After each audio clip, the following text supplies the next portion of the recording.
welcome to RAF Fairford for day 2 of RIAT, really. You know, for very many spectators and certainly for us, RIAT starts, well, really on Tuesday we started the build, and a full day of arrivals yesterday, a 10-hour live broadcast, if you were with us for that. And I know some people had it on all day. I hope you enjoyed it. It was a action-packed day. Looking forward to an even more action-packed day today. The flying program document yesterday was about 4 pages long. It's 14 pages today, so it's going to be pretty action-packed. Not so many gaps as we had yesterday. So thank you for joining us. I do see plenty of people in the chat already. It's always nice to see that. It's one of the really fun aspects of doing the free-to-view broadcasts is, joining in the conversation with like-minded aviation enthusiasts. And great to see so many of you in there. Quick introduction. My name's Ian. I'm not an airshow commentator. I'm not a presenter of aviation wisdom and knowledge.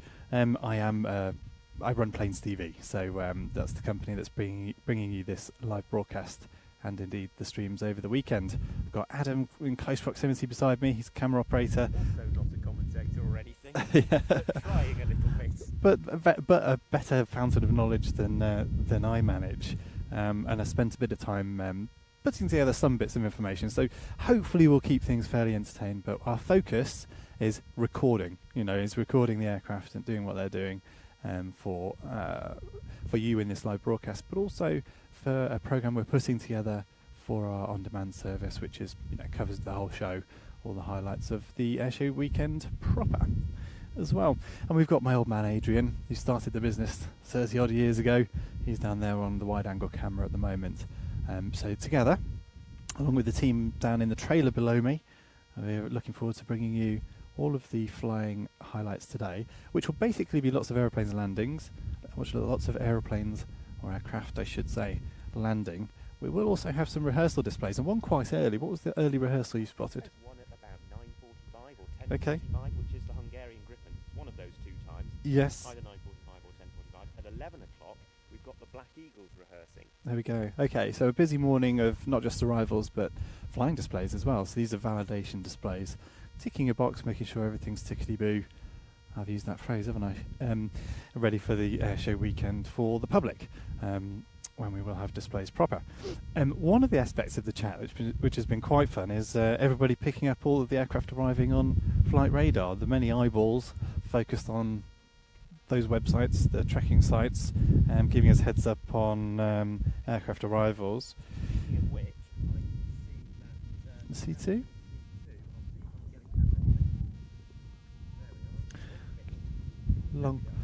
Long way out, presumably. On the stop of ND there, I would say. Very overexposed. You're out in the sunshine there, are you? Yeah, it's going to be a bright day. Blue skies. We've got some fantastic forecasts for the weekend.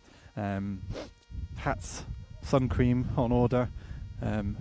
Mine's down in the trailer at the moment, but you don't get many sort of long-range forecasts for air shows as good as we have for Air Tattoo. So really, just the only concern is getting too hot, getting burned, which is a bit of a rarity in a UK summer, as we all know.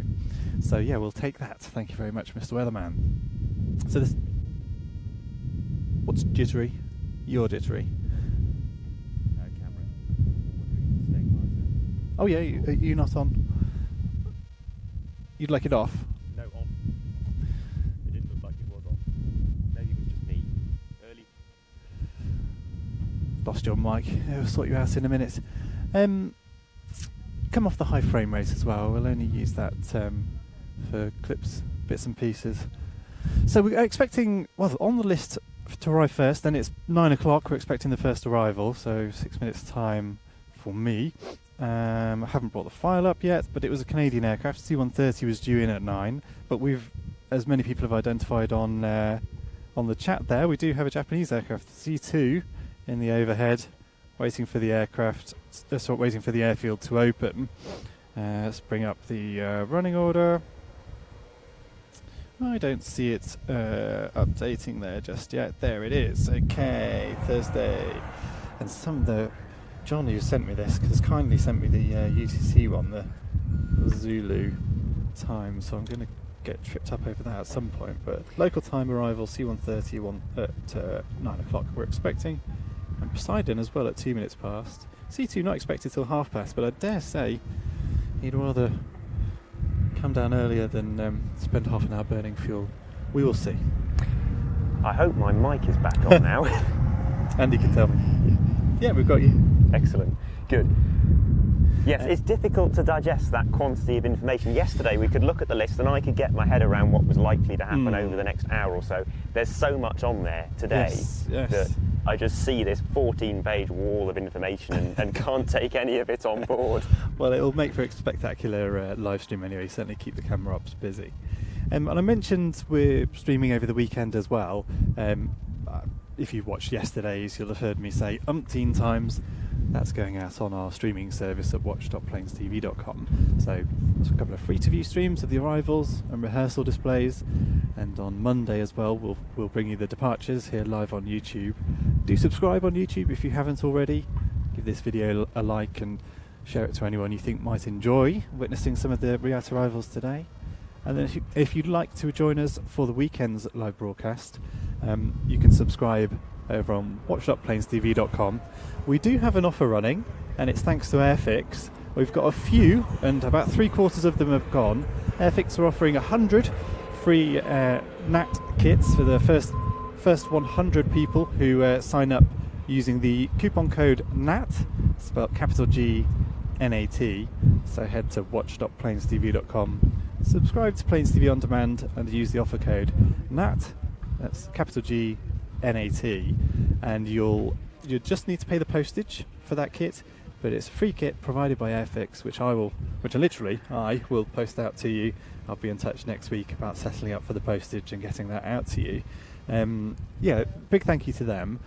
So a free kit, and you'll also get 20% off your first 3 months access of Planes TV On Demand. So that will give access to the live streams of ETA 2 over the weekend, and also our back catalogue. So that on-demand service stretches back 30 years of airshow action, and also so you'll get access to all of that, the live streams over the weekend, and also whatever we release from ETA 2 this weekend. So those of you that know Planes TV will know we've been releasing the DVD and Blu-ray of the show for the since 2015.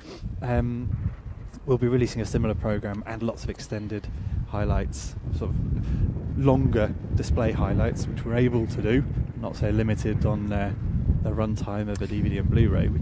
I think I've spotted what might be a Canadian C-130. Okay, there we go. It's hotting up. Everybody's ready to land.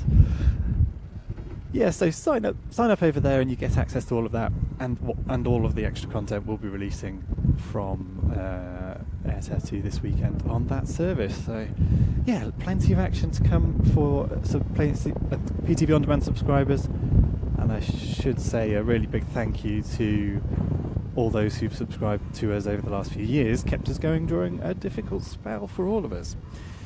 Great, so where are we? 2 minutes out from our first landing. I will try and pop up on the stream, not just to flog subscriptions, but also to try and keep a bit of continuity through the day. But as I say, I'm not an airshow commentator. Ben Donnell, Markman Waring will of course be joining us over the airshow weekend proper, and they'll do a much better job of keeping things going and keeping you informed. But I thought it's nice to say a bit of a welcome. I'll just pop on the chat, see if anyone's got any queries or spotted anything that we haven't already. And there's an aircraft on final approach. I should also mention, aircraft on final approach, alright, it's a long way out. Airfix, big thank you to them for those free kits for the first 100 people to use that coupon code. As I say, last time I looked, I think there were about 20 left, so be quick. They're also running a 10% discount on airfix.com. Use the offer code PlanesTV110. It can't be used in conjunction with other offers, and it runs until Monday. You get 10% off on airfix.com using the offer code PlanesTV110. Great stuff. Okay, good morning, says Carol. Good morning to you too. Kevin asking, will I be showing the airshow on Saturday? I think I've just covered that. That will be on our on-demand service at watch.planestv.com. And far out are we looking? Looks like a C-130 to me, is that right? I think this must be the Canadian one. The other must have been a false alarm from Bryce Norton. Let's see. And it looks like we're getting a run and break. Lovely, run and break. I'll leave you with the main cameras and leave you to enjoy some of the arrivals.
They can come in from Thursday.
You wouldn't have refilled, did you? No, what the heck? No, you come over from Trenton. Don't stop. Yeah. Folke's got the road. They probably, if it's St John or Trenton, they would come out of. Yeah.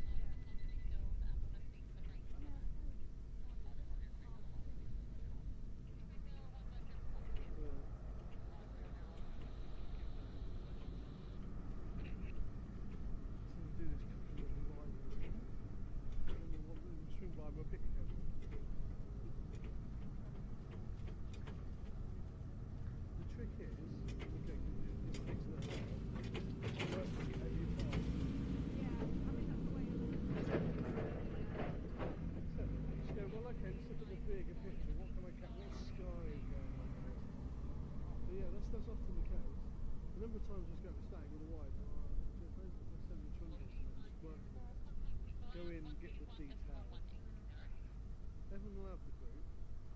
get the detail.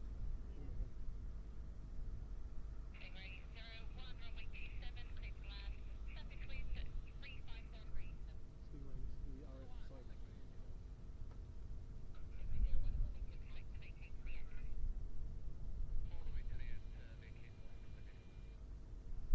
Me and Donna's flew Duncan Sim and we pretended we were Stingray. But we went down there for 50 feet and then we went up. Just because. Quite enjoyed that. Me and Donna's like, right, whack it, the throttle's forward, let's go, ready, 3, 2, let's pull. Isn't it? Close enough.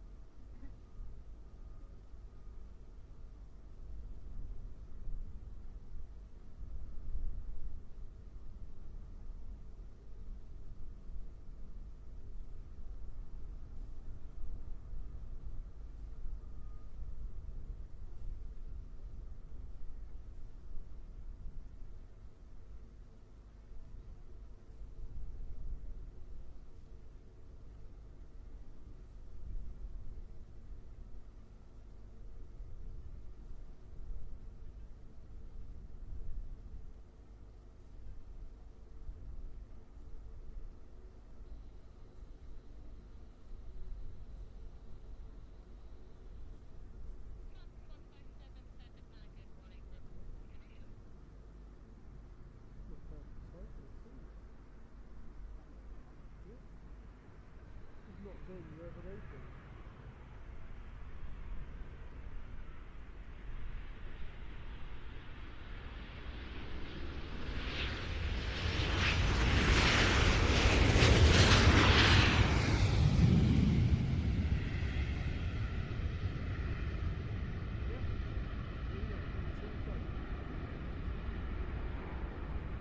Yeah, Glenn's first release all was over the mile. It's one of those aircraft that lets them flies at the right time.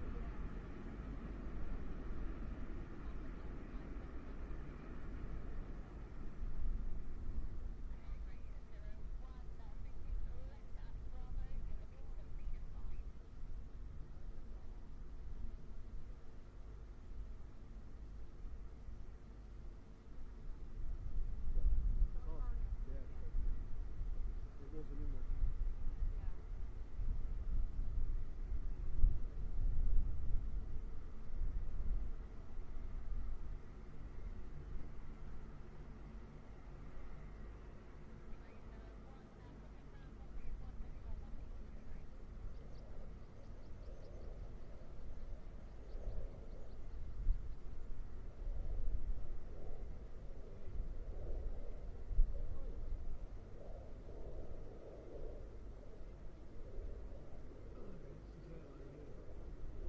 Trouble is airways because they're the top.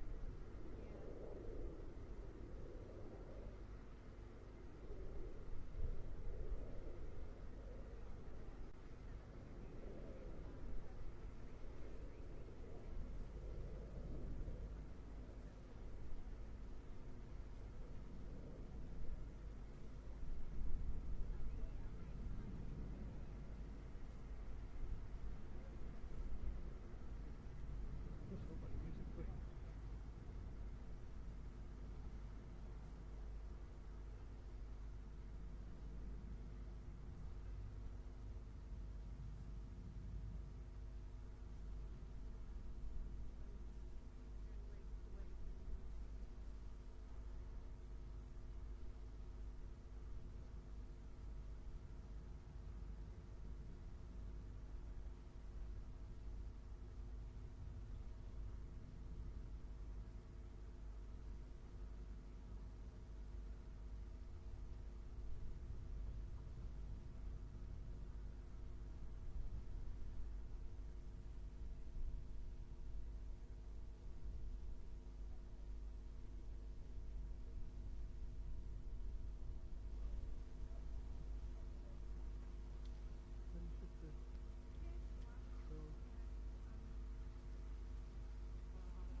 so much because we didn't know what we're doing, what wasn't. And by the end of it, it was like, well, we'll get there.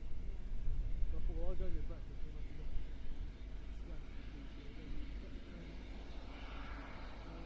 to do that then on the doctor. We didn't realise we actually done actually 3 hours trying to get there. We didn't realise we got to do it as well.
Right around because I think the last, no, as I say, it's the first 2 days and the last one was on.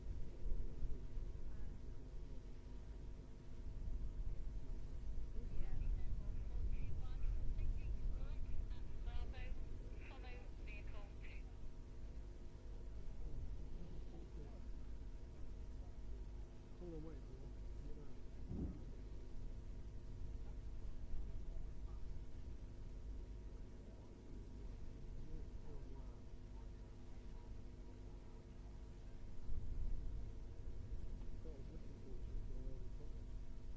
Right, so there's 146 below that. There's another one coming up Cornwall now.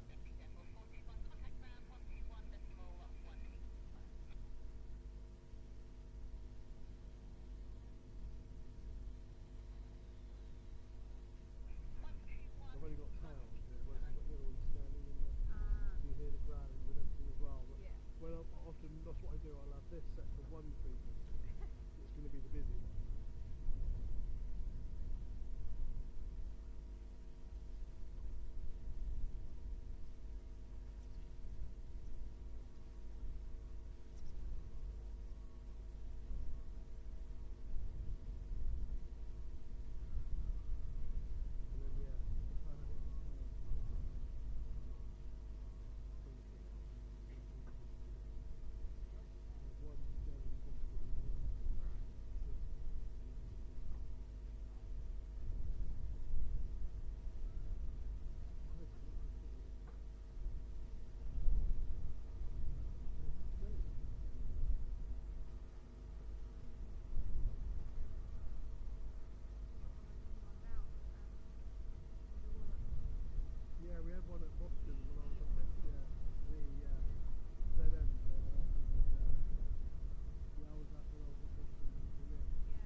movements to the seconds, literally. So for all of us in here, we've got people at both ends. That's why I went off to the Italian. Not only to get the pictures from above of them, but to walk down each number and go, that is this one, that is that one. Because they're in black on dark blue, you can't read them. No. Unless you're like, less than 12 feet away.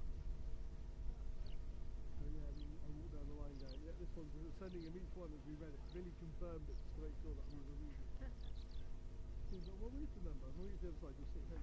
Fucking hell, they're not hiding that, are they? Because that's the trouble, yeah. It's like black on dark blue.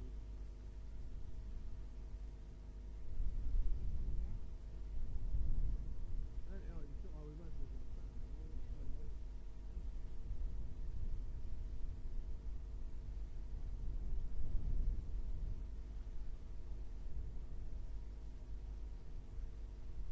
Let's hope that they are going to get that flying.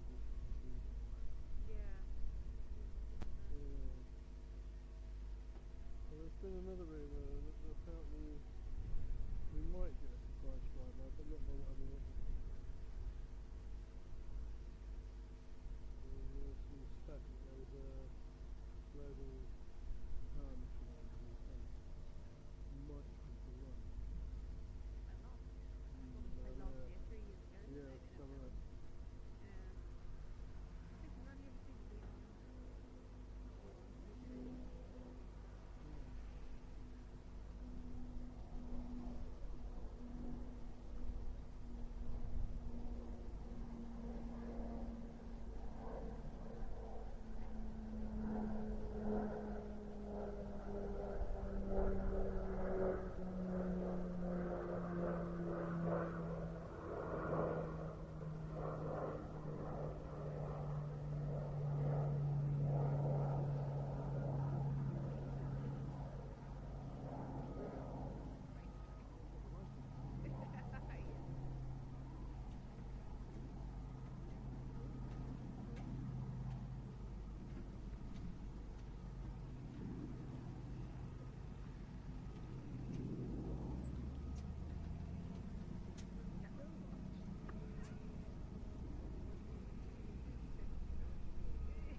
Yeah, I know. The trouble is when they're in it, I can't go. When you lift up and over it. I actually came, I know, right, this is the irony, right? B1, I got a message there, B1's going to half it. Dark. I drove to Newton to the end of the long Oh, really? photographed it, went back to Newton. Only because there was nobody at my house, there was no point going home. Well, Because my daughter was at like Mary's and my wife was out with something doing that evening. I went home, the dog was willow. what are you doing? All I do is upset the mix, and so I drove back to Newton. There's no point in going home now, right? But yeah, I just looked out, yeah. They got parrots behind these ones in the back. Yeah.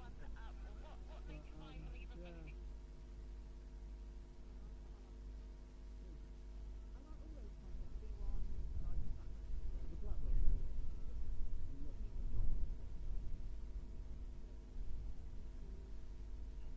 I'm glad that this is being utilised and they're doing this. Yeah.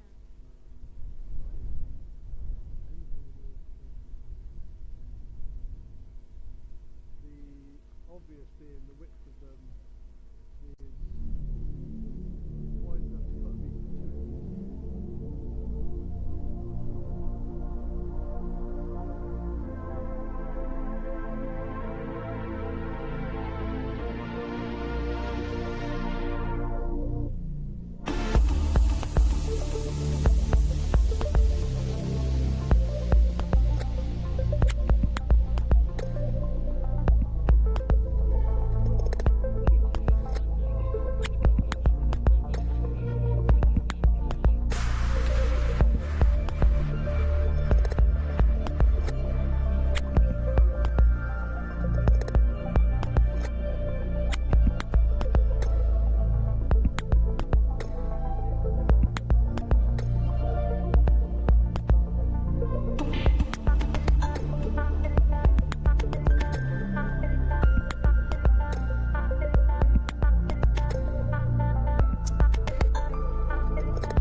too, actually, how in that process it's all been good.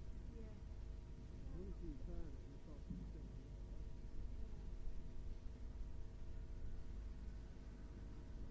I remember the first year when we had to go out and measure the distance between that holiday and that holiday.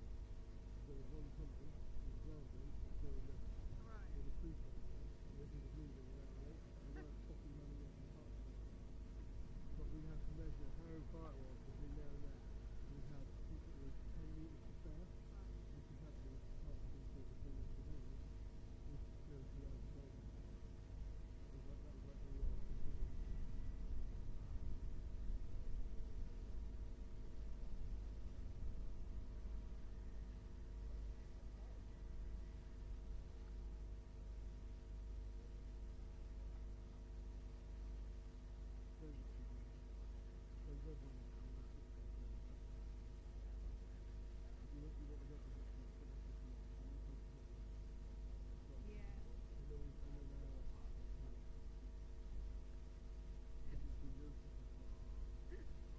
Good feedback for you.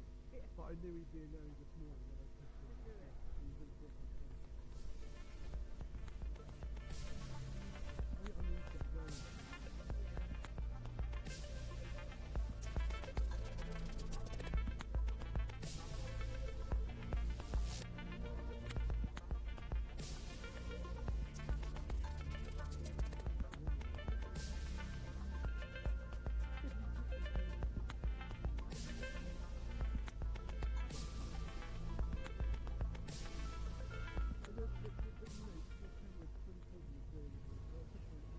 So our first few arrivals then, and a couple of important ones, Adam.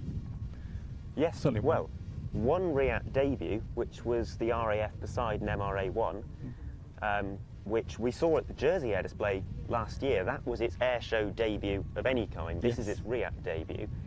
And then we had the Japanese C2, which is only making its second REAT appearance. Its first was in 2018. Really impressive aeroplane. And it's quietened down a little bit, but we've seen a couple of things out to the east there. What did you think you'd see? Well, I wondered if I saw the KC-46 at one point, but it hasn't materialised. We did see a TBM in over the top, overhead. yes.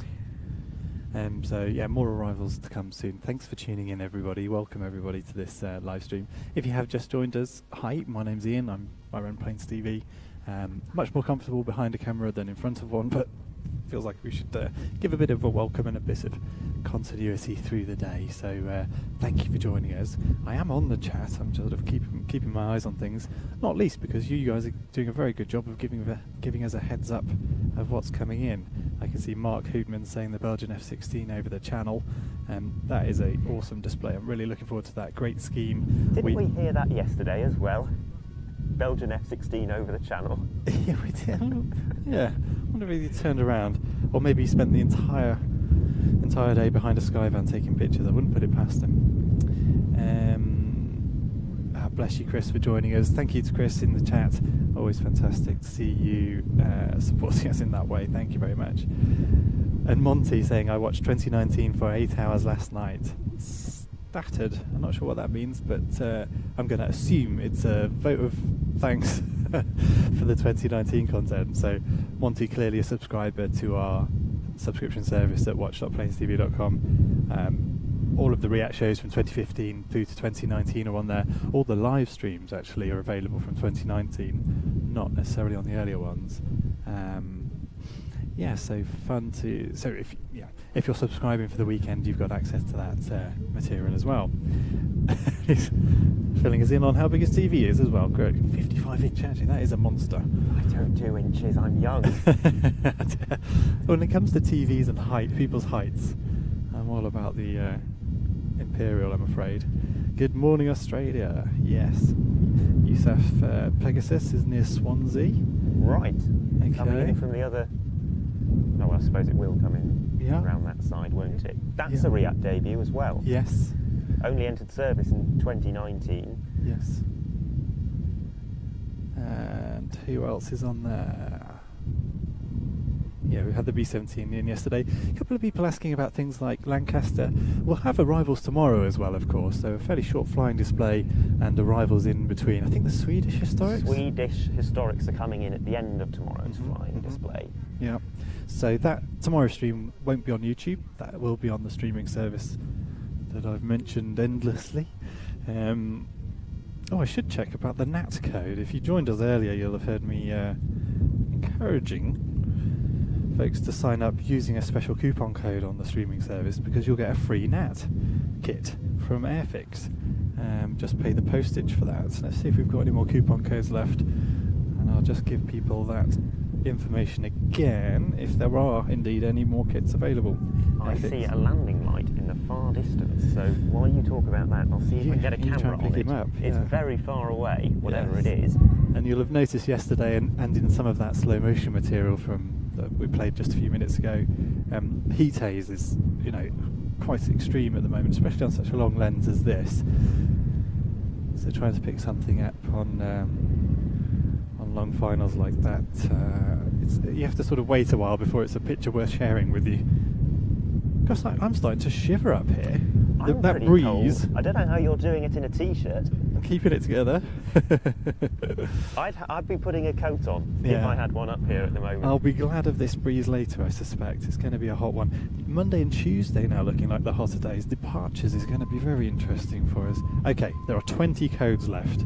So if you like the idea of signing up to the subscription service to get access to the live streams over the weekend, the streaming service being at watch.plainstv.com, we have 20 codes left of the 100 we started with.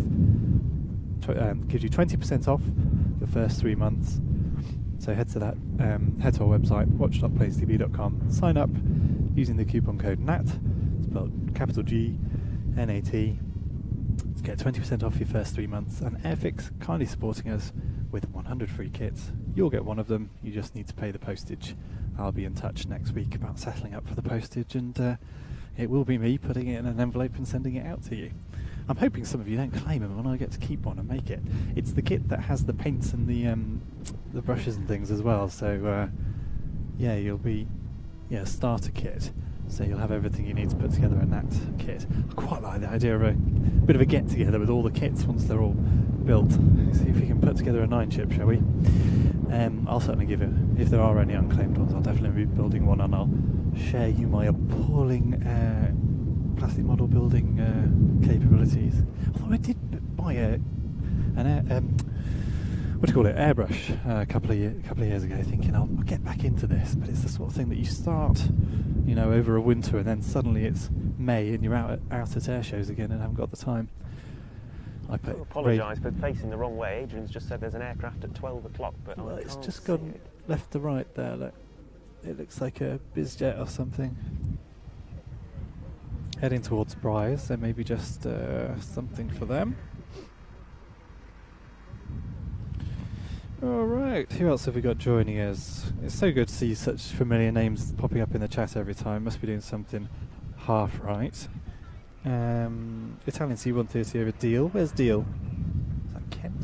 Yes, near Sandwich. Near Airfix, says Adrian. I'm on 2 mics as well. I feel the need to apologise about this. So I'm sort of juggling too much here, so I'm directing during the show as well. So this is talk back to the camera operators, and this is coming to you. Hopefully not buzzing at the moment. We did have a buzzy mic earlier, sorry about that. There's a slight delay on the stream, that's right. For good reasons I won't go into just now, but hopefully it doesn't detract from your enjoyment. I'm still unsure about your names. Hello. I'm unsure about yours, Martin Wellerman. My name's Ian. This is Adam. Hello. Got Andy downstairs mixing. My brother Jim supporting with some of the replay material you'll see later. Got Adrian on the wide angle. We've got Lee running around with lots of expensive camera equipment, recording some material from vantage points that the rest of us don't get to. That will be make sort of add a bit of value to the content we'll release post show. Something turning to final, says Adrian. Swiss CL600, wonder if that's what I saw. Good morning from Halifax, Nova Scotia. Gosh, that's an early start. We loved the livery. Oh yes, absolutely. The CC-150 that arrived yesterday evening, almost catching some really nice light, but a very, very nice. Is it the VIP fit, that aircraft? It's sort I of a think nice it scheme. was, yes. It was. They've got one aircraft that's fitted out for VIPs and two that are kitted out for air-to-air refuelling. I think one of those air-to-air refuelling aircraft is the VIP one, so it's the rarest of the rare CC-150s. No, thank you for sending that one over. Who was our Canadian friend? Brian Eisner. Thank you. Yeah. Very nice to see that aeroplane yesterday. A real rarity. Not attended a show for 20 years, you say? Not in the UK. not in the UK, and not the first interesting Canadian special scheme we've had here at RIAT either. I'm thinking back to 2018. What, the F-18? Yeah. Yeah, very nice scheme that was. Yeah, it's I am shivering. It's one of the problems of standing up on this sort of crow's nest up on our outside broadcast. And it doesn't make the camera work any easier. No, and my shivering's probably wobbling your long lens there as well. I'm shivering too. Yeah, I'm going to find a jacket in a minute. My eyes are streaming in the wind, actually. We won't be complaining about this in about 2 hours' time. It'll be too hot. Yeah, thank you everyone for tuning in. You can, of course, subscribe to the YouTube channel. So we'll be live broadcasting departures on the YouTube channel, and obviously there's a lot of other content on there as well. If you're really enjoying what we're doing, you can become a member on YouTube as well.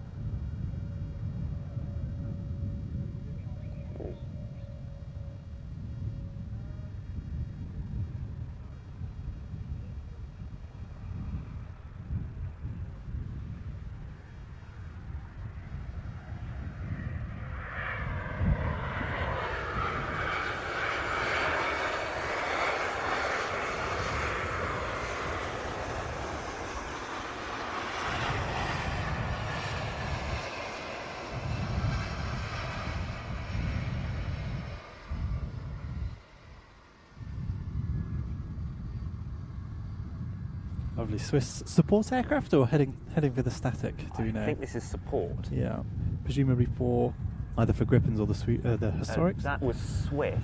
Oh, sorry. So that will be for embarrassing. the Hornet and/or PC-17. The PC-17 are validating today. I think sometime around 4 o'clock in the afternoon. There we go. And someone asking about the F-16 rehearsal time. I haven't spotted I that. didn't spot it. I'm not sure whether they'll need to. They won't need to validate because No. they were at Cosford. Cosford, yes. And put on a rather spectacular show. We were both there. Yeah, really looking forward to capturing that in some blue skies, hopefully. If you're not familiar with the aeroplane, it's a dark black scheme with lots of sort of luminous green Viper-esque. Is it? What are they calling it? The Dream Viper. Dream Viper, calling that's it. We've got a two-ship over there. What's that? That'll be the historic helicopters There we Wessex go. and Sea King. Excellent.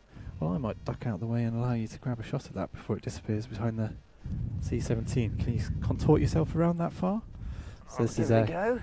out to our south west. Yeah, this will be great to see these guys on static. Or camera 4 might be in the way. Ah, got them. Bit of a helifest this weekend. Quite a Yeah. few interesting helicopter displays. The Czech W3, NH90 from the German Air Force. German Army for Army, the isn't it? NH90. Yes. And we've got the Mi-24, Hungarian Mi-24, and then the Czech two-ship combat search and rescue demonstration, the Mi-171 and another Mi-24, which will also be validating today. So if you're a helicopter fan, there's going to be plenty to fill your boots with.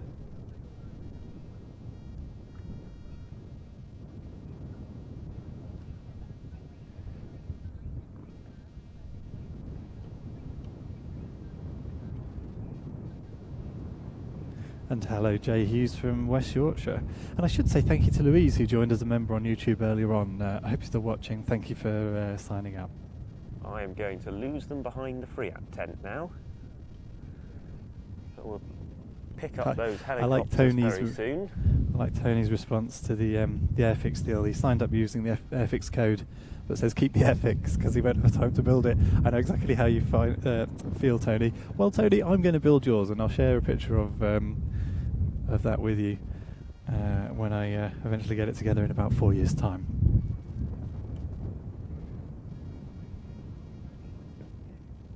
KC-46 approaching from Swindon. That probably answers your question that you thought you'd seen it earlier. Stooging about somewhere, waiting for his slot. Everyone, of course, trying to keep to their slot times and keep things... Something over there. Let's get a camera on that. We do get quite a few false alarms in the direction of the arrivals because Bryce Norton is not far away. Yeah. If you already a member, can you still claim a kit? James asks. So the kits are available to people who sign up using the offer code NAT on the on-demand service, but drop me an email, James, you never know. If we end up with a handful spare, especially if you've been a long time on-demand subscriber, I'm extraordinarily grateful for those of you that have been. So, yeah, always feeling in a generous mood. Right, which side of his lens shall I go whilst he films these helicopters arrive? They're probably going to head into the western end of the... I think so. Okay, Andy reckons they're going to come down the runway, so fingers crossed. He's put his apologies in, Andy has. He's listening to the radio comms. Someone asked earlier if we could put those radio comms out, put them nearer the mic. We can't. They're effectively private communication, and doing so would not be legal.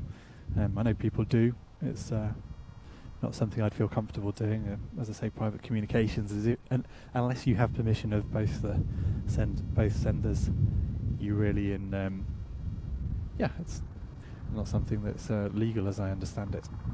So yeah, we can't bring you the radio comms, I'm afraid. Would add to this. I absolutely understand what the interest would be.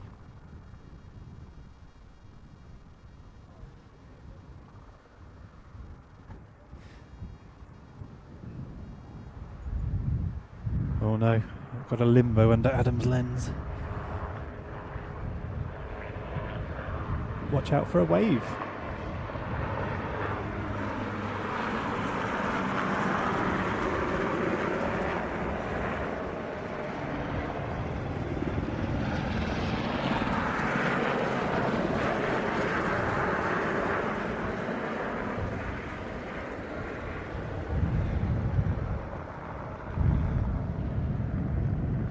Well, 6 or 7 years ago, we wouldn't have thought we'd be seeing those two helicopters on the airshow circuit. Andy down at Historic Helicopters doing an extraordinary job of restoring older helicopters back to flight. The pace and variety of their restorations is extraordinary. We saw their newly restored Lynx at Cosford as well. But appropriate to have these two here because of their involvement in the Falklands conflict. 40th anniversary this year. It's not a is it a theme of the show? I don't think it's a theme of the show. But not one I'm conscious of, but maybe an informal sub-theme. No, fantastic to see them here. Can't see anything else. Oh, I can. Something just turning finals now. Just a question from Chris I've just had is, what are we doing about offers once the kits are gone? I will have another offer. So today, if you don't manage to get the NAT kit, there is another offer available, which will get you 20% off for the first 3 months of the subscription service. So yeah, fear not if you miss out on the kit. There will be another offer for you if you'd like to join up to the subscription service. I'll once those coupon codes have run out for the NAT, I'll let you know what that is.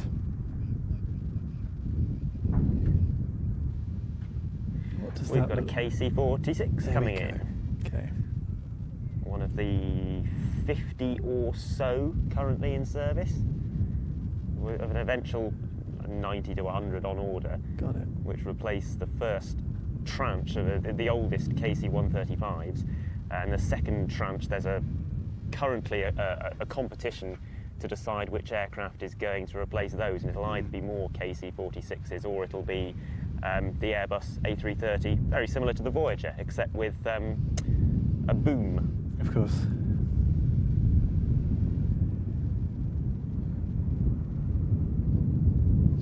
Already getting plenty of heat haze. Still early. I wish I could feel some of that heat. Yes.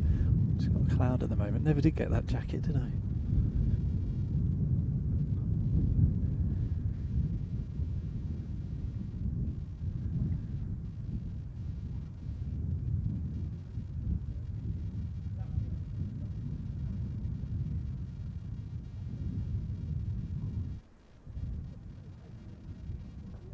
So I can see the Frecce enclosure gradually filling up. That's just to the left of us as we look out onto the airfield. Excellent vantage point.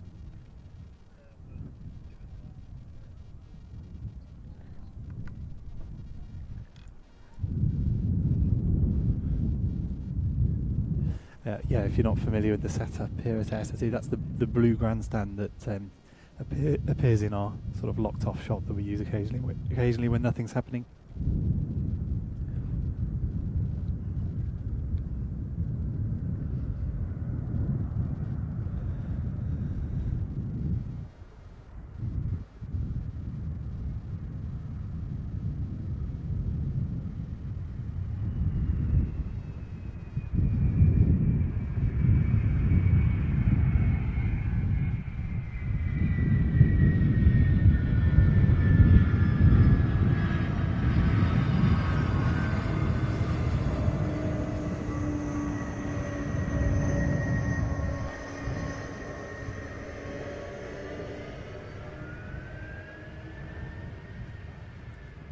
See on that landing a little bit of work with the rudder in the final few seconds. It is a direct crosswind at the moment, not too strong.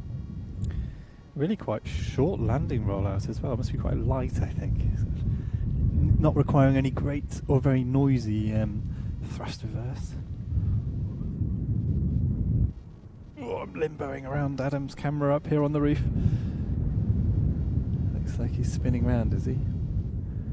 We're getting a lot of aircraft backtracking, which is lovely to see because we get a great view of them.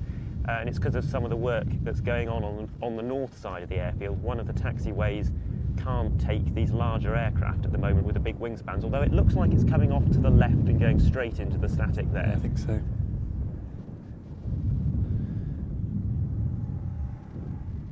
So you may see the Frecce grandstand on there. We have the Hungarian Gripen getting ready for its validation, I think. There we go. And now he might well choose to take off left to right. He's still behind a follow me car, so I think he's going down the other end. There we go.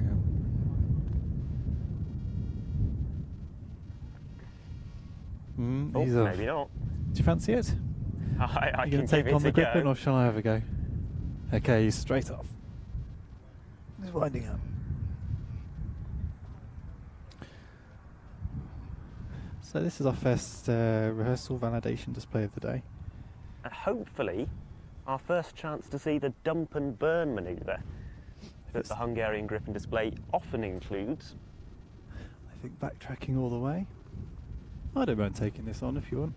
But no, you have a go with this. The part of the point of recording these validations and rehearsals here is getting into the swing of things. We're obviously all used to filming aeroplanes, but some of we're using different tripods do we normally use, and it's a different lens that we don't use very regularly. So these validations or these practices are a practice for us as well.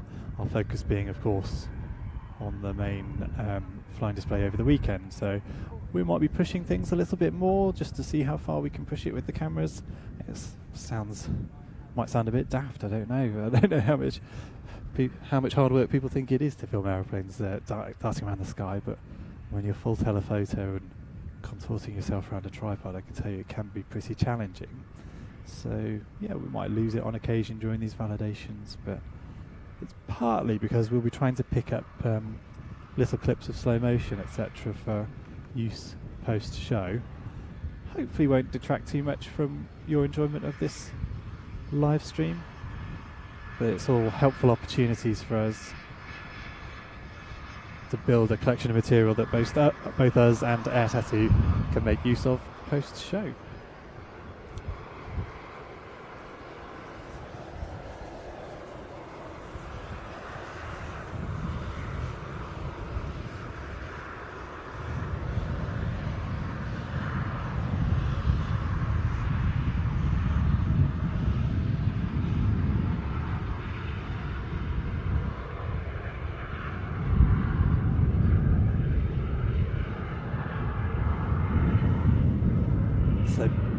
tracking all the way, I suppose, giving the opportunity for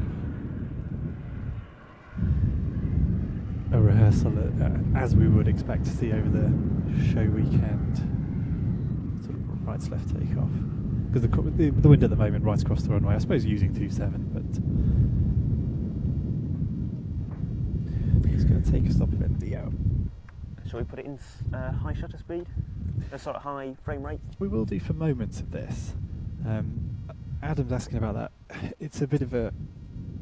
Ideally we wouldn't do that on a live stream because it pushes us up to about 150th shutter speed, and you get a bit of freezing of the image, and it's not very pleasant to look at really in real time. That might sound odd to the photographers out there for whom 1/50th would be quite a slow shutter speed, but for video you're generally at a 50th of a second to make things look normal, if I can put it like that. So on occasion during this display you'll see we'll flip to the faster shutter speed, shooting 150 frames, and it does make for some dramatic slow-mo material. I'm going to shut up during this and probably shut our mics off because they're going to get overloaded, so enjoy this validation of the Hungarian Gripen.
Yeah.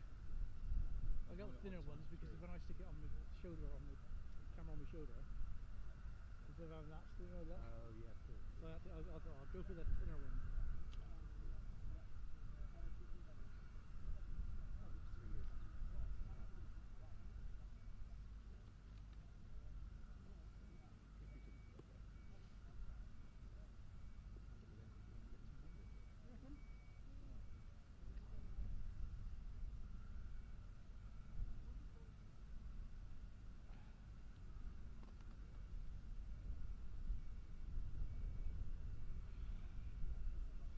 Liz has got 3 days, or has had 3 days filming. Oh, that's good. So she's got it.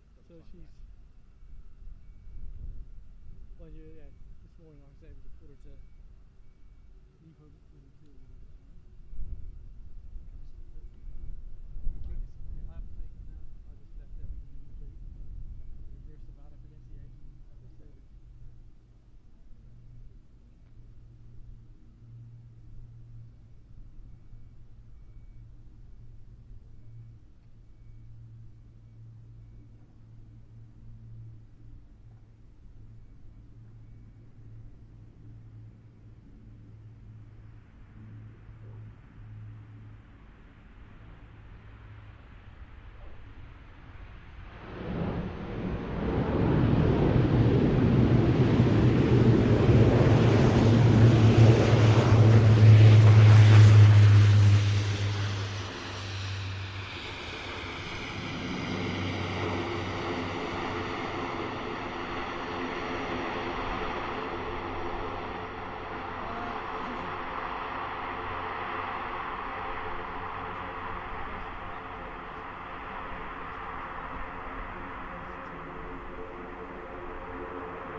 It's quite good fun. They're having this catch of meeting and meeting about what was the one yesterday. I don't know. It's just one of the local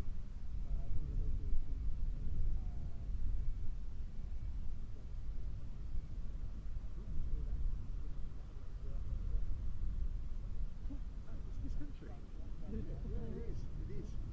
What, you say what it's called?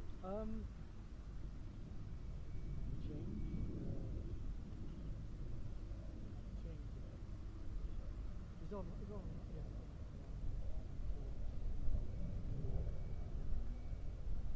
So she's enjoying it.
he's going to have to backtrack if he's coming down this way, because he can't get down the northern taxiway with a wide big airplane. Herc is about the biggest, but whether he'll do it.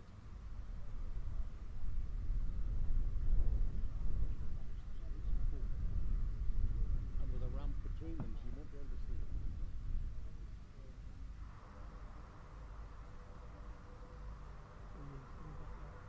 Yeah, he might still turn at Charlotte.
Park View East. Well, why don't we do the guys here instead of Park View? If you, that's your decision.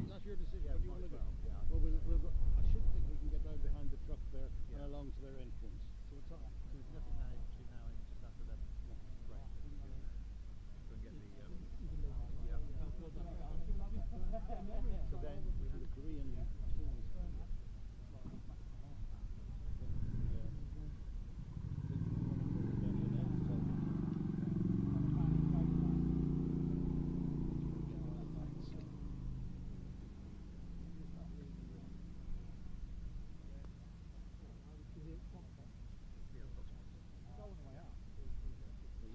Get you in and off you do. Yeah. Off you go. So we need to do these.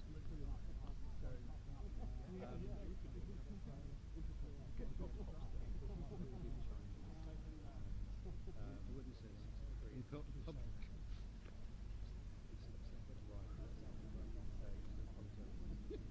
Especially if one of your talking to one of them. Yeah, exactly. I wasn't in China. So, and then we've done the Koreans. Then we'll have to let it. Yeah, go back up to the go back. Yeah, and then we can do The medics after. lunch and then That's about it. yeah. Oh wow. I got to leave by 6. You shouldn't be taking traffic today. Just get out.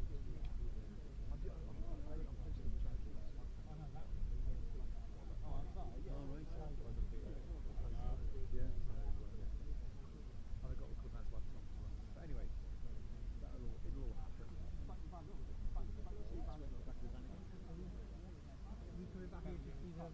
We will do, yeah.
good place to live to go to the house. Push. Push. Push.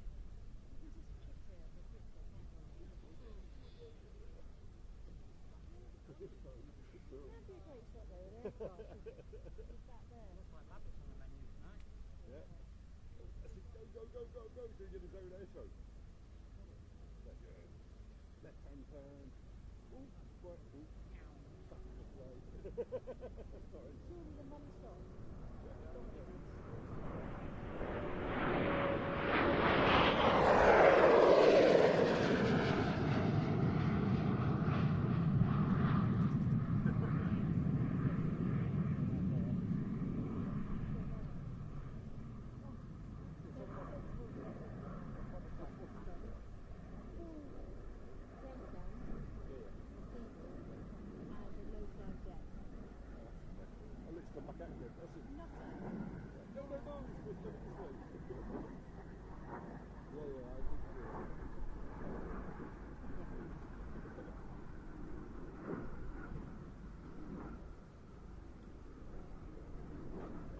More of a challenge with getting the hair with the plane back.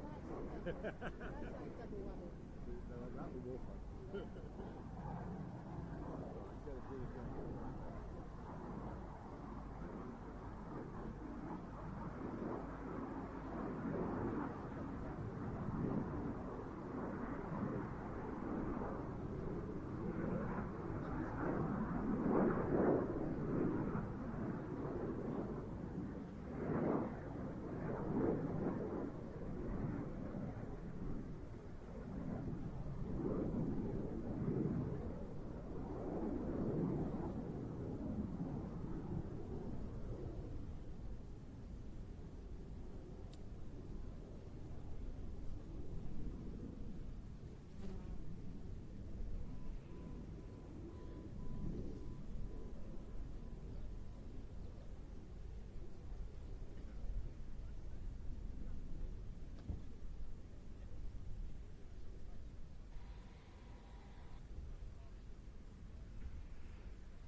we try and get to. Can we get here on display though? Yeah. The public can't get here though, can they? No. No, but you know that Josh who was with us the other night? Yeah. He's on media, he's supposed to get some passport. Oh, okay. To get time out. Oh, excellent. He said he could do it. And we're holding him to it. Someone's coming here, guys. No, I'm gonna use it in a minute. Yeah, so I think you Off my willy, really zoomed in there.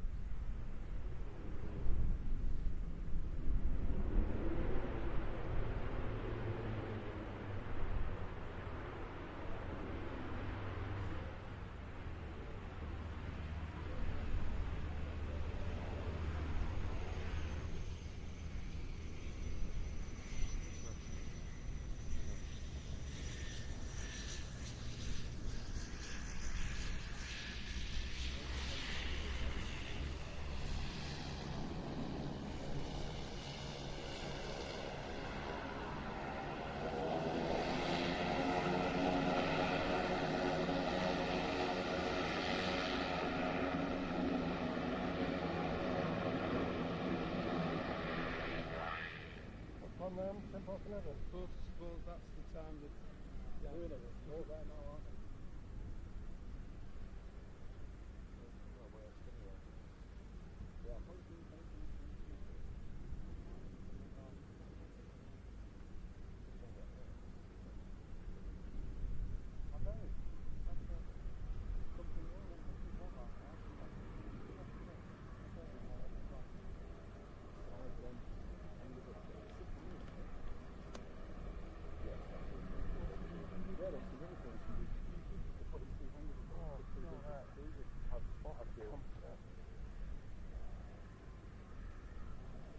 Oh, that's just amazing. Is that what area is that then? Is that Frecce? Yeah. Oh, is that Frecce?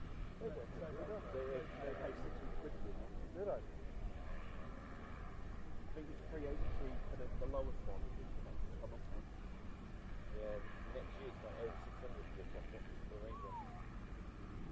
All you get is get to sit there and you get what's it called, a souvenir booklet. Program, isn't it?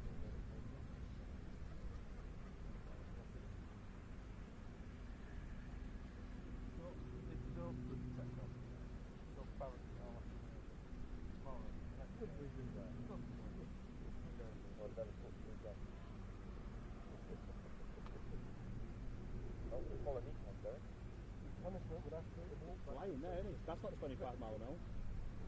No. Leave him behind, he lies. Oh, look, he's racing for that, following him. I told him to wait. Still don't give him the right to speed, does it? Follow me. Oh, That's on your way there. really? I've got to look now.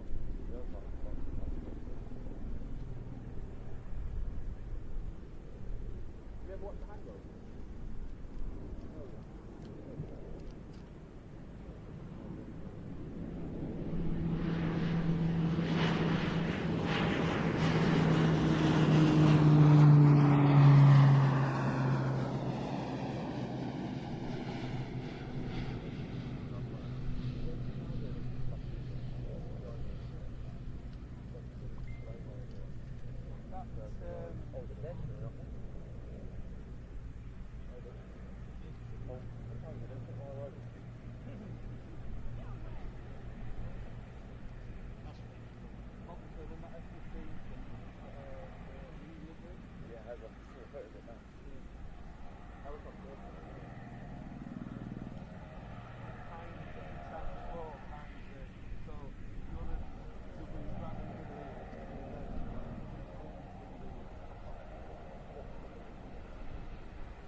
I'll probably go to the bar tonight because we've got the cousins left. So you up to Helen and Village. oh, just you in the middle? Yeah.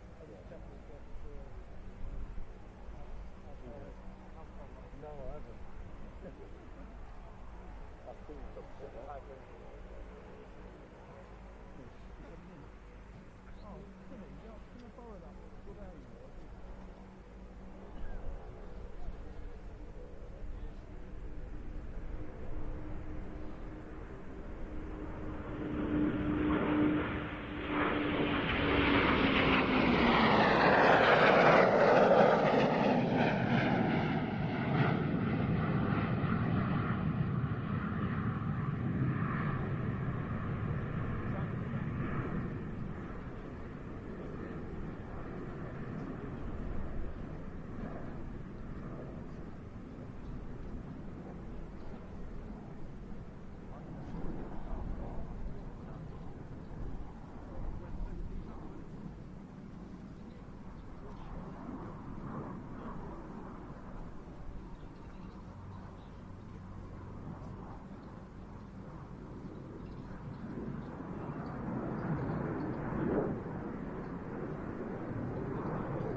I can understand and realise the following guys I'm going to roll on with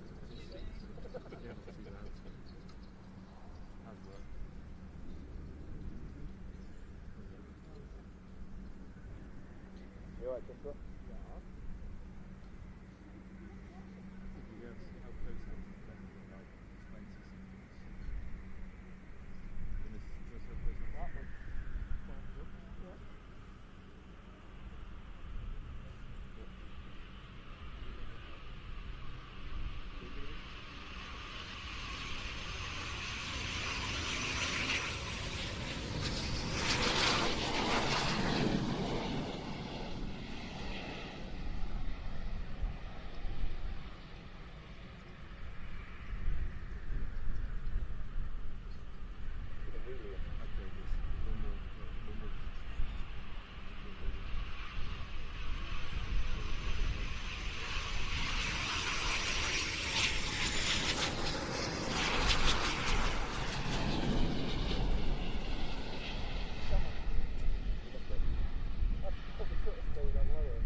Low, bit of clouds today, isn't it?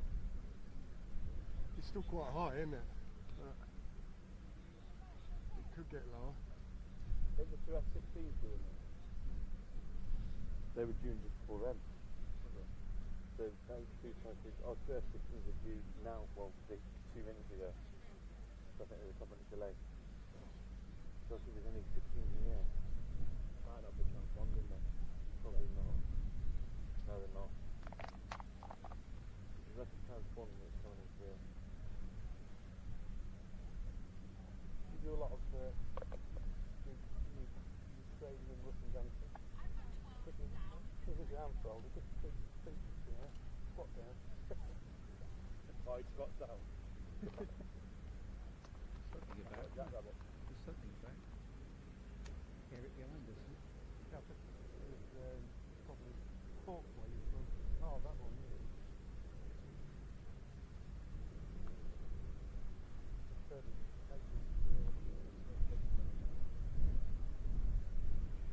It's cold again. Well, we are on a runway, mate. There's not normally any coverage on the runway. You get like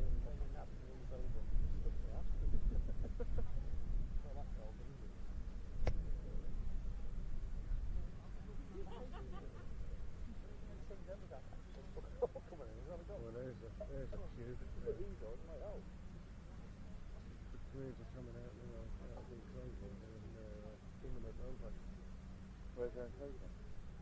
Yeah, those three over there. Talking to the guy in the. Yeah, they're not. They're not now, I know. Is this a Hercules coming in? Is it her? He ain't landed. Yeah, he might be on fire. He might be ready. Yeah. Yeah, he's got maybe nose round it first.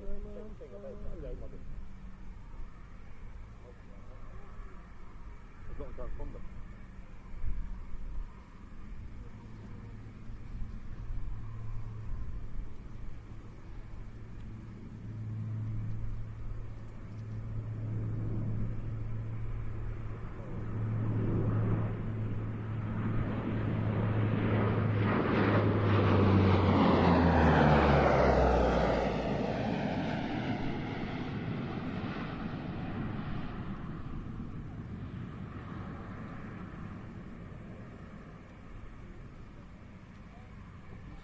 Shut the speed. I think it's stuck in no man's land trying to get it to focus.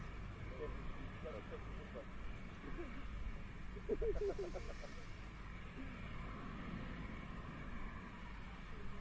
obviously that's easier to use, that, isn't it?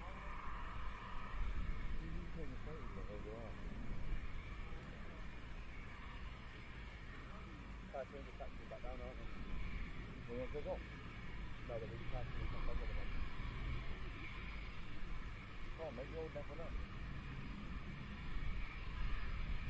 Obviously heard you. I want the following over there, right? The following other one.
Good one, good doing it.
Well, hello everyone, welcome and good morning still.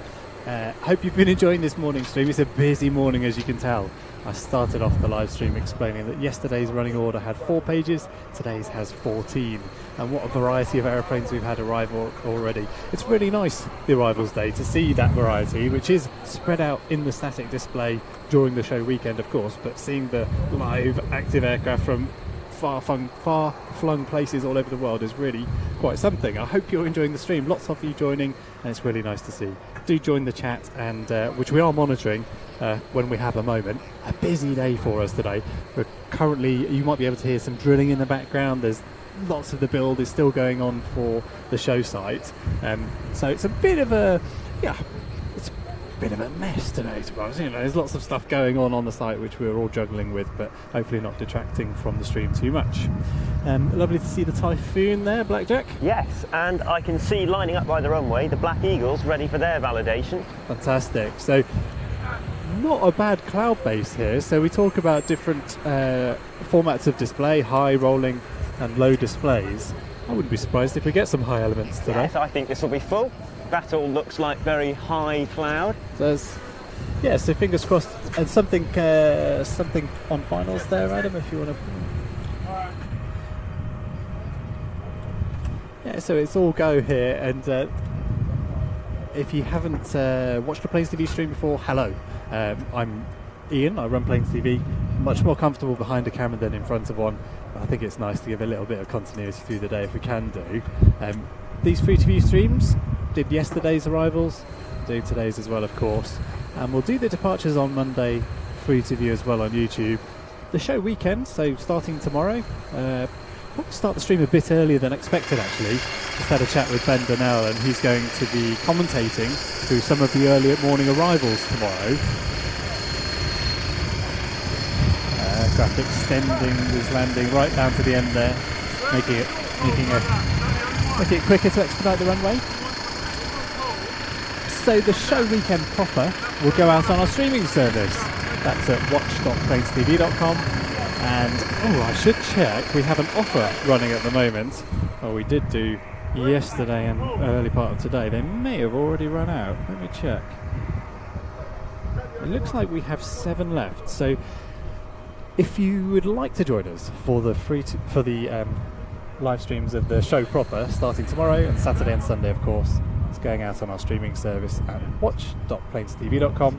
If you sign up there and use the offer code NAT, spelt capital G NAT, you not only get 20% off your first 3 months, but we'll also send you a free Airfix kit. Airfix supporting quite a few of my streams, and very grateful to them for that.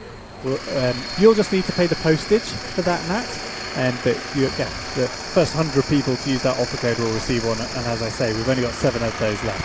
So if you think you're enjoying what you're seeing here and you'd like to see the airshow proper Friday, Saturday and Sunday, sign up to our streaming service at watch.plainstv.com. Use the offer code NAT, spelled capital G-N-A-T, and you'll get 20% off your first 3 months. And a free 1/72nd scale NAT starter kit, Red Arrow's scheme. So thank you to Airfix.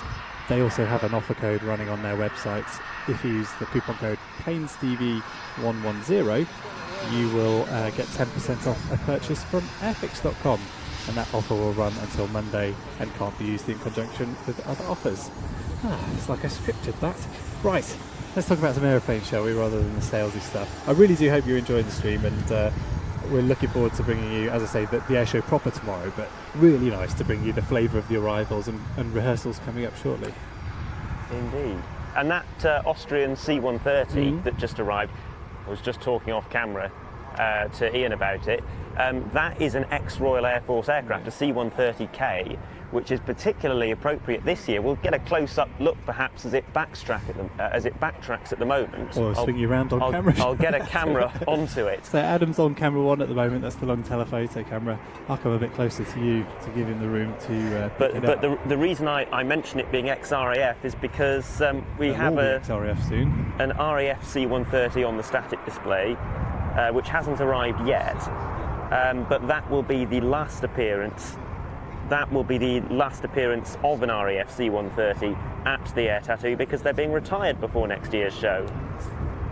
That's the plan. So outlasting the RAF in some of the second-hand roles, there's a second ex-RAF Hercules as well in the static display from one of the Middle Eastern nations. I can't remember offhand which one. It might be the Bahraini Hercules, but I'm sure someone will correct me in the chat if I'm wrong about that. Excuse me while I duck in front of the camera. Very unprofessional. Juggling a few bits and pieces up here. So we are positioned above our outside broadcast trailer, so on the platform roof up there. It's a lovely vantage point. Crowd centre, pretty much. Show centre. Just to the right, as you look out onto the airfield of Friat, and just to the left of all the chalets along the front there. It's a nice place, good place to record and present to you. Good representative. So we've got aircraft taking off. Aircraft taking off if camera 2 wants to pick that up. So you'll notice I'm wearing 2 microphones. Part of my job today is directing camera operators. And you have the director downstairs as well, who's picking up that duty at the moment.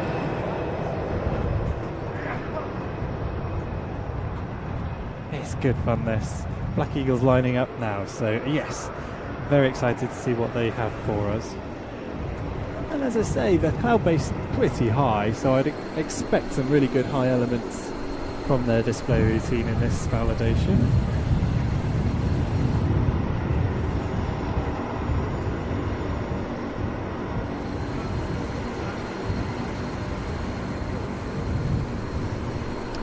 You going to take the Black Eagles? Do you know, I'd quite like to do that. I haven't filmed them yet. Adam joined Adrian last week before, for a practice display over at Boscombe Down where the aircraft have been put together. A reminder really that they've made a huge effort to be here, dismantled the aircraft, shipped them over, drove them over from, was it Stansted they were dropped off at? No, yes. I passed them in a traffic jam on the M25, past bits of T50 as they were brought down to Boscombe Down to be put together. But then, even more impressively, they're flying them back. Yes. I think you probably ought to get on just in case they start rolling. Would you like me to keep on talking through the manoeuvres? I see what you're angling for here. Yes, our budding airshow commentator is going to take you through the Black Eagles display. Oh, you'll be so glad to have Ben doing the commentary tomorrow. Well, I've just talked to Ben, and I think we've both identified that it would be nice to have some more official commentary for the arrivals.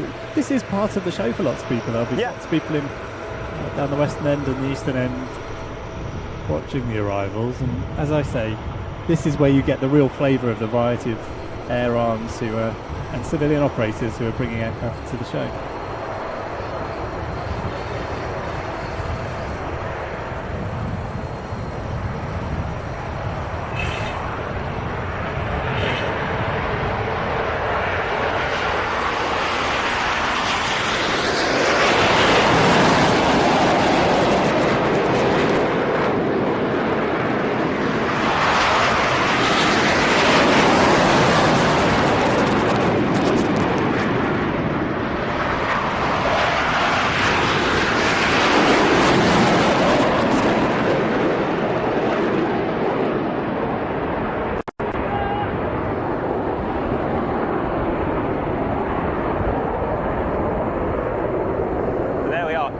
Wonderful T-50s, looking rather like mini F-16s.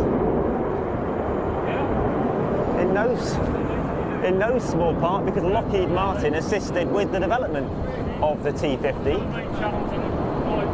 But it is by and large a Korean designed and built aircraft. Their first fighter, and it is a fighter as well as a trainer, the FA-50 being the combat variant.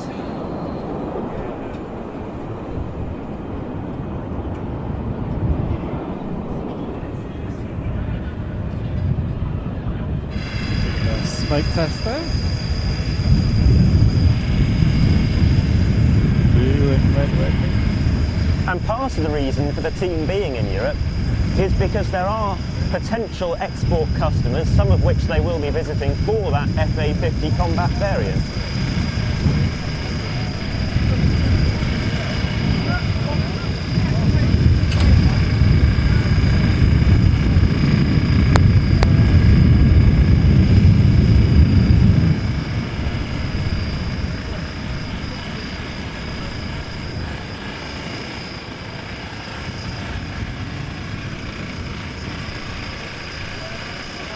I've just put my other microphone back on because part of the plan is that while I might be able to talk all of you through the display a little bit, also it might be helpful for the camera operators and the team down in the trailer to have an idea where the aircraft are coming from as well, because it's a quite an interesting display and a difficult one to predict at times, with groups of anything between 1 and 8 aircraft. In fact, literally every number between 1 and 8, that number of aircraft will appear in formation at some point. Not like the Reds, for example, where it's almost always 2, 4 or 5.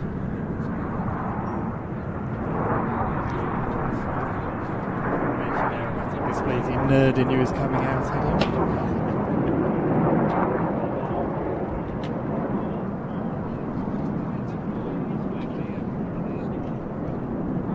Happy.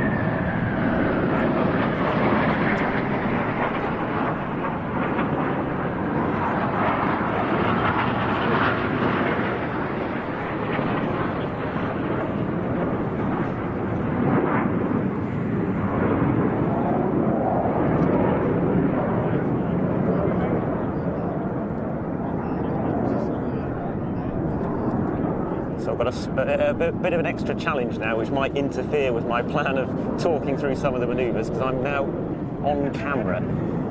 But I can tell you a little bit about the team if you're not familiar with them.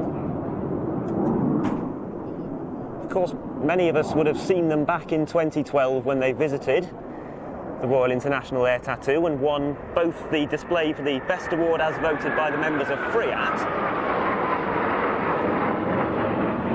but also the award for the best overall flying display as voted by the Flying Control Committee.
It doesn't look like they're doing a display as such, although they are now forming up into a tighter formation behind us.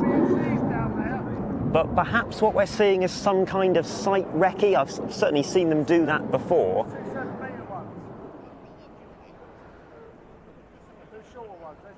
I remember seeing them at air shows out in Asia where they do 2 or 3 sight recces like this that weren't full practice displays, so that could well be what we're watching. But they are forming up behind us, so we'll wait and see what they do next.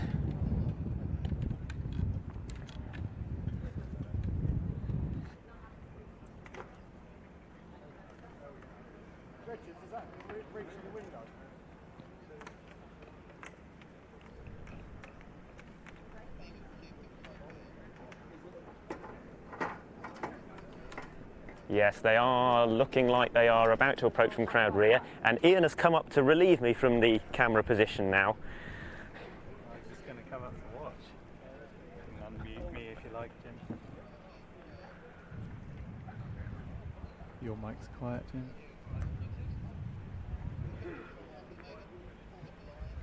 So that you're seeing there is the Frecce enclosure. It's just to our left. Fantastic place to watch the show from. We're eye level to the guys halfway up it. Wish I was slightly higher, but there we go. And we have them now arriving from behind us in big arrow formation. Does look like we are at least going to get part of a display, maybe all of it. Let's see. Big arrow formation with a coloured smoke on and hopefully pulling up into a loop.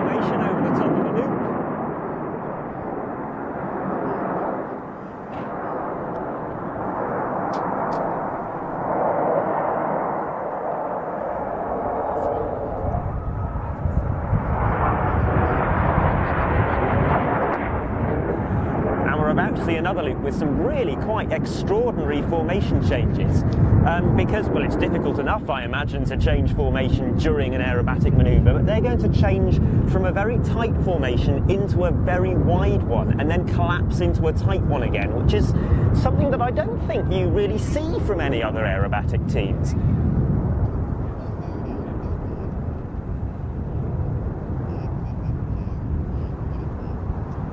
I couldn't resist but hit the slow-mo button, so now shooting in 150 frames to get some really nice slow-mo bits that we can use after the show.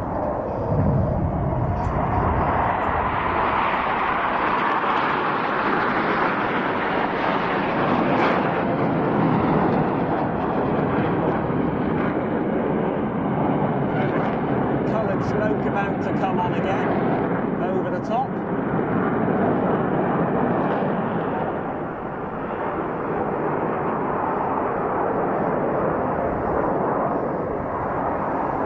Oh, that's fantastic against this blue sky.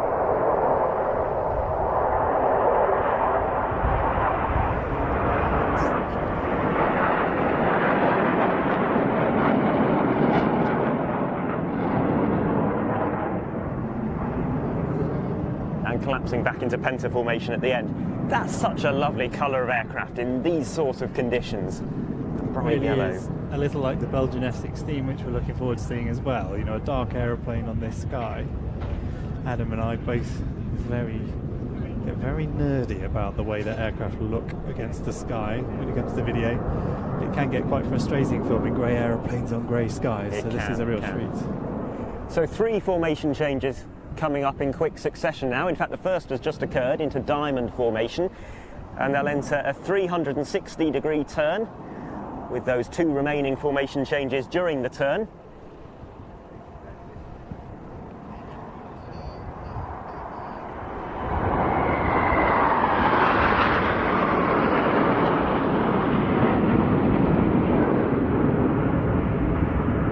Again into a very wide formation shape, the widest of them all. This is Albatross. The coloured smoke about to come on again, and then the smoke will go off and they will collapse into Eagle formation, which represents the aircraft that they fly, the T-50B Golden Eagle. Give you some idea of how wide they are. That's as wide as I can go on this lens. Oh no, I take it back out. I've got a little bit more. Spreading themselves really nice and widely, very quickly as well. Yes, they are remarkably fast formation changes.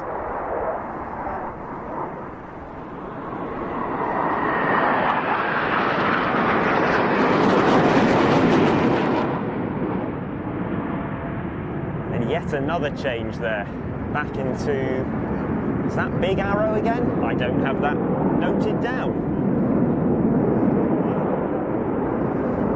It's an opportunity for me to say that the team themselves will no doubt provide us commentary over the weekend. And yes. Of course, Ben Donnell and Mark Munwaring will take us through the weekend proper, but I don't know about you, but I think Adam's done a decent amount of research here, so grateful for a little bit of information about what we're seeing. Well, a barrel roll next in victory formation.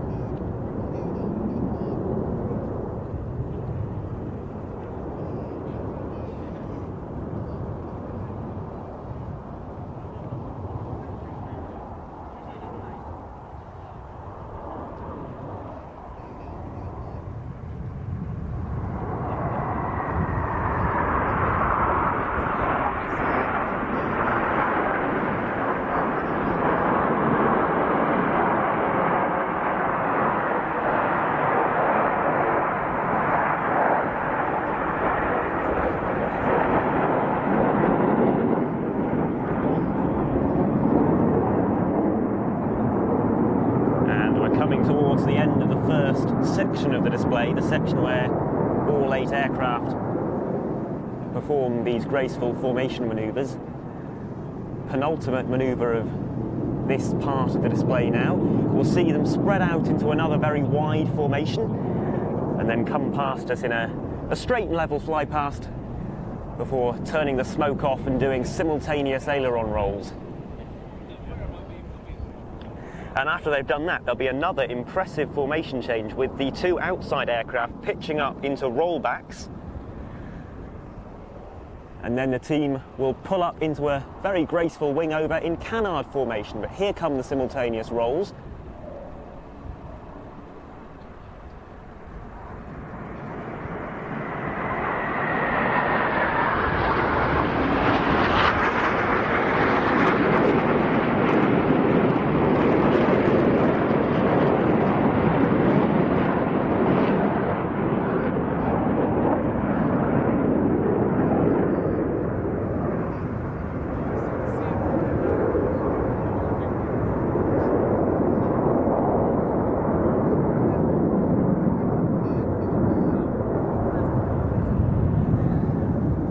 And this is where things start to get really interesting.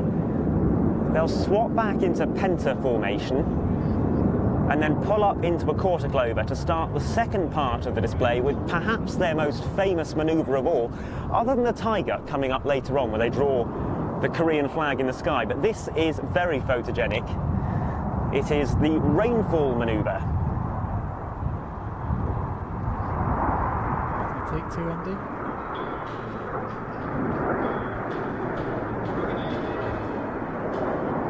The smoke about to come on.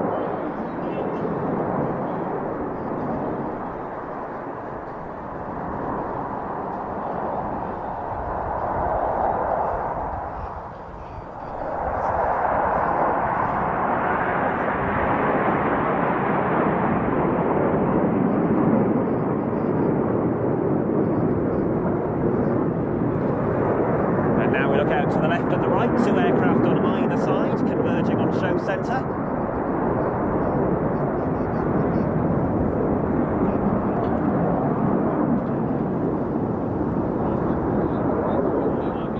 I'm sure you can see what sort of manoeuvre is developing here, a 2 versus 2 opposition pass, which they call the scissor cross.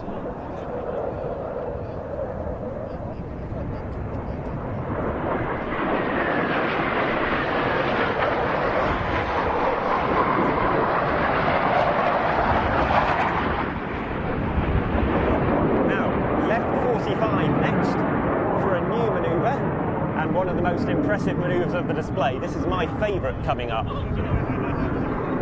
So left 45 for a 4-ship coming in. They're in card formation at the moment. And they're about to roll across each other. There they go, swapping into an echelon formation. And they call that vortex.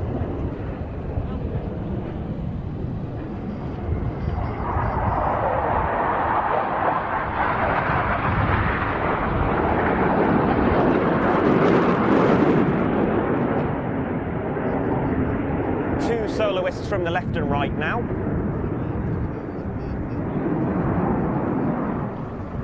And they'll present a pair of opposition passes.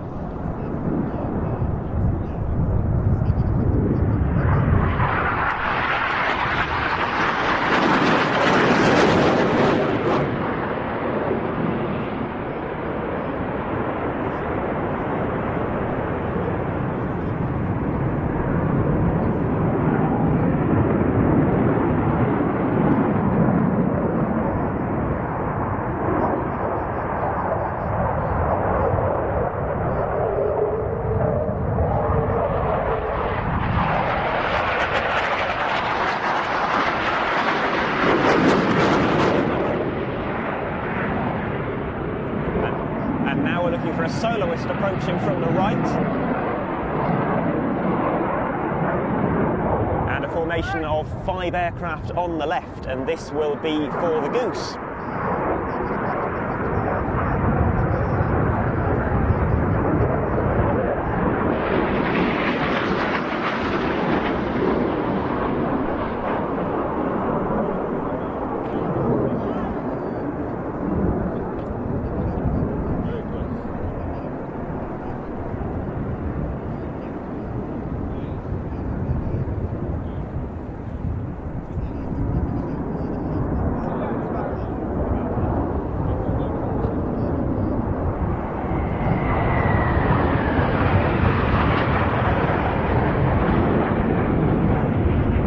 Two aircraft approaching from the front now.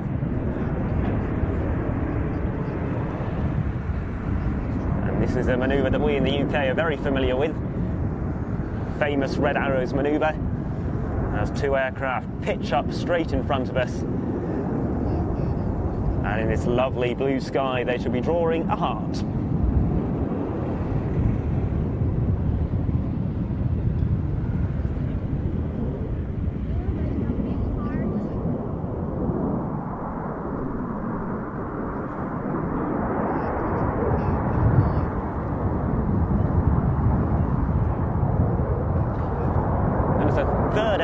dives in to complete the heart, we continue looking straight ahead because running in already is the 5-ship formation coming straight towards us for an upwards bomb burst called the Orchid.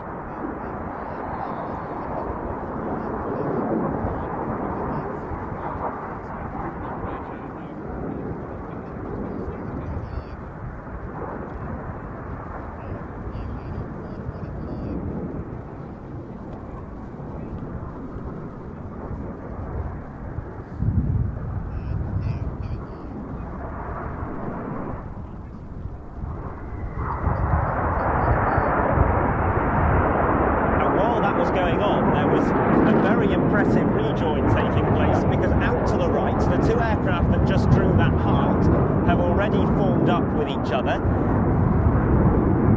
And we'll be seeing a demonstration of the 2 extremes of the T-50's flight envelope here. 2 aircraft that just drew the heart, doing some very slow high alpha flight, and then approaching high behind them. Approaching high behind them is the aircraft that just drew the spear through that heart, and he is going to cross between the middle of them and then fly a loop before crossing them again.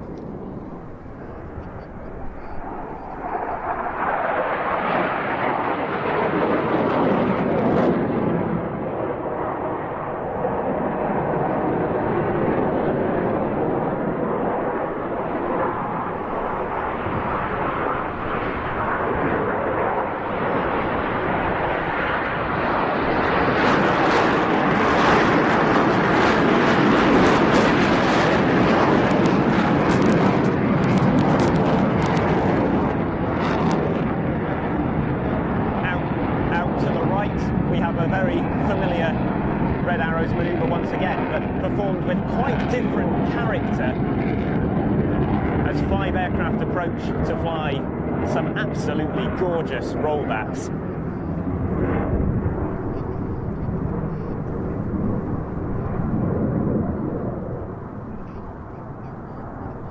The 2 groups of aircraft rolling concurrently. That's very dynamic, and now they'll form up in a line abreast formation for a loop on full afterburner.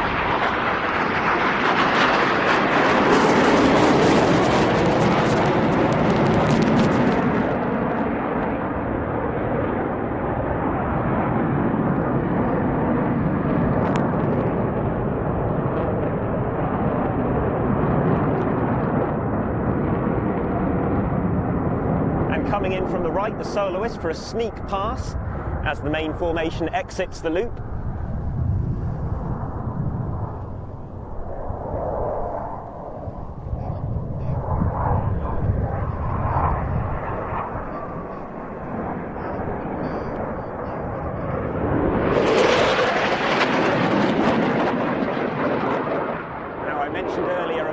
The Tiger, where 2 aircraft draw the symbol from the Korean national flag in the sky. We've come to that point in the display now. They are high up above us, starting to create the shape of a large circle, and one of them about to break away and create that Tiger shape. Absolutely original to the Black Eagles, an extraordinary piece of sky art.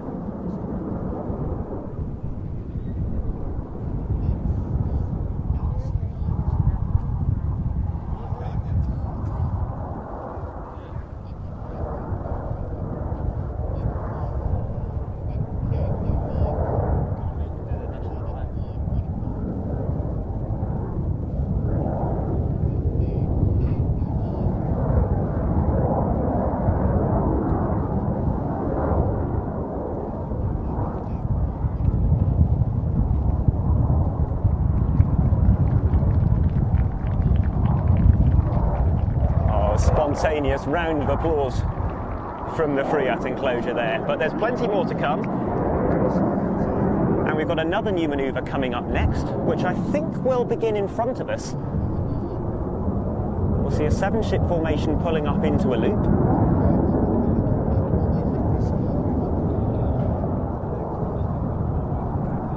They're dead in front of us at the moment. They'll pitch up into a loop and then split on the way up, departing in 2 different directions as a 2-ship and a 4-ship. and then cross again on the way down.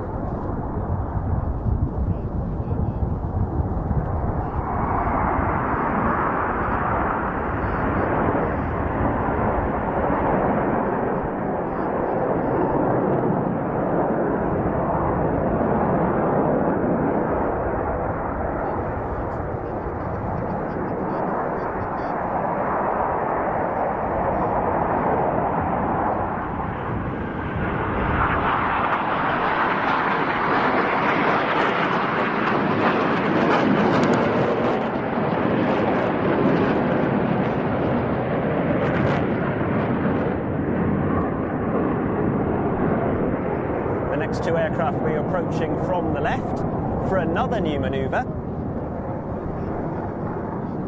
This is a manoeuvre called rock and roll. The aircraft at the front will perform a slow roll down the crowd line. The one behind him will barrel roll around his smoke trail, and then just as they exit the show line and you think the manoeuvre is over, they'll split in opposite directions in what's called the cross break.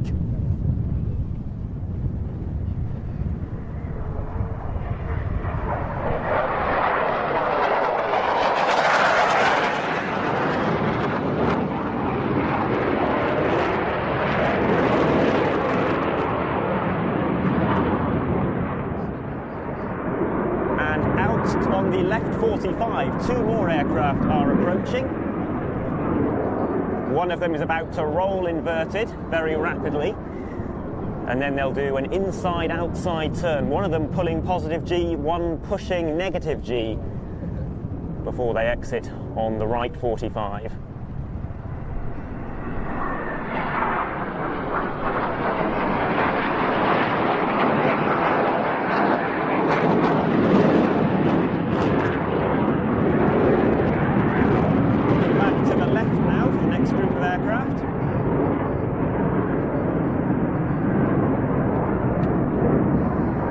Displaying a lovely echelon formation for us, almost hiding the three wingmen behind the leader.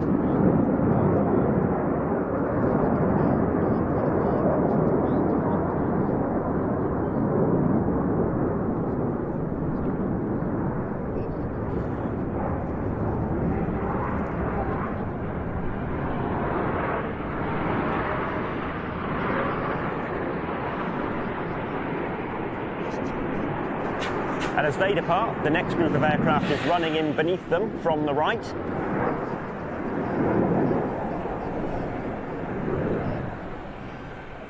One of them about to roll inverted, another one flying close formation with the inverted aircraft, and the remaining two barrel rolling around their smoke trail. This is the double helix.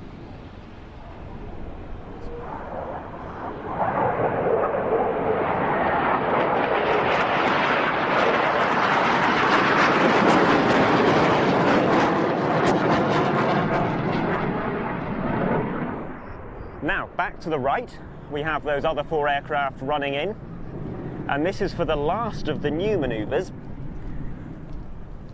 and they'll be taking centre stage for a little while now as they perform a series of turns and formation changes known as the eagle snatch. They'll start off in line astern and perform a barrel roll, and just as the nose lights come towards us, there'll be a very dramatic formation change as the two wingmen move out to the sides of the formation.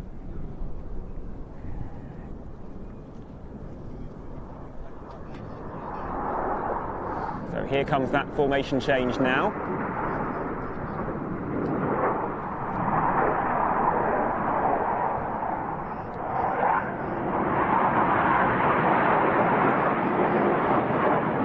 And they will turn back towards us again, forming up into that tight line astern formation for a second time.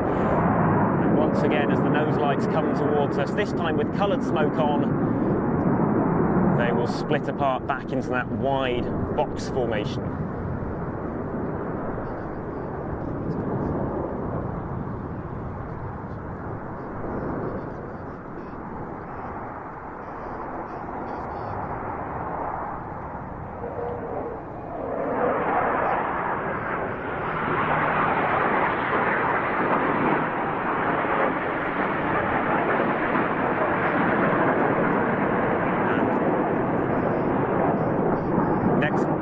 manoeuvre about to start from show centre, and this, like the rainfall break earlier, is another classic Black Eagles manoeuvre.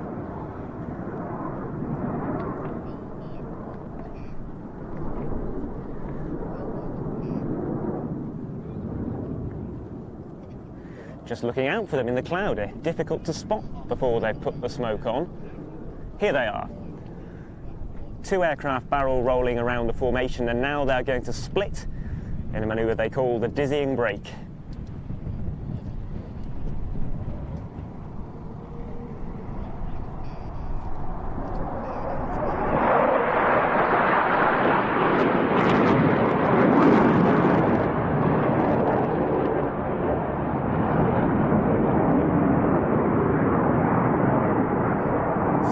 Towards the end now, a couple more manoeuvres to go though, and the next one will start on the left 45, 4 aircraft running in line astern. They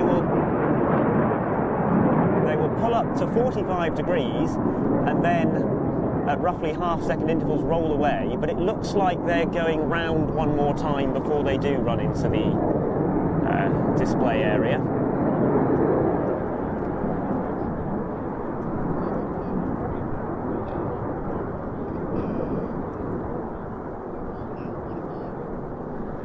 I do wonder if that might be all that we're getting, because it looks like they are all forming up.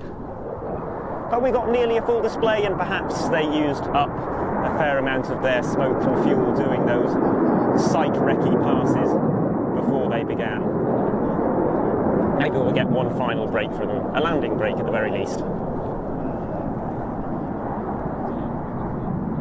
What impresses me most about that, and I'd be interested to hear your thoughts on it, Ian, but it's a display of such incredible variety. Every manoeuvre that you can possibly do, a bomb burst going up, a bomb burst going down, an opposition break, it's all in there. And some of them in all one phase of the display. You know, you had that 4-ship there conducting a few manoeuvres, and then I was reflecting as they levelled out and performed a simultaneous aileron roll. Yes. Another display team might have called that, straight and level, right to left, and performed that manoeuvre as the dramatic manoeuvre that it is. But for these, it's just the final flourish. Yes. The previous minute's worth of the display.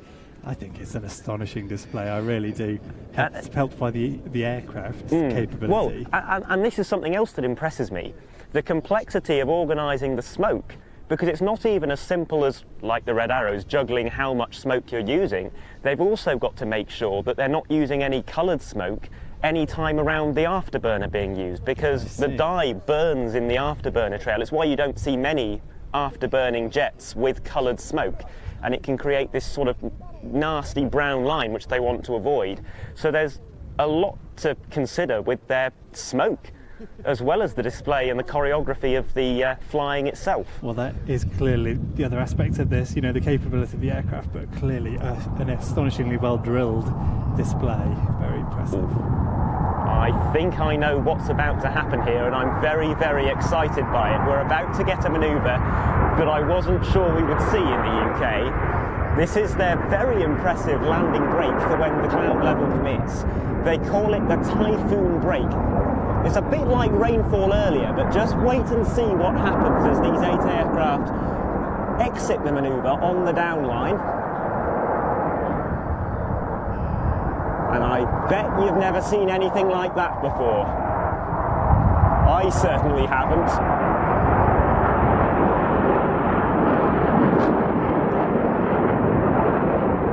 What a way to get 8 aircraft into the landing pad.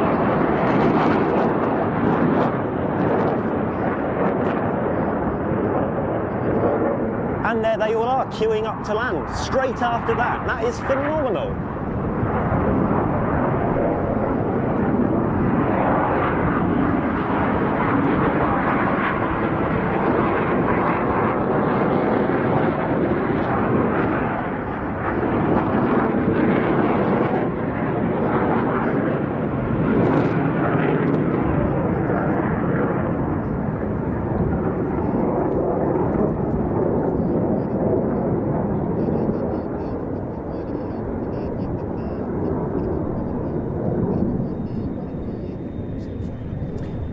where I say I hope you enjoyed that as much as we did.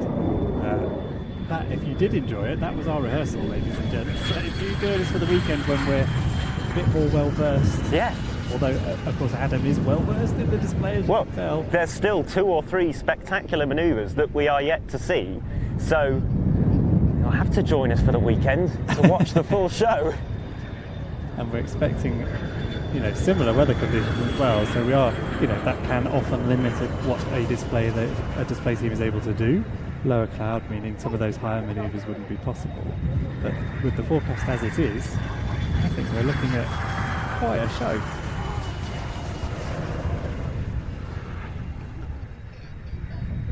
A nice high alpha on landing rollout, saving the brakes, using aerodynamic forces on the aircraft to slow down. Quite large flaps as well on these aeroplanes, air brakes as well at the back. They don't have a parachute, do they? I don't think so.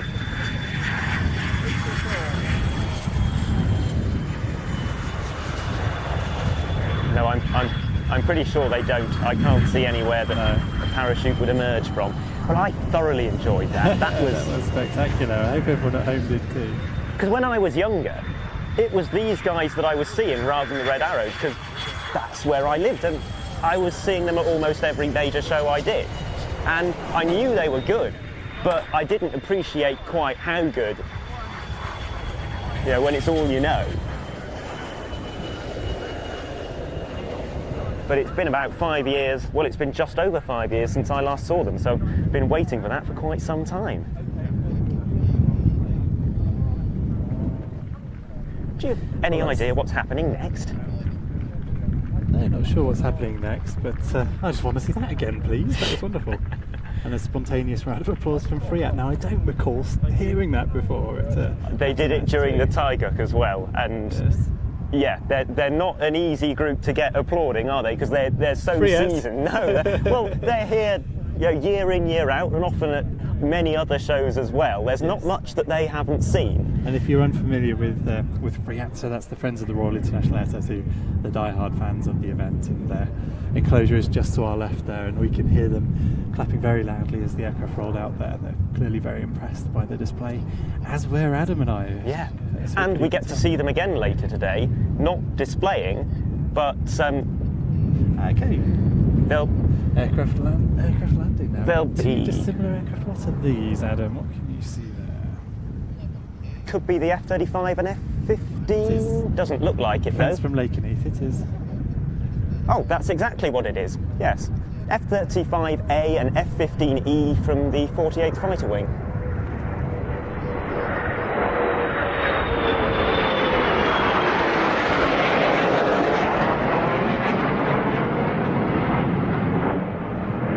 Their special scheme F-15 as well. That's a nice surprise.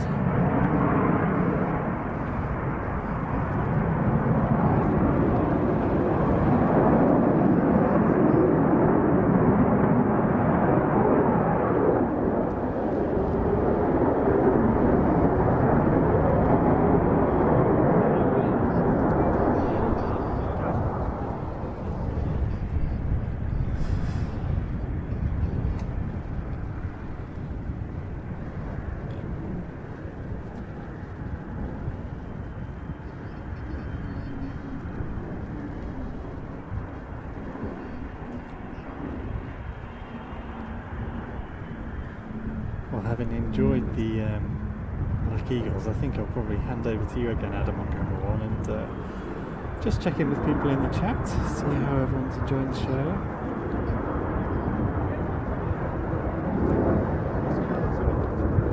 And my phone was buzzing a lot during the South Koreans. It's either a good sign or a bad sign when you're me, because I'm, you know, juggling a few balls here, so it either means there's an issue or getting lots of people saying well done. So two's live. I'll hand over to Adam for a little while. Overhead, Typhoons.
Hi everyone, if you've just joined us, it's Ian, Planes TV. I'm the one pointing the camera at that jet provost at the moment. JP providing a reminder that it's not just frontline military aeroplanes, but some historics as well. And we've got a few on the way, Adam. Yes, we have a Spitfire, a Mustang and a P-47 Thunderbolt, the only P-47 flying in Europe. All inbound over the next half hour or so, if they're running to the time of the schedule that was printed yesterday. Yeah, we shall see. So But it's been running to time today, by and large. I think partly because we've got a pretty full schedule, so if you miss your slot, you're going to cause someone some aggro further down the day.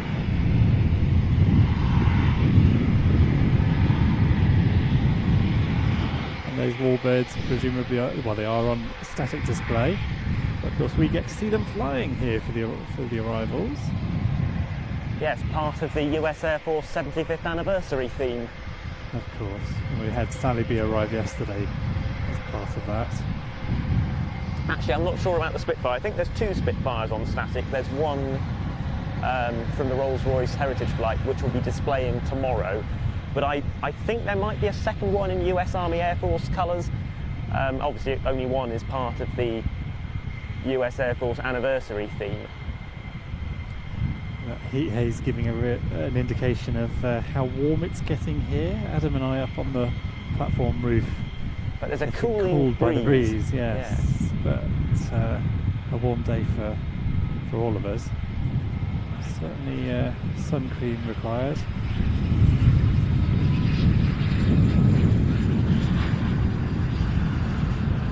What looks like a T5 version of the jet provost. Now taking to the runway on the right, one of the rare departures of the day, which must be one of the support aircraft, C295. I wonder if it is Czech, or do we have a Finnish support C295? I think we might. We'll see which one it is very shortly. You'll get told if you're wrong in the chat, Adam. You certainly will. I'm confident in the C295 part, I can see and that I've already much, yeah. expressed my uncertainty as to the operator, so I think I can get away with it. Do we have any Czech 295s? It looks like Yeah, it sort could of be Czech. colours. Is that what you'd guess? It's one of my top two predictions. Okay, yes. Yeah, it looks like Czech colours to me, but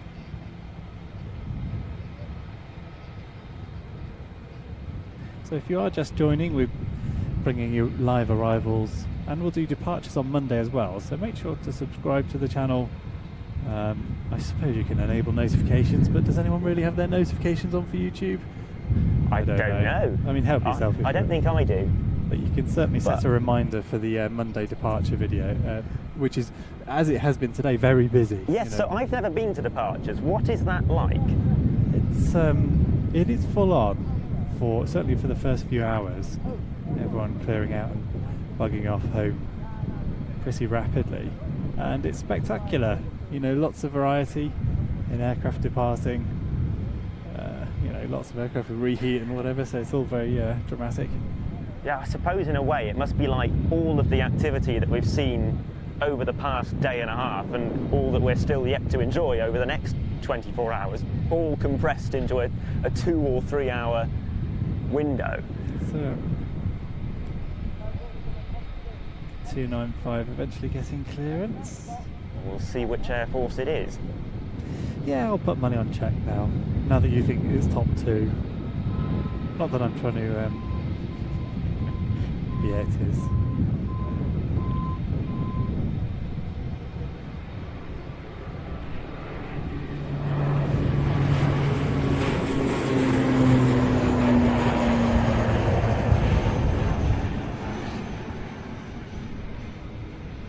That was an impressive departure. It's got me bent around the tripod. Tactical departure out of Fairford here. Worried about the snipers in the campsites.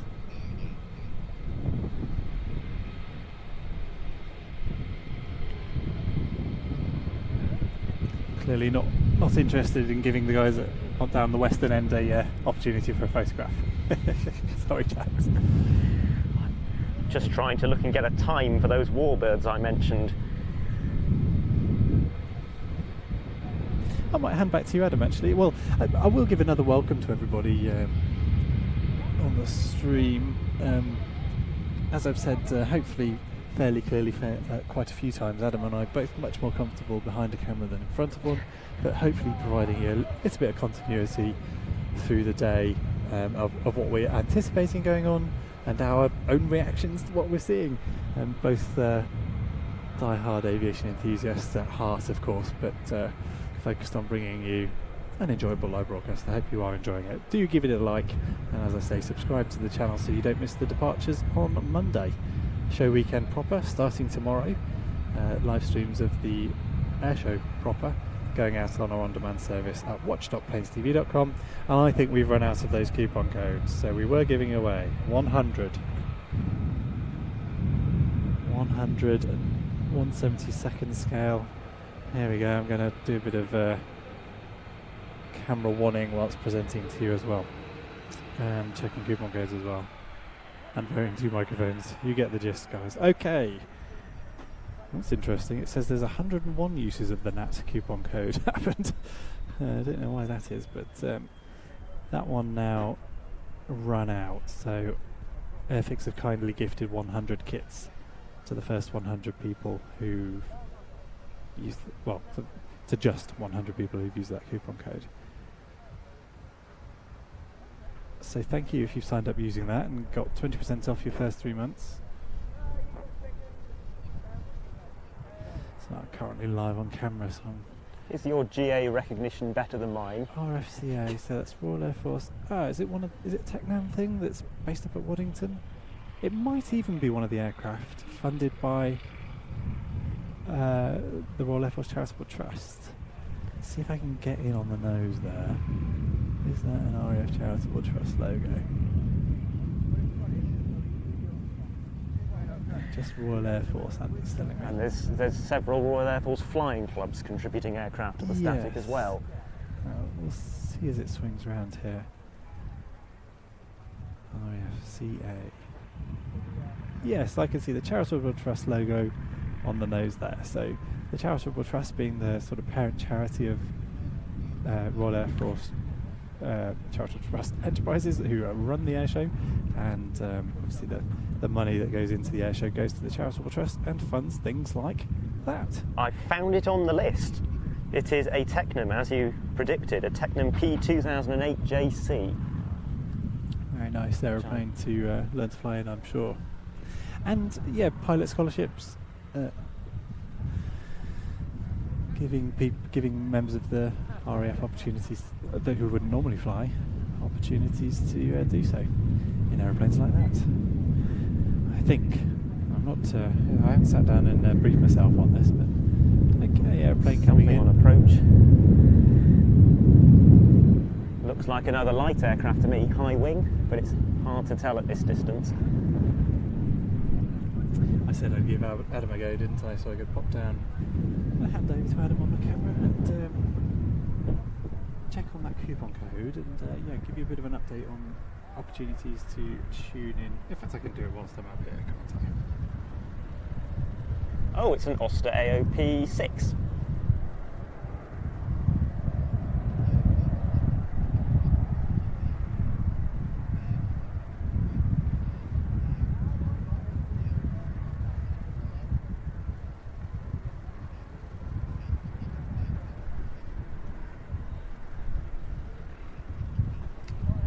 Ship formation arriving as well.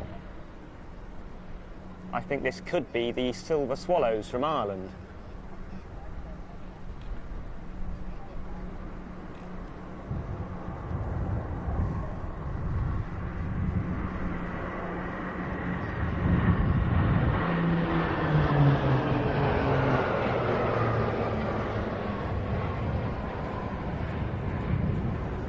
Is one of the displays that Adam and I are very much looking forward to seeing. Yeah, I'm really interested to see the Silver Swallows because, well, none of us have any expectations. We don't know the routine, we haven't seen any videos because there aren't any videos.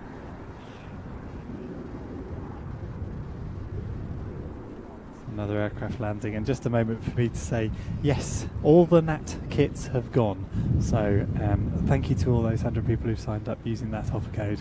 I'll be in touch next week about you paying postage for your free NAT kit, and then I'll be stuffing them all in jiffy bags. If you've missed out on that, don't worry. If you'd like to join us for the live streams over the next 3 days, which are going out on our streaming service at watch.planestv.com, you can still sign up, and this is a timed discount, so it ends midnight tonight. That's, what day is it? Thursday. Midnight tonight, UK time.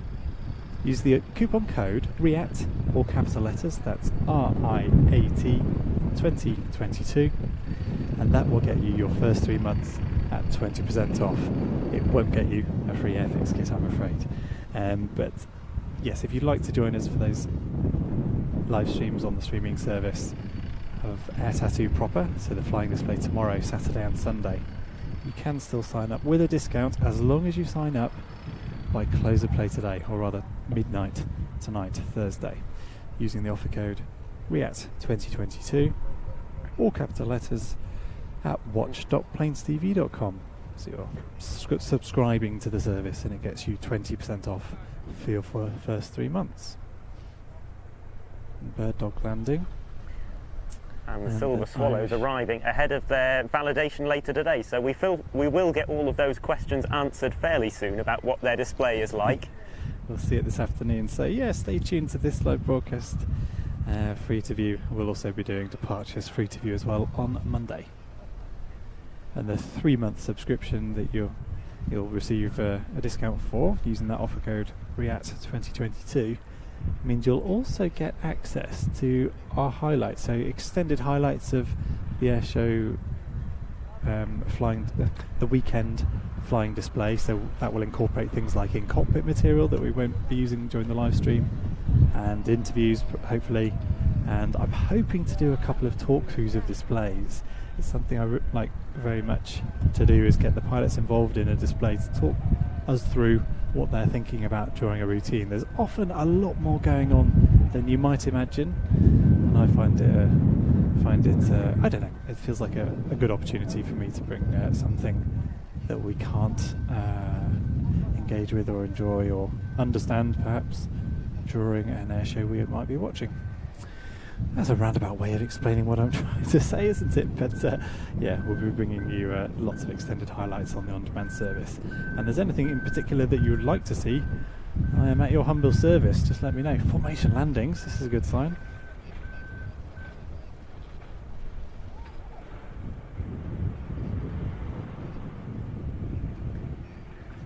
I feel a bit sorry for the Black Eagles, who are still waiting to cross the runway and have been for a while. Yeah, a busy period here at RIAT, and we started the day saying it was fairly busy yesterday, and the running order for the day's activities was 4 pages long. Well, today's is 14 pages long. Slightly different format, so they've squeezed a bit more, spaced things out a bit more, but a much busier day today than yesterday. Let's take a look at the chat, see if there's anything spotted by viewers. I really do enjoy seeing the updates from folks in the chat. Obviously everyone's staring at flight radar. I've just noticed, Ian, they're in a special scheme, or they've got a special tail commemorating the 100th anniversary of the Irish Air Corps. Fantastic. Yeah, a great deal of effort being made by the Irish Air Corps. There are special schemes as well for the aircraft of the Silver Swallows. Now, I love this little fact, but this is one of 2 display teams that the Irish Air Corps have this year, both of them being set up just for the year, for the anniversary. The other flying 3 PC-12s, I think they're called Team Shadow. So if you count both of those, the vast majority of the fixed wing fleet of the Irish Air Corps is part of a display team this year. Fantastic. And why not? What better use? I mean, at the end of the day, presenting aircraft in front of the public, letting us see what we pay for, or what the Irish taxpayer pays for. There's a lot to be said for getting aircraft out to air shows, I think, but then I'm an air show fan, aren't I? So. Angry Gamer says the Red Arrow's on the way to RIAT. I got halfway through saying earlier we'll see the Black Eagles again, and that's because they're off with the Red Arrows to rehearse the joint formation that we'll see on Sunday. Sunday, I believe, yes. And I don't know, there's nothing to suggest that they'll be rehearsing that anywhere near here, but we will see arrivals and departures of both teams, and maybe that fantastic landing break again from the Black You Eagles. never know. I could watch that all day.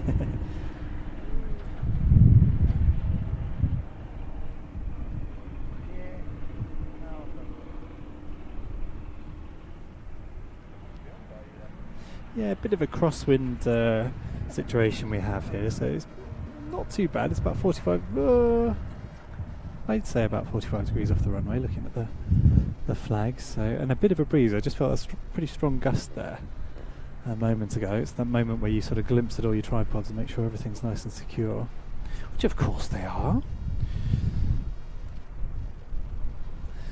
Live on 3, that means I'm staring at you. Hello ladies and gents, my name's Ian, I run Planes TV. Thank you for joining us for this free to view live broadcast of Arrivals at Air Tattoo. We'll be bringing you live coverage from the first arrival yesterday to the last departure on Monday.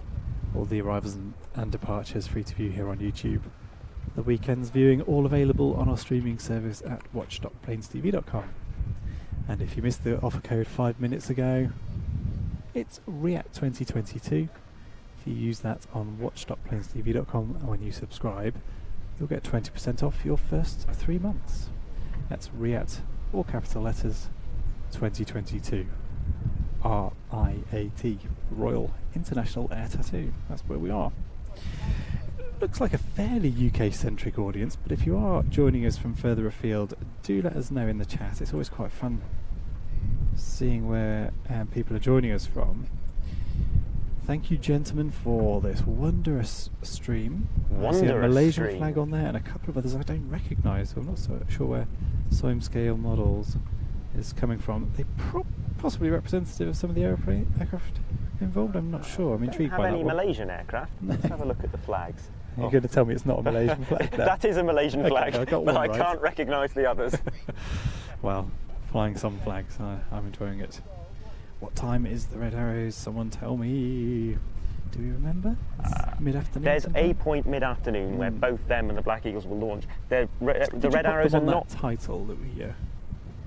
No, I don't think I did because we're so used to the Red Arrows. We're so so we don't used think to of them as but also I don't expect that this is going to happen. This formation practice is going to happen here, so we will just see the takeoffs and the landings. We suspect. We might be surprised. Sure. It'd be lovely if we were surprised. And thank you, Red Arrows, Silver Trig, saying they're scheduled to arrive at 12:25, so about 5 minutes. So we might get them landing prior to the rehearsal with the Black Eagles. That might make sense. Yes, that is definitely what's going to happen. We've got the German Navy P3 coming in. These planes are very slow, quite right. But then again, they are landing. You wouldn't want to do it fast. And a P3 arriving, yes. Well, I think if you're enjoying our commentary, Alex, he says fantastic commentary, which is extraordinarily generous. Alex, thank you.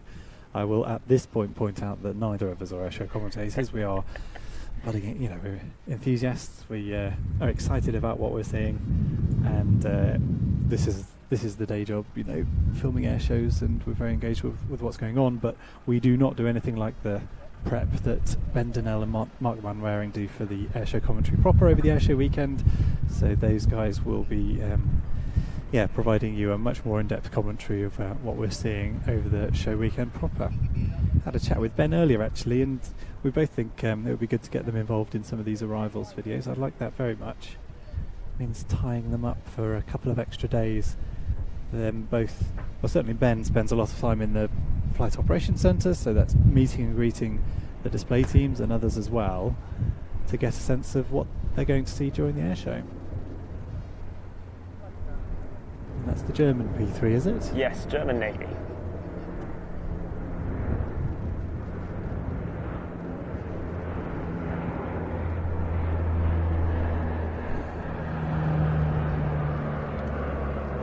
And I see Lorraine asking on the chat if the weekend coverage on our website is free to view. It's not, it's part of our subscription service on there. It costs £10 per month normally, but if you use the offer code REAT2022, you'll get 20% off your first 3 months. Making it just £8 gives you access to the live stream over the weekend, or from tomorrow, Friday, Saturday and Sunday. I should also say it gives you access to our back catalogue of programmes on there. So we've been... Adrian, who's stood down there shooting the wide angle today, set this business up 30 odd years ago, and our back catalogue of airshow action is available on the service as well. So as is the future collection. Yeah, the future more streams coming this year, some of which will be on the streaming service. September Duxford, certainly.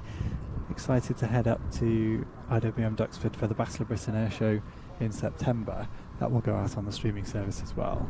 And yeah, in the off season we'll be doing more besides from the material generated through the year.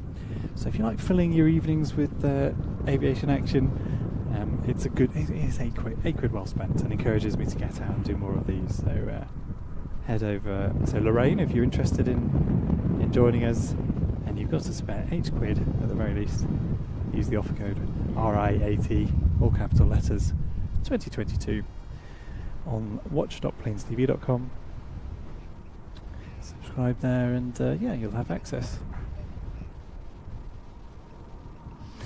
And I feel like I should excuse the fact that I'm charging people for it, but it's quite an undertaking here. Team of 7 at the airfield. I blew a hefty £3,000 at Premier Inn on Tuesday evening.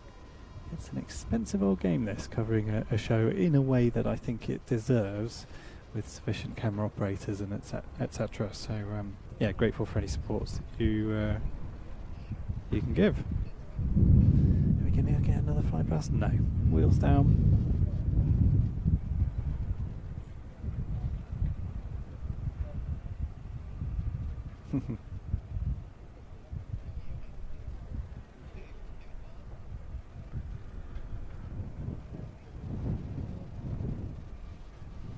And Tyler official saying heading to Air Tattoo on Saturday, so going to miss the Reds with the Black Eagles, but my opportunity to say join us on the live broadcast, isn't it, and watch it from home, sheltering from what's going to be a pretty scorching day. Ooh, nice.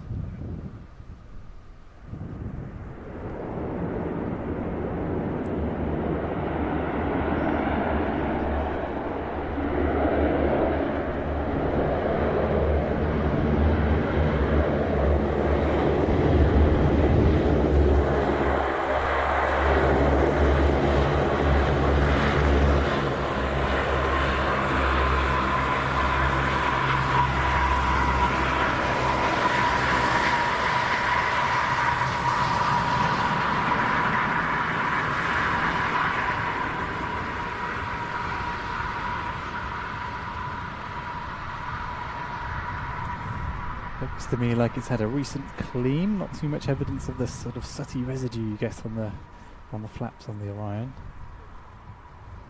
I suppose you've got to look your best when you're coming to Air Tattoo. Speaking of which, a hot day here, a sunny day. Okay, red arrow's in from the right. Well, I'll save my complaint about Adam stealing my hat for later on. There's the Reds inbound. Thank you, whoever it was that pointed out that they were due in a moment. So Pure Vanilla Cookie, who's making me hungry again, will be happy. Here they are.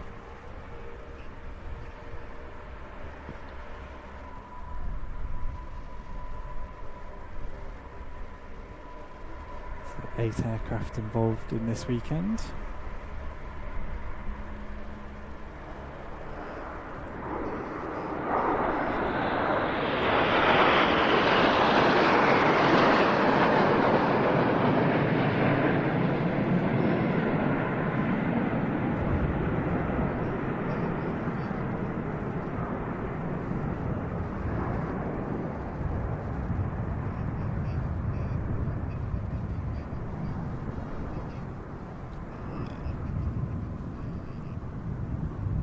So the Red Arrows are 7 ship this year, and we're very much looking forward to their display, but also their formation flypast with Black Eagles. And has Saturday's been publicly released yet? Yes, that's been publicly released. So it's Voyager, is that right? Sorry, say again? I don't know. I don't want to say anything that's going to yes, get me into trouble. no, it has all been publicly released. Okay. The Beluga, yeah.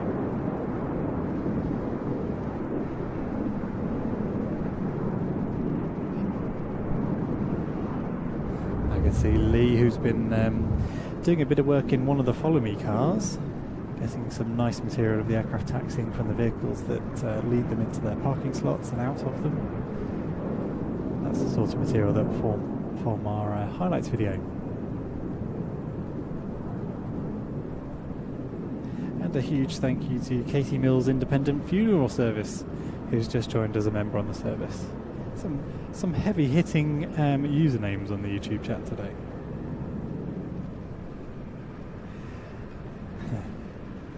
Andrew Hyams in the chat, who helps support us at shows, vision mixing on occasion, asking if we'll be doing the evening show at Duxford. I'd like to find a way of doing that, Adam. Andrew, I'm not sure yet.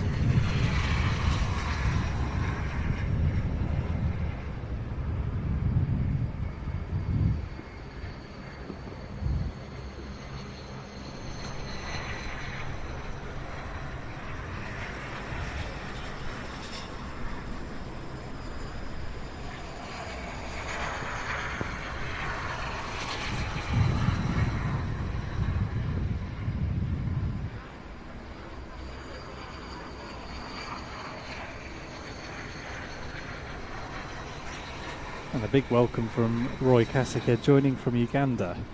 Fantastic to see and hear from people in all corners of the world. Great stuff. Canberra, Australia checking in. And a hello from Denmark, from Jim Lacey. I do really enjoy doing these free-to-view streams, joining the conversation with people from all over the world, and, you know, a shared passion in aviation. It's pretty good stuff.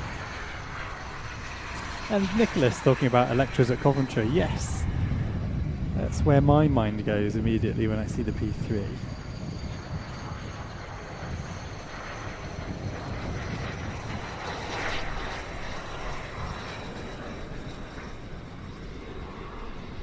And Austrian Typhoons or Eurofighters circling nearby, says Josh Butts. Perhaps behind the Skyvan. Yes, are they to the north, Joshua? So the Skyvan operating some photo flights for aircraft arriving. Aircraft in from the right, gentlemen. Mustang, is it?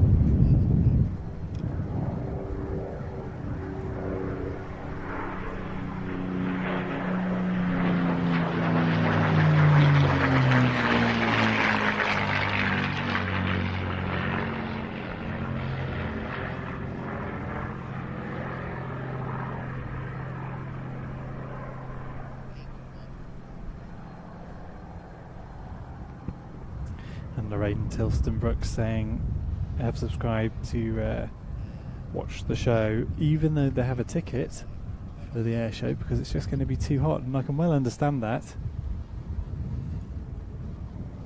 It's going to be scorching and quite uncomfortable for some people, so do stay safe, everybody, if you're coming to the show. Plenty of water. And speaking of which, I might go and grab my hat, or rather a backup hat, because Adam's nicked mine. So I'll leave you for a moment. Yes, sorry about that. No, you're welcome to it.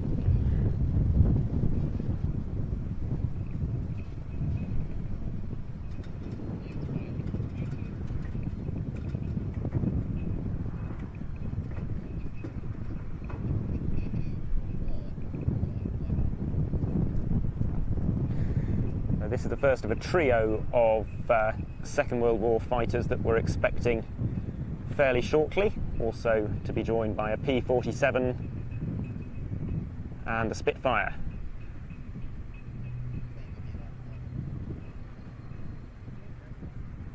And I suspect it might be the Mark 19 Spitfire from the Rolls-Royce Heritage Flight that we're expecting, because this aircraft is operated by the Rolls-Royce Heritage Flight P-51D Mustang Warhorse.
Hi everyone, welcome to our arrivals live stream, but of course we are seeing some rehearsals as well. These guys, the Frecce Tricolori from the Italian Air Force.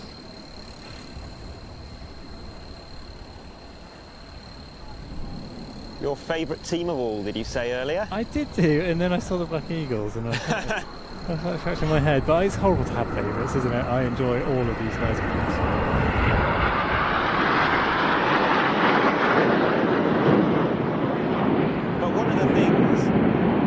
So appealing about the Frecce is that they are so completely different to any other team in their style. It's hard to compare them to the Black Eagles.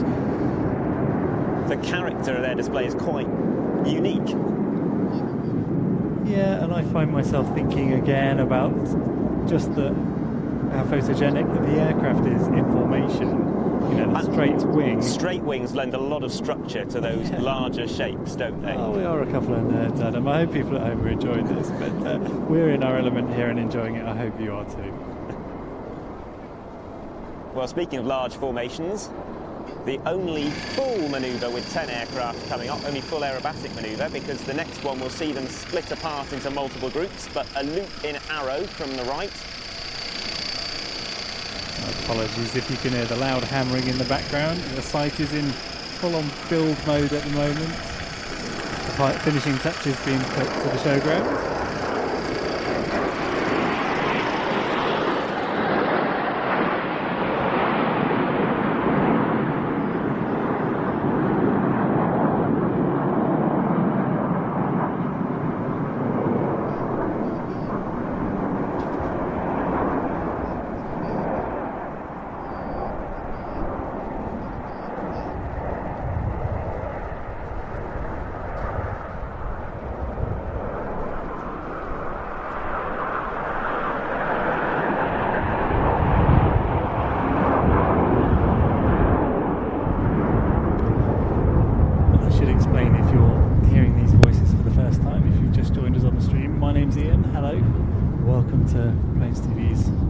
Of the arrivals here at Air Tattoo. Currently filming, I'm on camera, so I'm camera one, this tight shot of the formation, and Adam's been doing a bit of that job too. That's the other voice you can hear. We've got Adrian down the bottom there on the wide angle camera. We're all, you know, well versed in aviation videography, if you like, but Adam, as you can hear, has done a bit of research, and he is a self-confessed formation aerobatic nerd. I am. So he knows these knows these display routines very, very well. So hopefully providing a little bit of context for us. Yeah. And we're about to see the formation split into 3 elements: a 5-ship, a 4-ship, and a solo.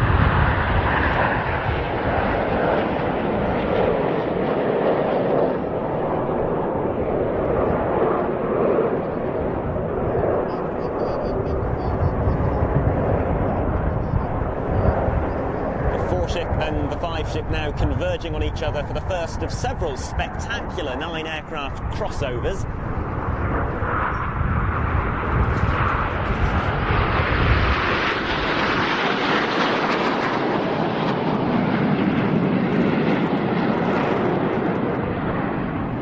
And now they pull up into opposing loops once again in 2 line astern formations, and they're going to rejoin on the exit of this loop. I hope this comes across on the stream, the speed of the Frecce Tricolori's rejoins. These 2 groups often splitting apart and then joining back up with each other by the end of the manoeuvre, as they have done just there. But now from the left we have the soloist coming in for his first manoeuvre, which will be a 4-point hesitation roll.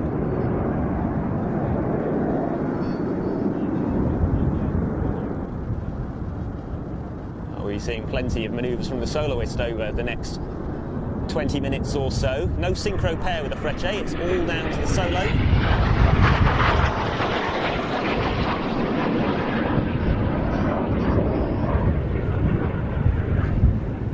And the main formation have been using that time to reposition. They're coming in from the right.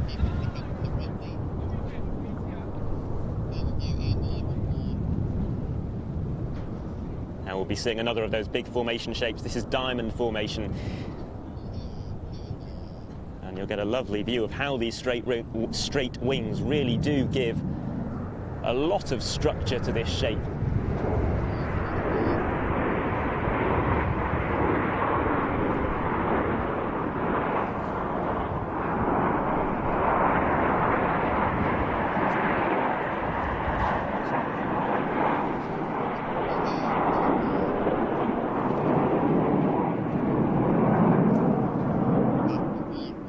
Looking for the soloist to arrive now for an inverted pass, which is from the right.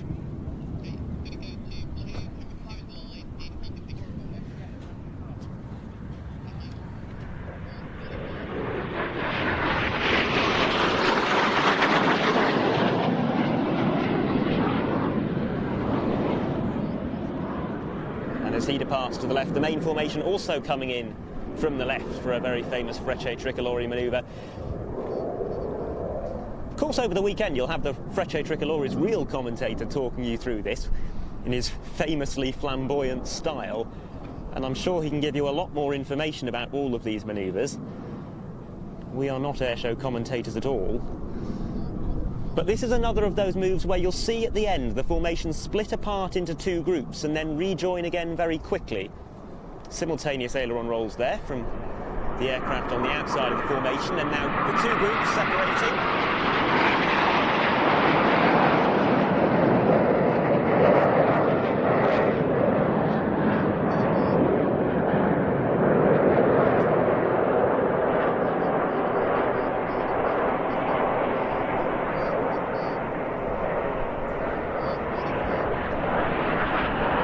And they exit to the front and very swiftly rejoin in a single formation as we look out for the soloist once again with a triple aileron roll.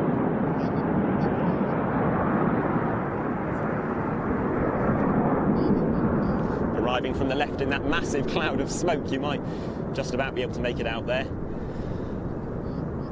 They do produce an awful lot of smoke, fantastic smoke generators.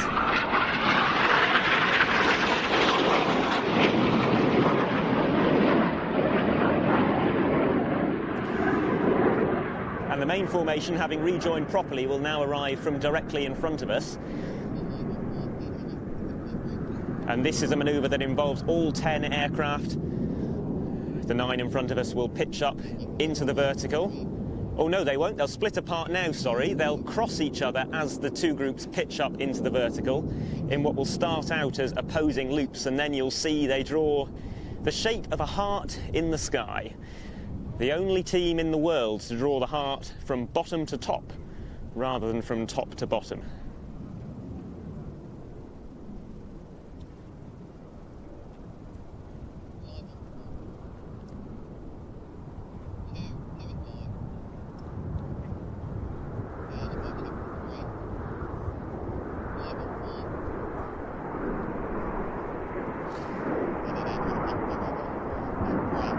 I said, didn't I, that this would involve all 10 aircraft? Well, here comes the 10th from the right, passing across the heart with some aileron rolls.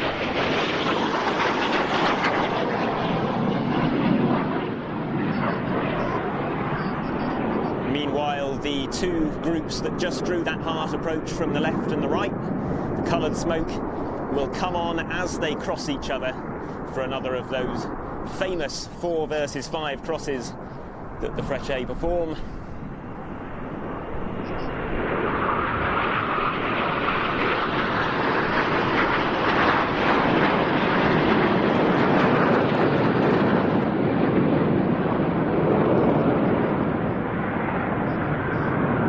Here comes the soloist from the left now. And he's going to do a very uncomfortable manoeuvre, pushing negative G, negative 3G. All the blood rushing to his head.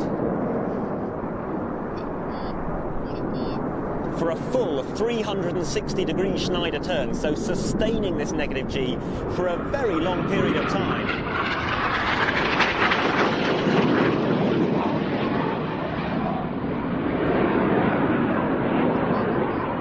My apologies, positive G Schneider turn and a negative G push afterwards.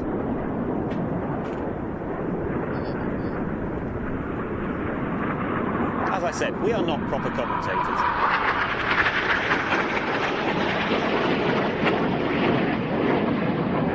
There's the negative G push. Knew there was some negative G in there somewhere. And now the main formation approaches from the right. We're going to see some rollbacks, much like we did from the Black Eagles earlier, but a very different style of rollback. And then, having completed the rollback, they will pull up into a loop.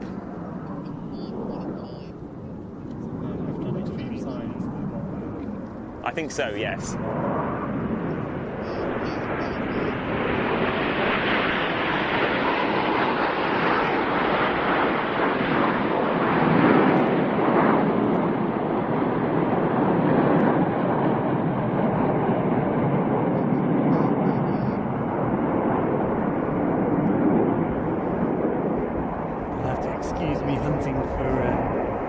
Slow-mo shots, ladies and gents. I'll stop going on about it in a bit, but it's one of the focuses for me on the telephoto camera during these rehearsals. It's picking up some nice tight-in slow-mo shots. Soloist diving in from the right now.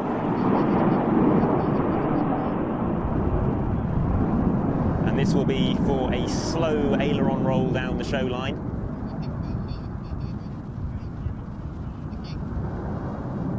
Strong smell of the smoke drifting over us at the moment. Yes. And it's getting to the point where it's affecting the visibility a little bit. There aren't many teams where you smell the smoke in this way. Yeah, the on-crowd wind helping. Different, you must use a different dye to the red arrows. That's a different smell. I suppose it's doing me. Yeah. Nice in from the left. Yeah, 9-ship barrel roll. Well, we're talking about barrel rolls versus aileron rolls yesterday. You can really see the shape of that barrel in this barrel roll.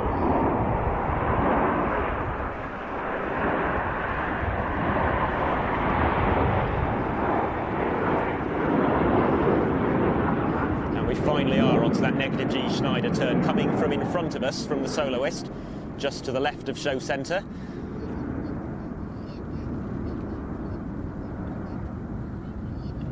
And a very hard push.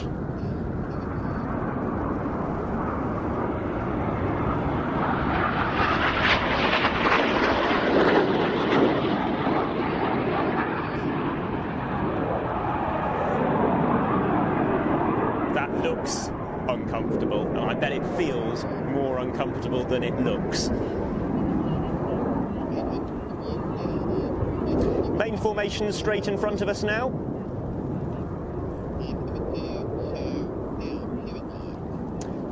They will be in a triangular formation. They'll pull up into a loop, and then on the down line of that loop they're going to split into those two sections once again.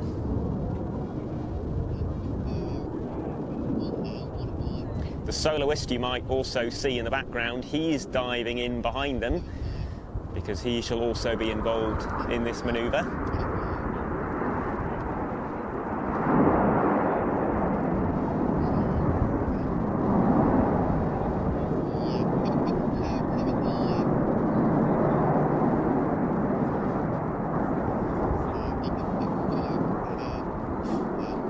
Soloist has now departed, clearing the way for the 4-ship and the 5-ship to perform another crossover.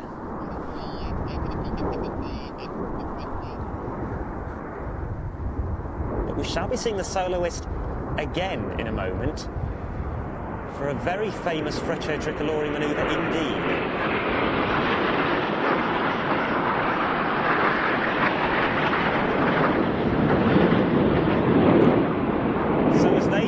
The soloist arrives from the centre. He's low above the trees but pulling vertical with the smoke coming on, and he will hold that vertical climb with the airspeed bleeding away to 0 until he stops mid-air and falls back through his own smoke. We saw the Royal Jordanian Falcons validate yesterday. We'll see them and the Blades in purpose-built aerobatic aircraft over the course of the weekend. This is the sort of manoeuvre we'd expect from them. Wow, holding that backward tail slide for a very long time indeed. One of the very few pure jet aircraft that can do that. Now, main formation coming in from the front for the newest manoeuvre to be added to the Frecce Tricolori display, added in 2015. And this is the Tricolour Sparks, a spectacular bomb burst added to mark the team's 55th anniversary.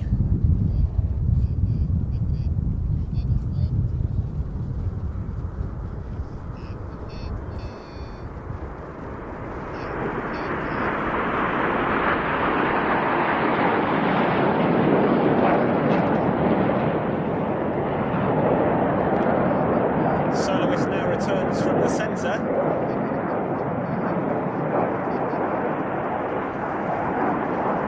And if you thought that tail slide a moment ago was spectacular, then just wait until you see what he's about to do now.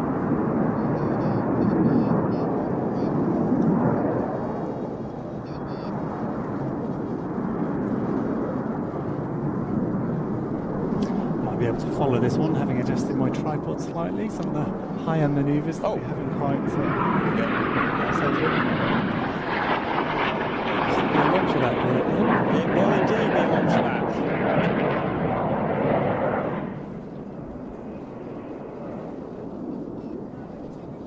Lomshavak is, well, do you know what Lomshavak is the Czech word for? It's a headache, isn't it? Yes, headache or hangover. Never actually put that to my Czech friends. I need to check the particular Czech friend who would provide a very exact translation. Headache or hangover, okay. Yeah, it certainly looks like it might give you one. Main formation now coming in from the right. It'll be interesting to see what they do here, because there's a couple of manoeuvres that they usually fly at this point that they practiced at RIAT on 2018, but then they haven't flown at the show since then. I think they couldn't quite make them work within the showground layout and the UK regulations, but we'll see some rollbacks and then we'll find out whether or not they pull up into a loop afterwards.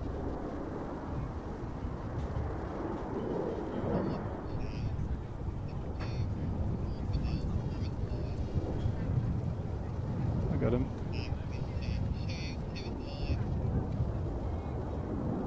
So some rollbacks. Stop going on about the slow-mo at some point, but that one's going to be a good one with the jet in the background too.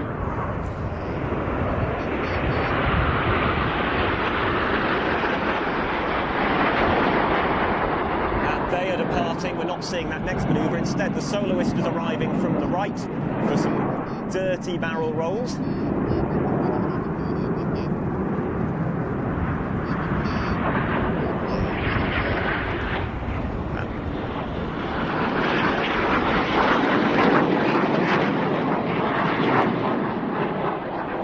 Showing some flexibility there, because normally that's 2 dirty barrel rolls, but obviously it's a very long crowd line here, so... Did I count 4 or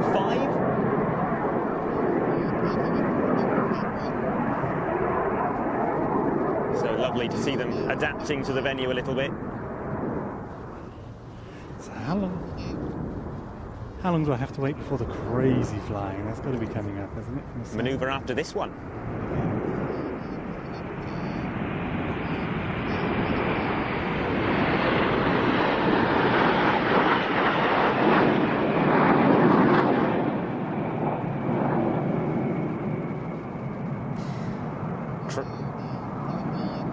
And thus the crazy flying begins from the left 45. Extraordinary pitch rate.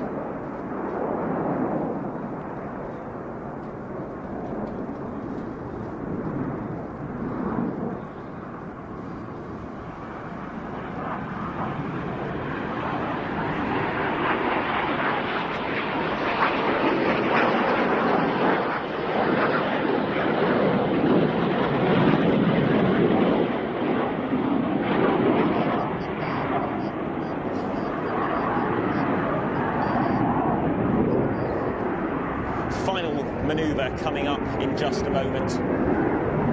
That famous 9V1 cross with the Italian flag, certified I think as the longest Italian flag in the world. I don't know how they would go about measuring such a record. One thing about the Frecce, I mentioned earlier, this is the newest manoeuvre at one point. It was developed in 2015. You might think that's a bit odd. The Reds change up their routine every year. But the Frecce have very slow pilot turnover. You might stay with the Frecce for 5 or 10 years. The display routine barely changes. And that is what makes this incredibly tight choreography possible, especially these splits and rejoins. Almost every other manoeuvre, the 9 ship is splitting into a 4 and a 5 and then rejoining again. And that is possible because everyone is so well trained and well practiced on this routine.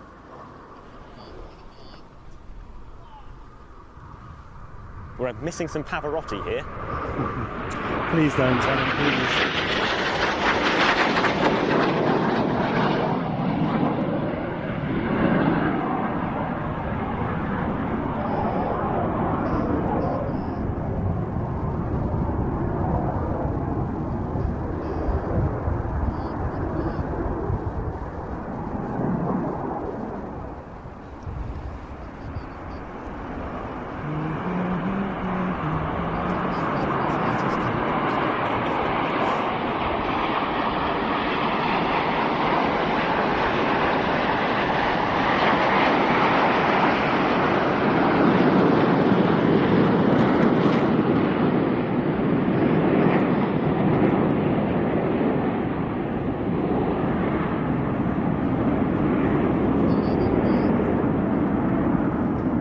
If we can get on the wide shot, perhaps, this massive band of smoke that's floating over the top of us, that's quite a sight.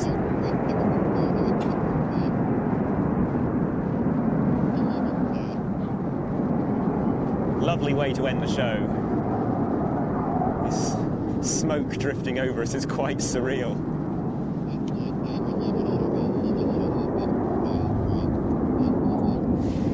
And if we're lucky, we'll get a formation landing. Not quite like Spanish? Yeah. But they land all 7 together, and I think we get 2 groups with a Frecce. 2 groups like of 5.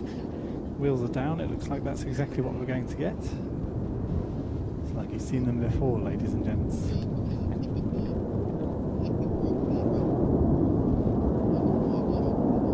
Well, you can't wish for much more than those kinds of conditions for a big jet formation team. Maybe, I'm being picky. I'd love a bit of extra light on that final flourish of the display, though. The airfield currently shadowed by a cloud, but what a sight. But it's good to have some of these clouds because the backdrop at the moment is just lovely. Yeah, it gives it's one of the things we often find ourselves talking about is a bit of contrast in the sky, some dark, some light, some blue, some white. Gives you that contrast behind the aircraft, gives you that sense of speed. Well, while they come in, I'm going to have a quick glance at the schedule, see if I can decipher any of the upcoming movements.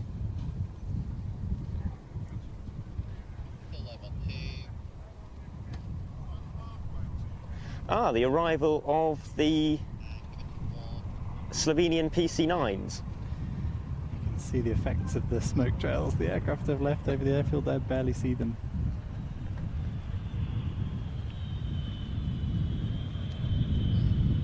You start questioning whether you're in focus or not, or is it just the smoke?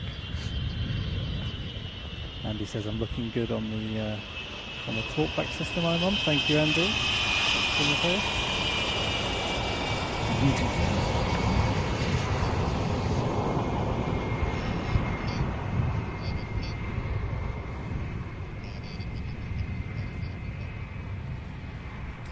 Well, my belly tells me it must be lunchtime, is it? I'm starting to think the same. First lunchtime anyway. I'll have another lunch at 2 and another lunch at 3 and another lunch at 4 if that's okay. Yeah, if we manage it. These are challenging days. This will be a 10-hour live broadcast we're doing today. A team of 6 involved. And the idea is we're running 2-hour shifts on camera. Doesn't always work out that way, but we do try, particularly in these sunny conditions, where it's difficult to keep hydrated and shaded from the sun.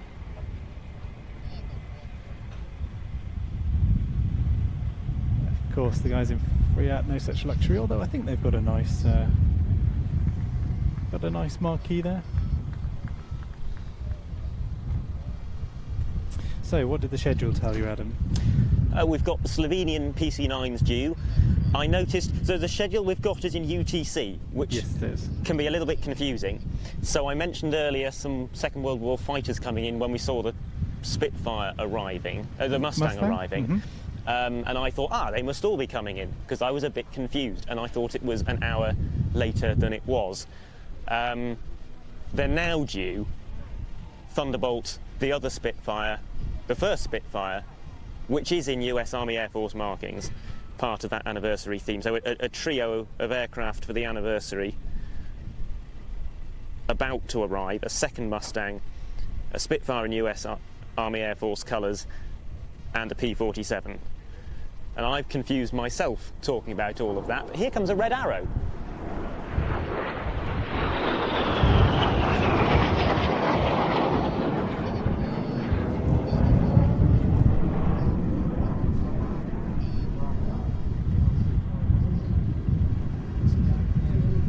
Late lunch for one of the members of the team, presumably.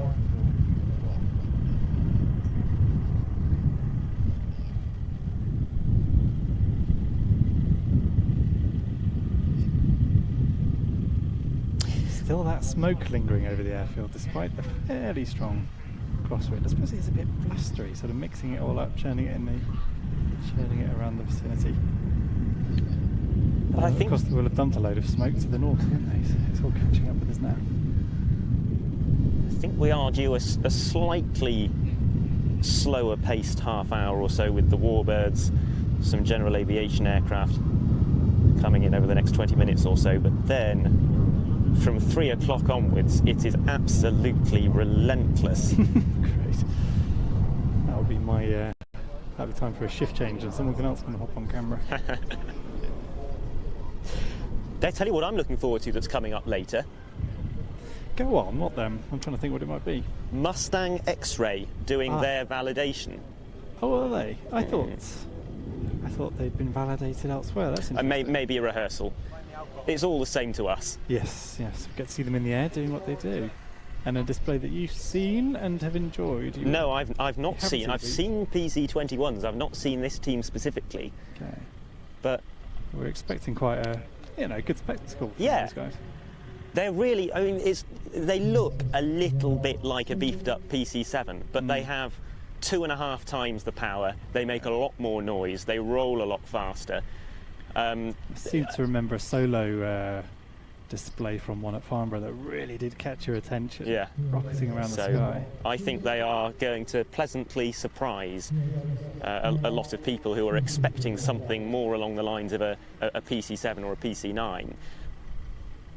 PA test going on at the moment, which is where I nervously keep my ears out for commercial music being played, which we can't bring you over the stream. YouTube gets very angry about that.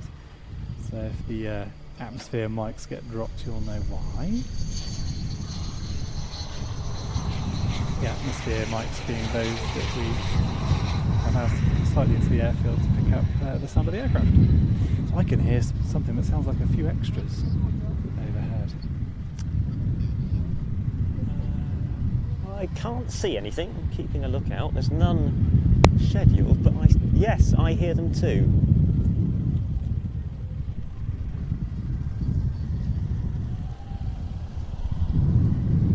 I see 2 aircraft, 2 o'clock.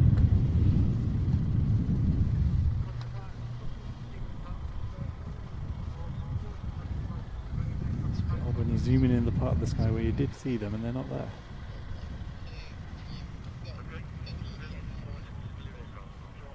Okay. Are we expecting some Slovenian PC-9? We are expecting 2 Slovenian PC-9s. I think I found them. Not extras, but you can understand where I was coming from. Although, turboprop aircraft, you'd have expected a slightly different sound. Pratt & Whitney PT6, okay. Which is the same engine that seems to go into almost every turboprop advanced training aircraft. Even small airliners have the PT6. Clearly something about the speed or shape of the prop giving them the same kind of sound as an extra. My favourite aeroplane of all time, the TBM, that has a PT6 Okay. as well. Let's not get him onto that We'll now. never miss an excuse to talk about the TBM. I might just kick him in the shins. All capital. So I've got Jim asking me on the talkback what the offer code is for the subscription service. That's REAT 2022, all capital letters. That gives you 20% off your first 3 months on the subscription service, which is what we'll be broadcasting Air Tattoo tomorrow, Saturday and Sunday on. And the site is watch.planestv.com. Someone presumably in the chat trying to catch up on what the offer code was. Something in the circuit just coming in for a run and break by the look of it. Spotted that, I see it. Cruise live, okay, so I'll pick him up. Spitfire. It's a handy reminder that I'm still in my high shutter speed, high frame rate mode. It's the American Spitfire Mark 16E. From Suffolk Spitfire. So I'll take myself off the high frame rate because I'll shoot lots of slow-mo during the Frecce, but it does make the props look a bit weird. Makes a lot of things look a bit weird, but I'm taking the opportunities as they come. Frecce backtracking there, back to their parking slot on the south side actually, so people down the eastern end, excuse the wind, people down the eastern end of the showground able to see quite a lot of the aircraft participants. And there's something just on base leg at the moment. I don't imagine. I suppose the Frecce will be clear of the runway by the time it arrives. I wonder if that's another of the Warbirds.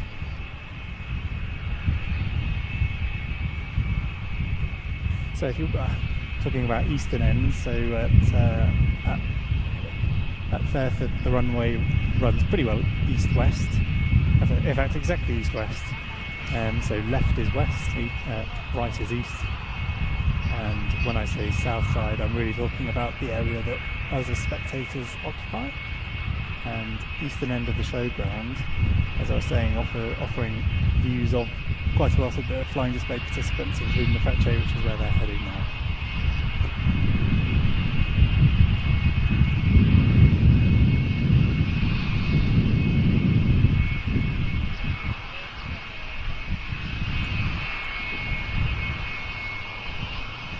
Getting a little bit blustery up here, and I was facing into the wind, so apologies for the wind noise.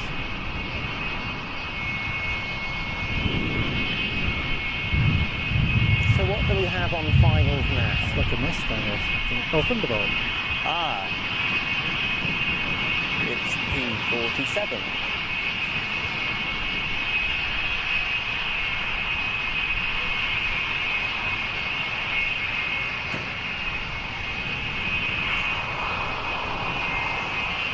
One of the themes of this year's Air Tattoo is the 75th anniversary of the United States Air Force.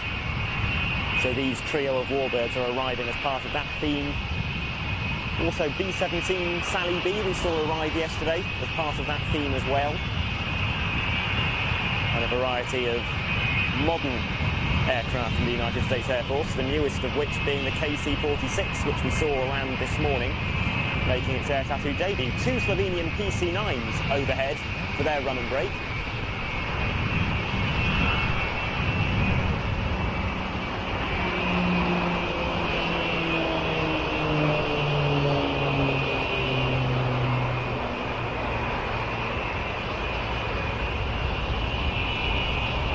And then, as if it's not busy enough, the Spitfire on finals as well. It's difficult to know where to look.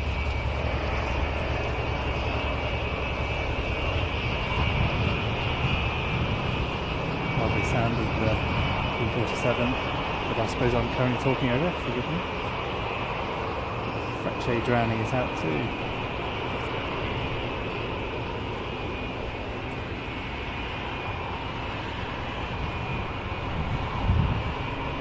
you can understand why people do make a week of it here at RAF.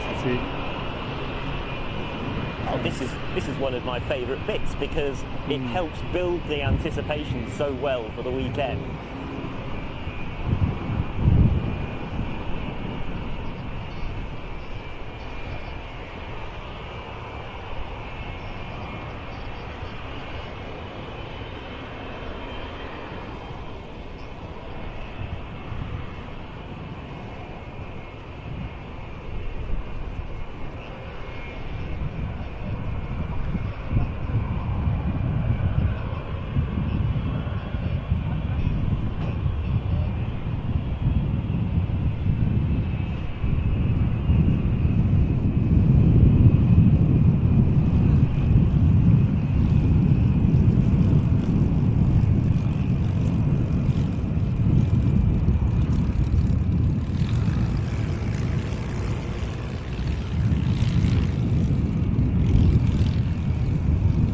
We're getting another pass from the PC9s, perhaps because the runway isn't clear yet.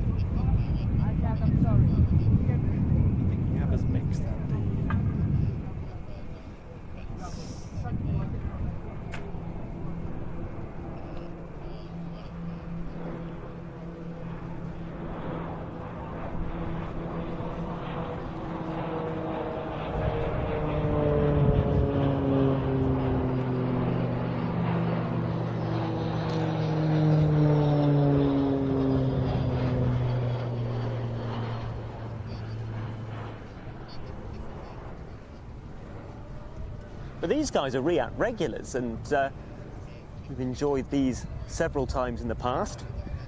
They won the Lockheed Martin Canestra Trophy for the best overseas participant in 2015, and the Sir Douglas Bader Trophy for the best individual flying demonstration in 2017, because it's a display that's got some very, very challenging and sophisticated manoeuvres in it. A lot of Sorry, we're talking over each other. You can tell we're not professional commentators, can't you? As I say, much happier behind a camera than in front of one, but hopefully giving some context. I was going to ask and test your knowledge slightly on those awards. There aren't many events where, you know, that have been awarding displays for so long. You know, we're talking about 50 years of those. Some of those awards have been running. Can you remember what Rod Dean won 50 years ago? 50 years ago? Can that be right? I think so, in the Hunter. 51 years ago. What was it? I do not have a clue, and now you've embarrassed me in front of many people. Well, now I've said it, I'm not even sure he won an award. I know he was in the display, and I think I only know that because he did win an award. You know, he's been a name we'll know, you may know as viewers, from the display circuit, and more recently with Warbirds. But yeah, back then flying the Hunter here at RAF. I'll say here, that would have been at North Weald, the first one. 50 years ago, it was either North Weald or... yeah, it must have been. I think the first 2 or 3 were at North Weald I before hope they Ben's not outgrew the watching. site. He'll be cursing us for not knowing. But yeah, great rich history to this event, stretching about 51 years. Probably worth saying about the awards that they're not seeking to reward necessarily the most dynamic moment. It's about the displays that impress the Flying Control Committee for being dynamic, yes, entertaining, yes, but also well controlled and safe and staying within all of the parameters, which they all do, of course. That's why the Flying Control Committee are here. But it's a combination of rewarding the display itself, but also the particular attention to detail of the crew.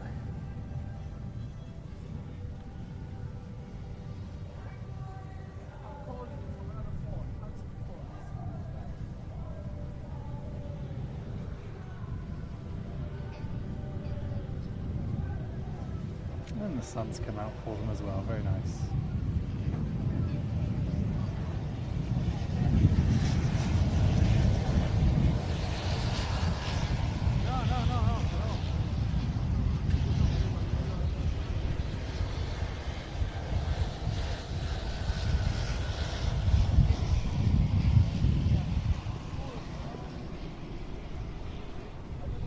I'm sure we're not going to get a break, but it might be a good time to swap Adrian out on the wide-angle camera. Everyone's got a limit to the amount of time they can spend on camera. Shall I pop down there? Might have a sandwich on the way. You do that. And So I have not had lunch yet. Sorry about the housekeeping, ladies and gents. But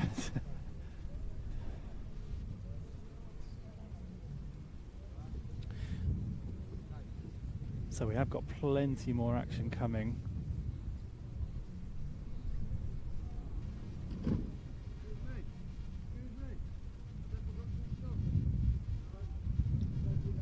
So thank you for joining us for today's arrivals here at AirSat2 and rehearsals. We've seen some fantastic ones, the Black Eagles and the Frecce, so if you missed those, wind the clock back by all means. Expecting some more, and I'm just sort of frantically grabbing my mobile phone, also nervously glancing east regularly as well for any airplanes that might be heading our way. Let me just see what we're expecting. What I should probably do is open the chats, because the guys in there are so many of you in there, and it's sort of what's the word, hive mind effect of lots of people getting involved in looking at the same thing. A new member, thank you so much, Brian Hamilton, joining as a member on YouTube. Contributes a little bit of money to the Planes TV channel and encourages me to do more of these free TV streams on the platform. See, we do plenty. I was doing a lot during lockdown a few years ago, which went down really well and got me a little bit more comfortable talking to you in this way. It's not something I particularly aspire to do, but it's a fun thing to do, get a bit of a two-way conversation going. So thank you, Brian, for joining us as a member there, encouraging me to do more of these free TV streams. If you've just joined us, and if you haven't, I apologise, but if you have just joined us, hello, my name's Ian. I run Planes TV. I'm currently trying to keep as covered up from the sun as possible. Aircraft running in from the right, let's just swing around and grab that. I'm currently the only live camera, so operated camera I should say. And Adam says he's getting in position. Slow mover, I think we'll call this. So yes, thank you for tuning into this Free to View live stream. We were live for 10 hours yesterday. We'll do the same today. We'll be similar time over the weekend, I guess, but those streams tomorrow, Saturday and Sunday, going out on our streaming service at watch.plainstv.com. And there is an offer running until midnight tonight. If you'd like to join us and subscribe over there, it's normally £10 a month, but you can subscribe at £8 a month by using the offer code REAT2022. Someone getting a nice picture of me from the right hand seat of that Cessna.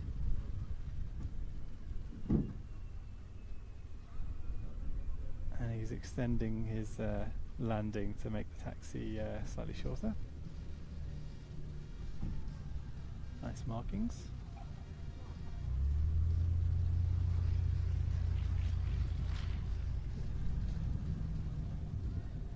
So I was saying, that streaming service that gives access to the weekends live streams, and also our back catalogue of airshow action stretching back 30 years. Adrian, who was just on wide angle cameras, dashed off for a break. He started this business 30 something years ago. It used to be called Aviation Action. It's got to be thousands of events covered over the years. I haven't done the maths, but very many of those programs that he's released going out are available, I should say, on that on-demand service. So signing up for £8 with that discount gives you access to all of that as well. So if you want to reminisce about what we used to see at air shows in the 90s, help yourself. Also giving access to extended highlights and in-cockpit special features we'll be releasing from AirSat2. Got guys running around collecting in-cockpit material and some, it's not really behind the scenes, but angles on aircraft and operations that are going on over the weekend from angles the rest of us can't get to. So got Lee, who's a very experienced cinematographer, also very experienced operating around aeroplanes. A couple of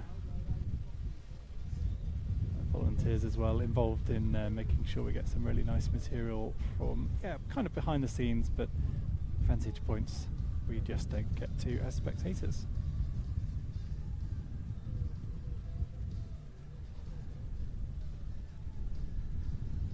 One of the longer runways a Cub will ever operate from. Got a long taxi now, sir, unless he's backtracking. Looks like he might be. Coming to the left-hand side of the runway.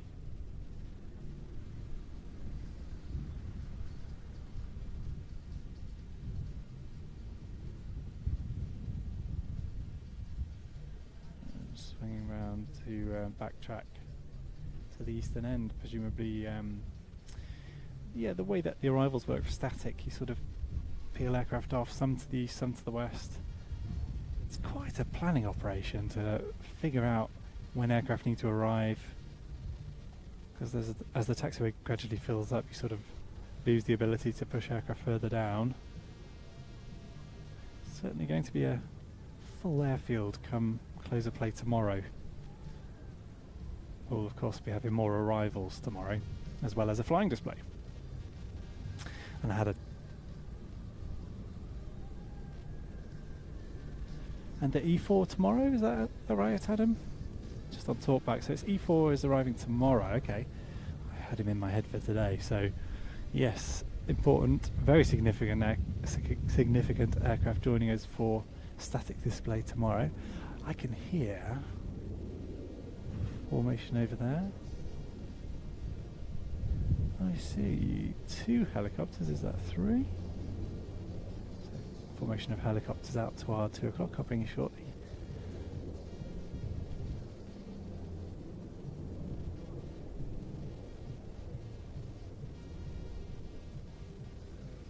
Passing over the hangars on the far side there, and in addition to the backdrop here, you might have noticed there's lots of building work going on, more hangars over on the north side, changing the backdrop very slightly.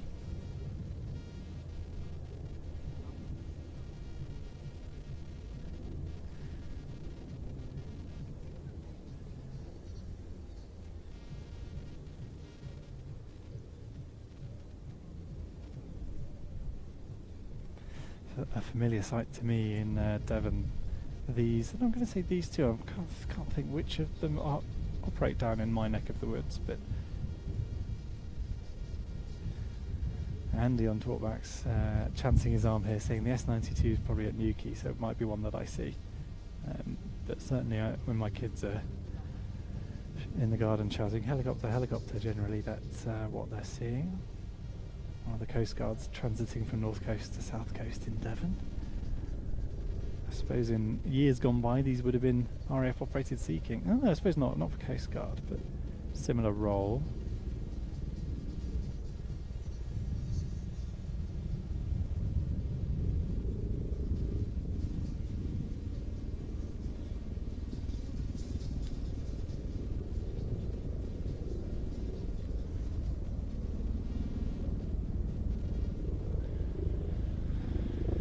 Feels like the calm before the storm at the moment. We're building up to a busy afternoon of arrivals and rehearsals.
Moment like like moments like this where I must remember to nervously glance to the east. I can see a dot.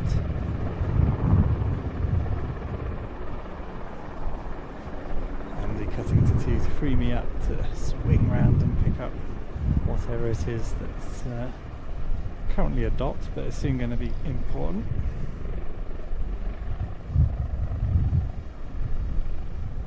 Adam says, could it be a Mustang? And I see, yeah. And I see a Mustang. Wheels down, flaps down. This, an aircraft from Germany, he's telling me. Francis Dell. Looks like a nice silver scheme, is it?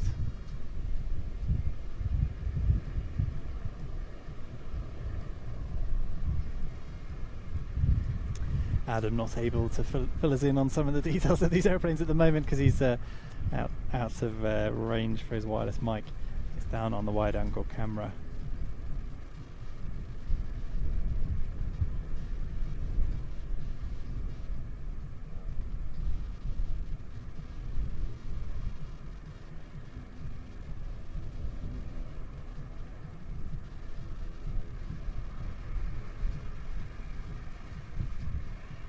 Another aeroplane that looks like it's had a recent polish. Well done everybody, getting themselves looking prim and proper for air tattoo. Not that I'm sure he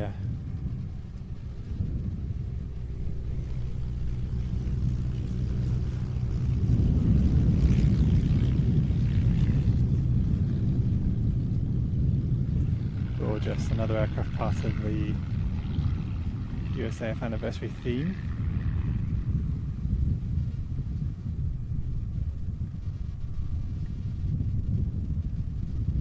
Absolutely gorgeous, very shiny. Not an aircraft I'm familiar with at all. It's a nice rarity. Plenty of those on show this weekend. This is all a bit good. Very, very.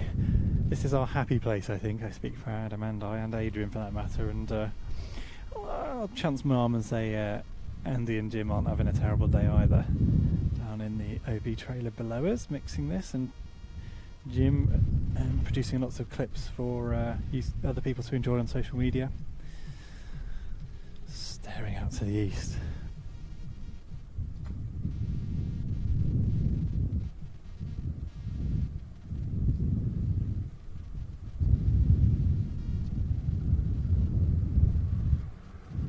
Yeah, can do, Andy.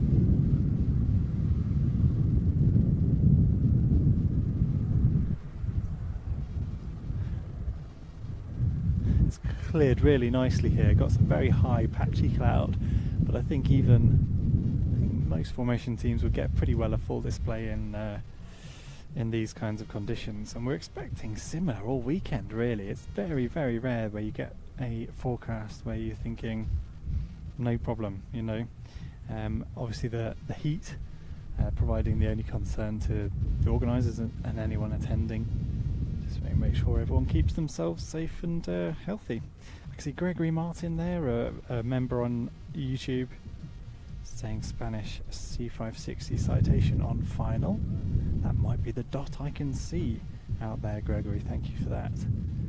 I'll zoom in the camera, but he's a long way out at the moment. I'm unlikely to... that does look like a citation, so there we go. Thank you, Gregory. I'll leave it for the time being, because otherwise Andy will cut to me, and then I'll have to try and focus through the heat haze, and that will get fairly miserable for me. I will bring it to you as soon as it's worth bringing it to you. And what else do I see in the chat? Is there a Concorde at Duxford? There is. Very nice one that does occasional nose droop demonstrations. It's more interesting than it sounds.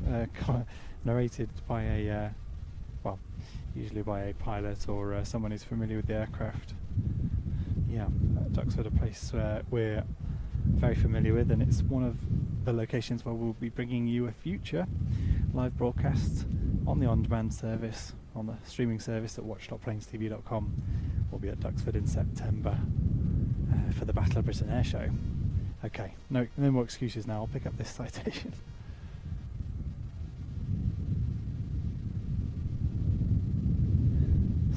little wobbly in the heat haze there, but that is in focus, believe it or not. Hope he doesn't come out the haze and prove me wrong.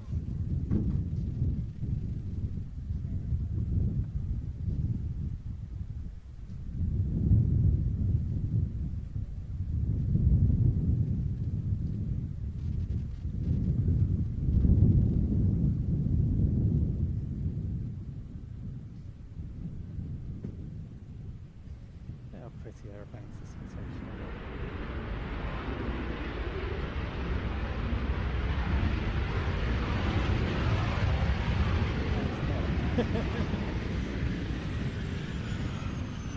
So there's that looks like AEW kit on the side. What is it, guys? TR. Yeah, it is Spanish. I was happy to accept that it was a citation for a long while.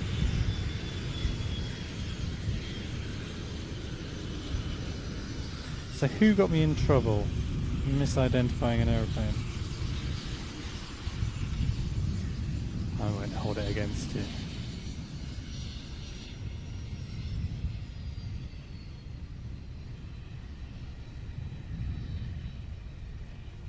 Another 2 inbound helicopters, our friends from the Czech Air Force.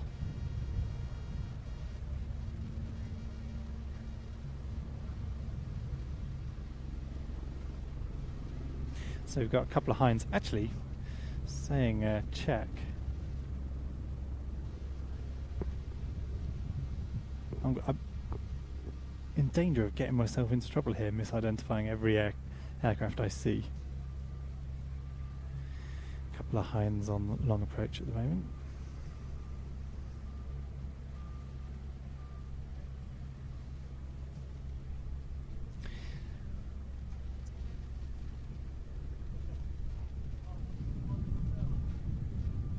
Yeah, a helpful, a nice moment perhaps to remind you that Ben Donnell, Escher commentator over the weekend, and Mark Manwaring will of course be narrating the broadcast tomorrow, Saturday and Sunday, and they'll be doing a much better job of identifying airplanes, and some of them will be arrivals, so Ben's expecting to start commentating for some of the arrivals early in the morning, which will be really nice to hear.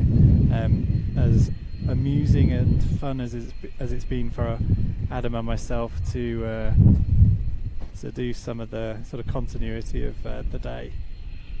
Ben extremely knowledgeable about all the participants of ASR2, so do tune in tomorrow for the professionals providing commentary for the arrivals in the morning, and then the show proper starting from, well, the broadcast will start probably a similar time actually. Airfield opens at 9, so we'll be covering those arrivals, and then Ben joining us around about 10 o'clock for some of the more interesting arrivals. Not to besmirch the there's folks shouting down here. That's what's going on. Yeah, the earlier arrivals, of course, interesting as well. So join us from around about 9 o'clock. I'm anticipating being live pretty well, everyone. Look at these brutes.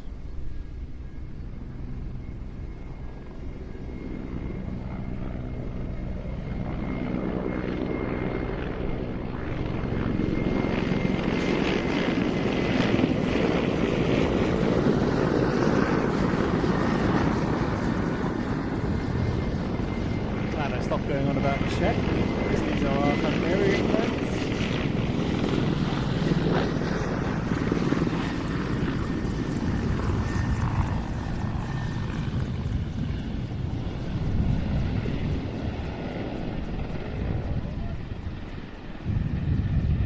And we've seen Heinz in special schemes, but there's something about that dark grey. Really impressive. Getting a helpful phone call.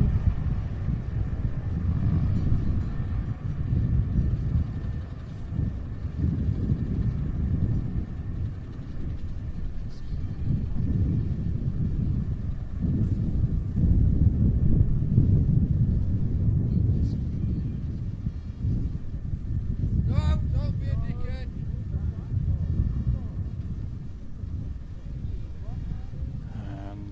my voicemail, taking the no doubt very important phone call. I'll find out in a minute. There's quite a lot of setup still going on, which we're sort of involved with. We feed our signal out to the chalet line and elsewhere as well. That setup's all gone pretty well as far as I can tell.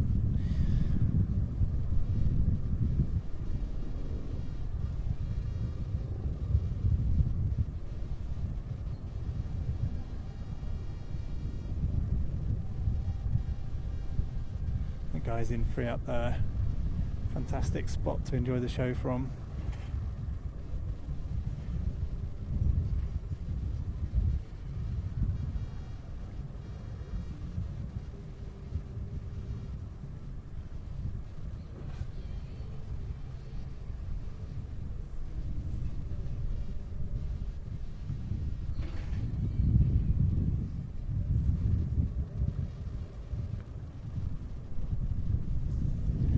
Little breezy for us, so I'm conscious you're probably getting a bit of wind noise from my mic. It's generally quite good at rejecting it, but apologies if you are. Pocket buzzing again, so that was either a long voicemail or someone's written me a message. Yeah, always juggling a lot come showtime at Air Tattoo. Currently a man down at Adrian on an errand. That German Navy? Looks like it. Don't see many links these days. So it's got to be. Are they in service for much longer, Adam? You'll tell me. NH90 replacing him soon. The link soon. And whilst we were I forget what period of the day it was. I think it was whilst the Austrian typhoons were arriving and the Hercules landed. It was a RAF Hercules, and we think probably the last RAF Hercules to land at an Air Tattoo. You'll have seen that. We wouldn't have commentated it at the time, but a nice thing to reflect on. I don't know. It is sad, isn't it, to think that the C-130 is soon to be retired. Expected to be anyway.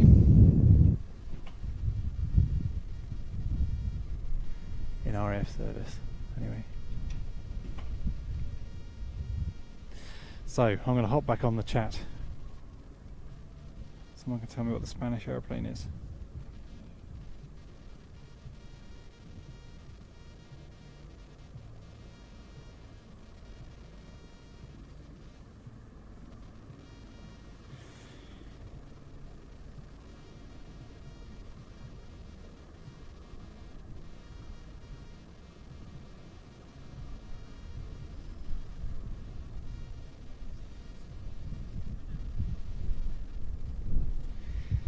I do enjoy looking at the chat. People saying P-51 Cadillac of the sky. Top 10 movie moments, that I would say, for your average aviation geek.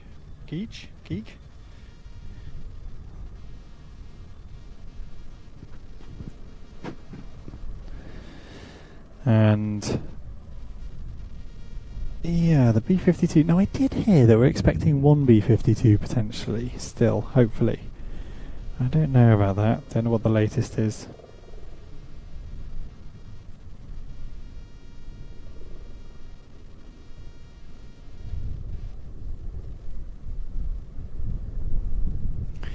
Yeah, it sounds like the Lynx has been up doing photos with the Skyvan.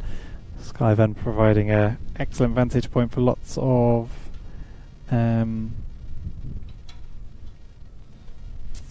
photographers taking pictures of the aircraft arriving for static and for display in the weekend's flying display.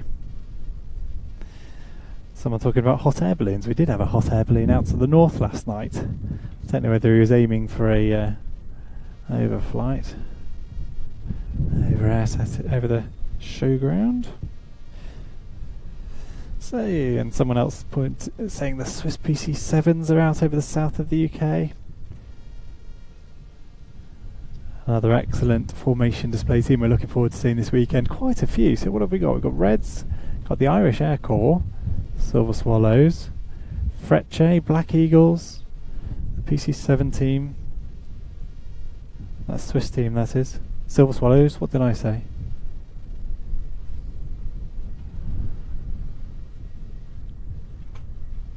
Mustang X-Ray, yes, and Silver Swallows and PC7 team all rehearsing today, so still got that to come this afternoon. Now, is that a civilian Gazelle? Must be. Anyone still operate Gazelles? Someone must do. Oh no, Adam's off comms. I'm going flying solo here. Looks like an old Navy scheme? Ugh. Yeah, Civi Gazelle. Nice to see.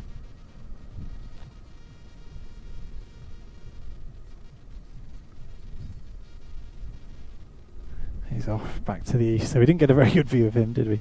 Through the heat haze.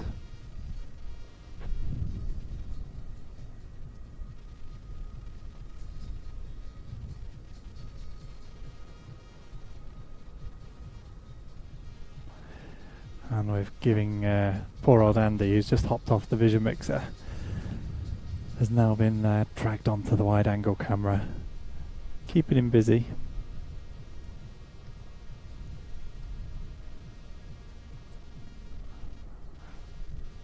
You get a bit target focused when there's an aircraft just moving around slowly on the ground. Target fixated, what would you call it in a dogfight? And then you leave yourself open to an aircraft sneaking in over the top. Jim downstairs has access to, was listening into the radio communications. Someone was asking earlier, could we broadcast those out on the stream? And strictly speaking, no.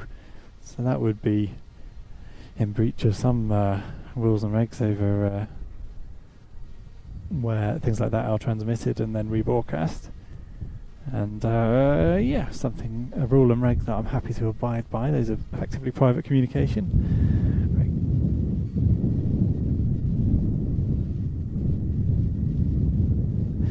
Lovely puffy clouds. We could do with a rehearsal round about now, couldn't we? I'm going to have a look at the running order whilst we are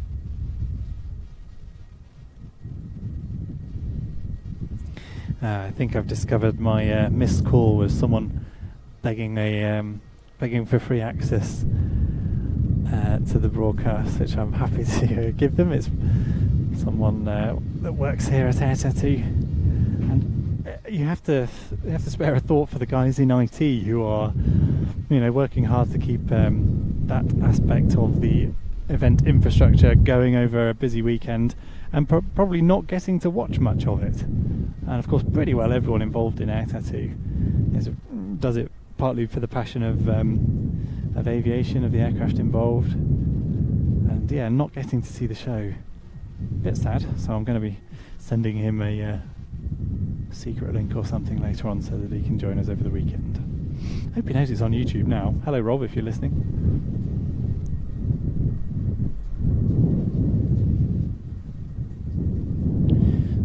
There's a tiny dot out there. See a landing light out to the east.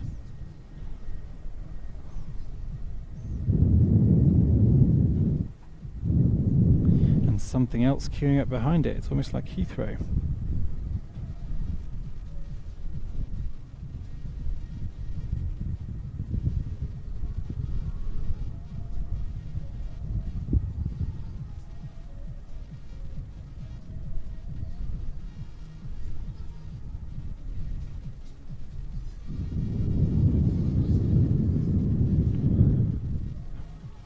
I can see 3 aircraft now stacked up.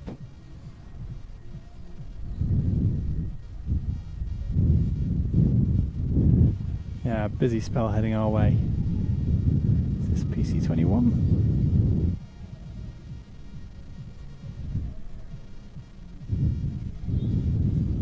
I believe so.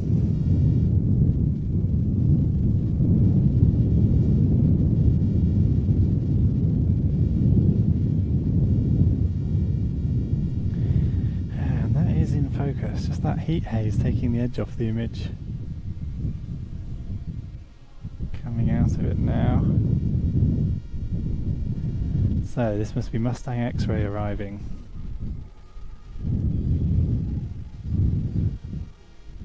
That is a nice scheme. Reminiscent of, and I'll save this for when Adam's on talkback actually, so he can correct me in a minute.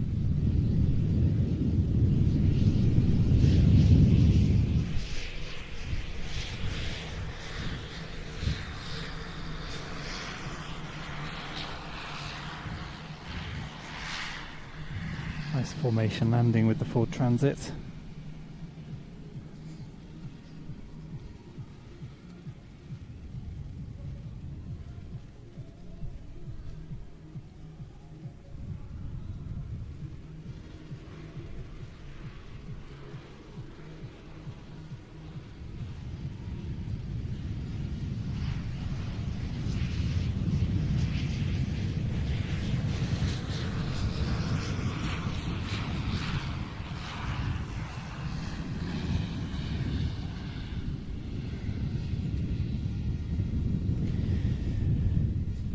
Third aircraft then, what's this going to be? It looks a bit faster moving. Oh no, same aircraft.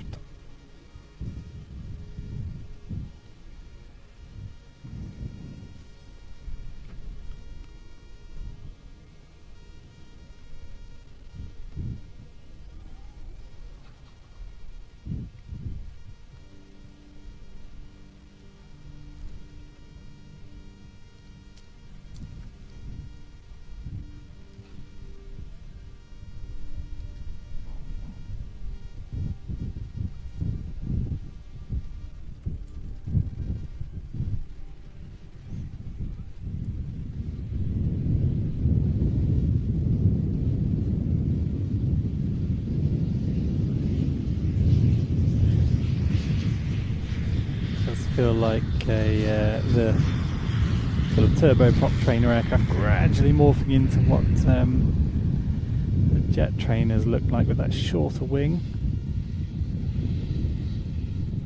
Efficient looking wingtips as well though.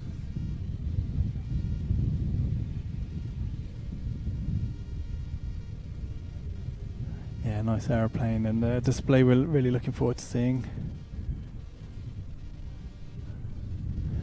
over the weekend. Not sure if they're displaying tomorrow, Fridays. Shorter flying display on Friday. Starting at 11, but the stream will start much earlier, probably around 9, with some interesting arrivals from around about 10 o'clock, which Ben Donnell, the airshow commentator over the weekend, will talk to us about in much more detail and much more accurately than I'm managing at the moment. Juggling a fair amount as we're still sort of finishing the setup a little bit. See the guys there getting all the chalet line set up for the weekend proper. Right, well thank you for joining us everybody. We've got plenty more to come this afternoon, and I've promised a few times that I'm going to bring up the running order and try and find out what we're expecting soon. Yeah, you can take me if you want, Jim. So where are we? This is UTC +1. So I'm looking for 115. So I've seen a Gazelle. I've seen the PC-21s arrive. We're expecting a Navajo in 10 minutes. Is that 2XL? It is. So expecting the Navajo, which I'm not sure how many they've got, but did some flying with them last year. So Navajo from 2XL, that's an aircraft used as a spotter aircraft as part of the oil spill response team, if you like, with the, what's the old airliner? 727, with the spray bars on the back. The Navajo operating as a spotter with some clever camera equipment and GPS systems for making sure they get their dispersant down exactly where they need to get it. So that interesting aeroplane. Oh no, actually, I keep saying that, but that's listed as a Coast Guard aircraft. So I don't think. I keep saying Navajo as well. Did they use a different type of twin-engined aircraft for the spotting? Oh dear, where is Ben Donnell when you want him? probably sat in the flight ops. Oh, our next aircraft, Adam, is the Piper Navajo from 2XL, listed as Coast Guard, and I've just been going on about them using it as part of the oil spill response team. I'm just wondering whether they're the same airframes they use. Not sure. And I should, because I've been up in one of them. Ah, this is interesting. Okay, Trago Mills SAH1.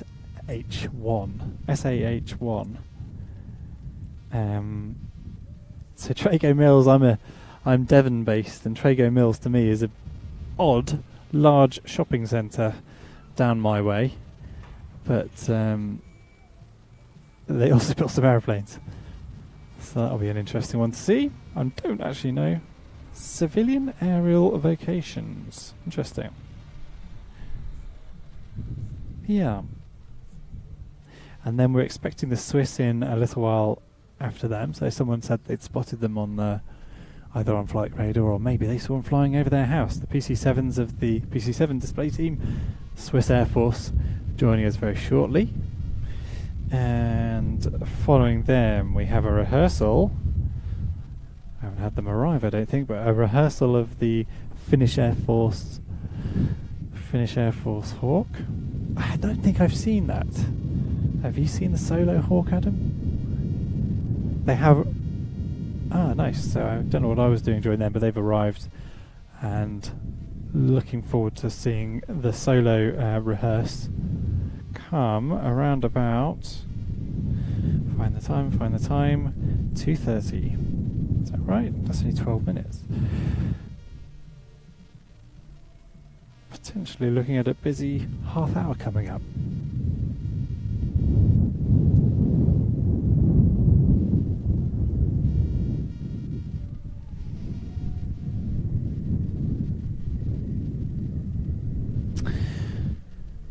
Well, once that busy period does come our way, I think I'll take a little break from the chin wagging, but just a chance for me to remind folks of what we're doing here. Our focus really is on our live broadcasts over the weekend proper, so starting tomorrow Friday and Saturday and Sunday. These arrival streams were just a bit of a experiment really, and I'm glad to see such an interested audience, rightfully so. You know, this is part of the show after all, arrivals of aircraft from far-flung places, many different aeroms and civilian operators involved in putting together a fantastic static and a flying display for AirSat here, and it's great to be able to see all of them flying as part of these arrivals. So very happy to be bringing you these free to view live streams on YouTube. See a little aeroplane arriving. Is this our Trago Mills?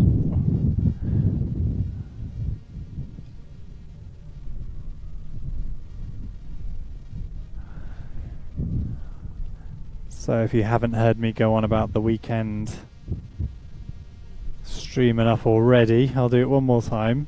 The weekend live broadcast being broadcast on our streaming service at watch.planestv.com.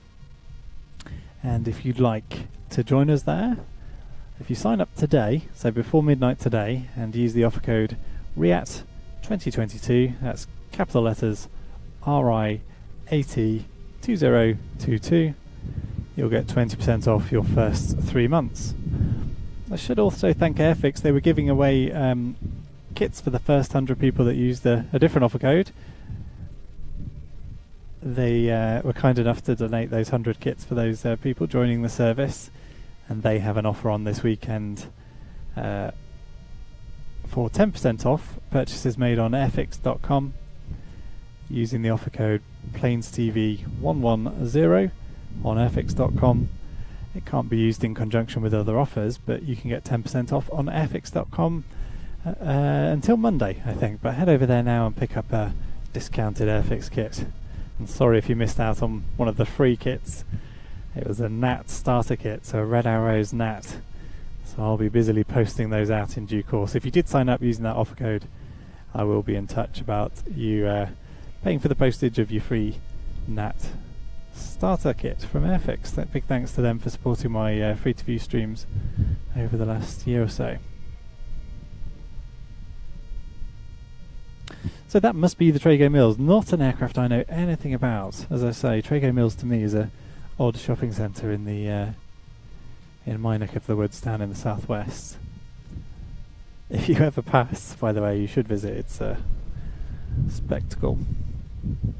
You cannot leave that place without buying 10 things you weren't expecting to.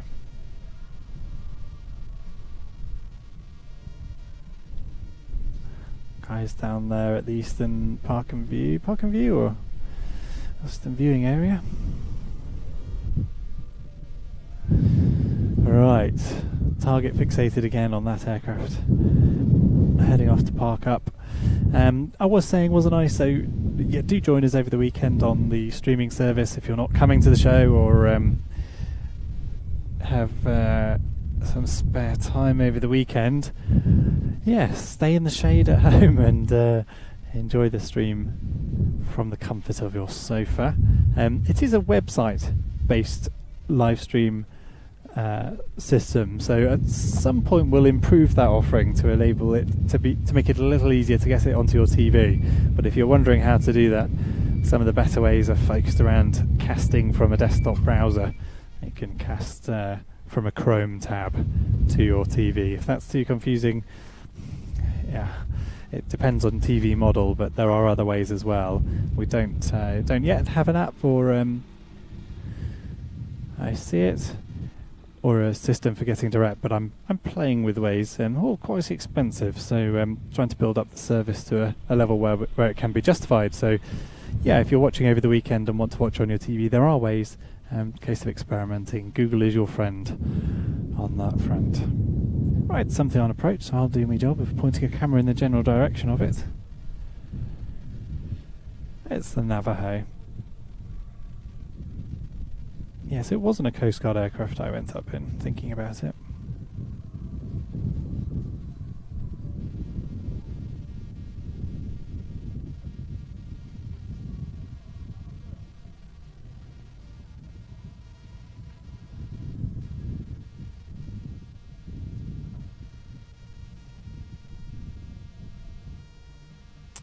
Coming down in a bit of shadow at the moment.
Very tricky judging your focus with the amount of heat haze. You can tell it's a warm day here at Airtattoo.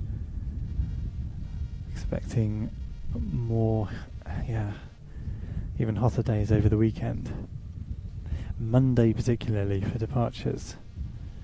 I think we're expected to hit 32.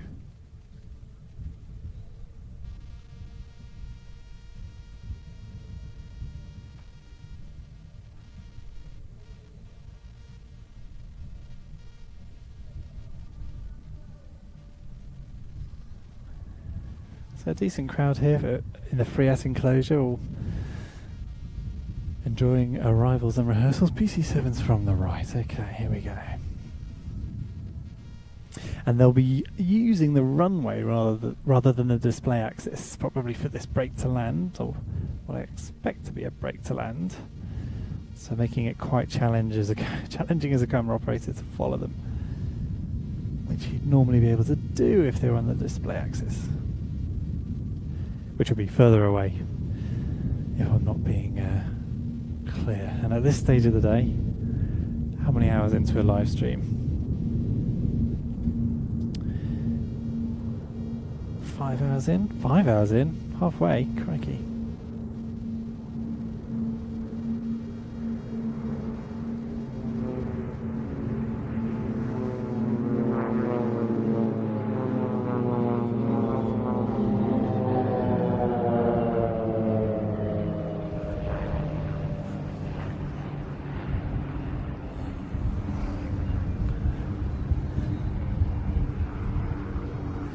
quite awkward with the aircraft directly above us there to try and follow them, but making the best of it.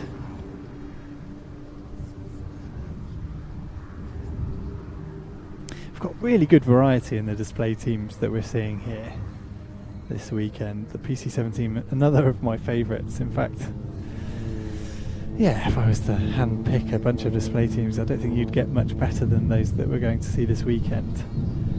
And as we've mentioned a few times on the stream, certainly in the early part of the stream, because we're expecting fairly clear skies, not too much low cloud, it gives all the teams good freedom to put on their full displays. Which is not, we can't always say that about UK shows, sadly. Sort of concentrating on what I'm saying and not listening to the talk back in my ear about who's live. I'll pick up the landing aeroplane.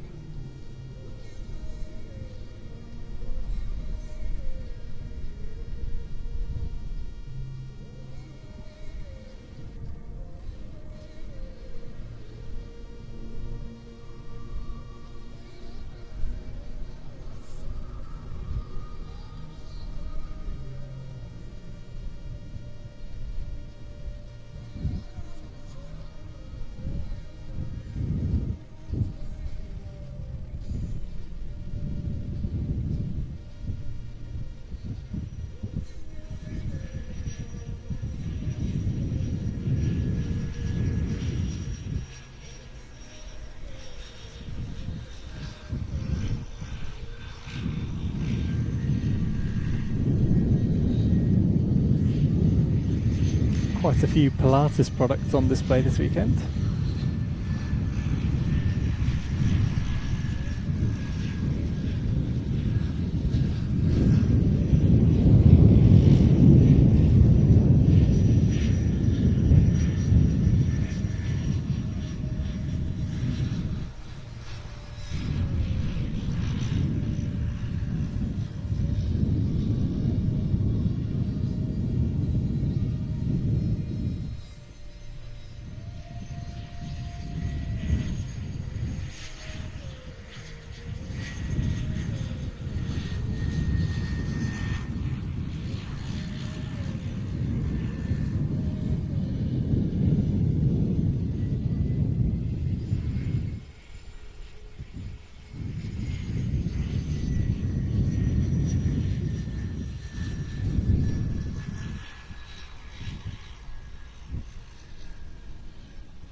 So, glimpsing at my list, we're expecting rehearsal now of the Finnish Hawk.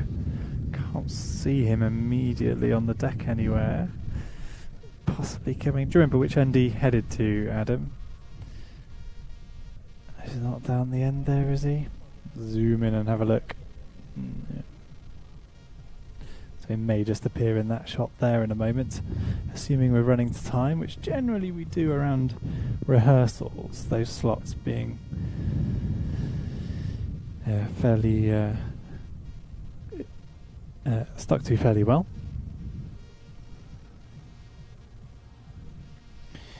Thank you, Jim. Just rebalance my camera slightly. It's a heavy old lens.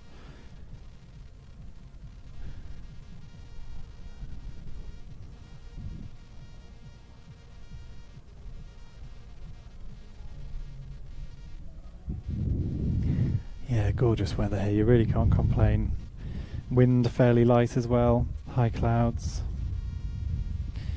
lots of favours being requested over text messages at the moment. We're a bit too busy to help anyone with them. So we've got that Hawk and then a Sabre. Mistral Sabre arriving at 1:45. So that's the slot over the next 15 minutes for the Finnish Hawk. We're expecting to see display. So stick around for that. Nice scheme. And a tricky aeroplane to film. I don't know about you, Adam. Sad we can't have a two-way conversation about this on the stream, but the Hawk, one of those aircraft that uses a fair amount of sky. It's fast, it's manoeuvrable, but there's something about the arc and trajectory of the aeroplane that makes it a bit of a challenge to capture well.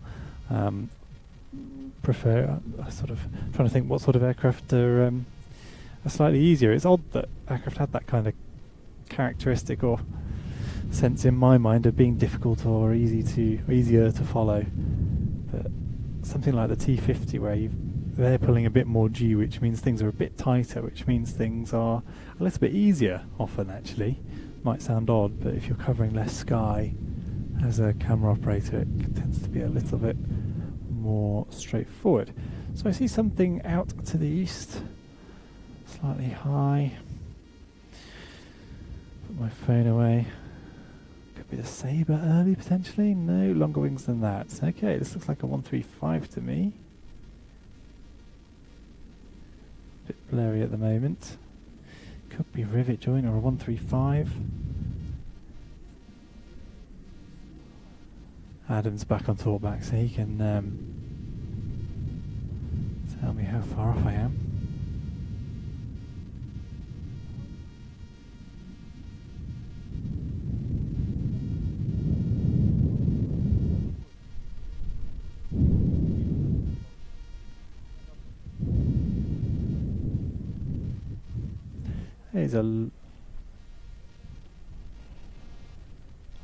He's a long way away still.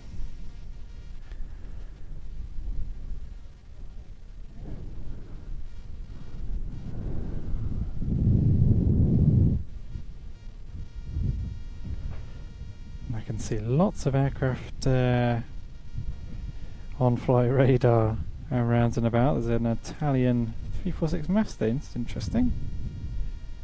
Just descended. Yeah, I see the same, a 339. Yes, the AMX in the airspace as well. That'll be that aircraft type's last air tattoo.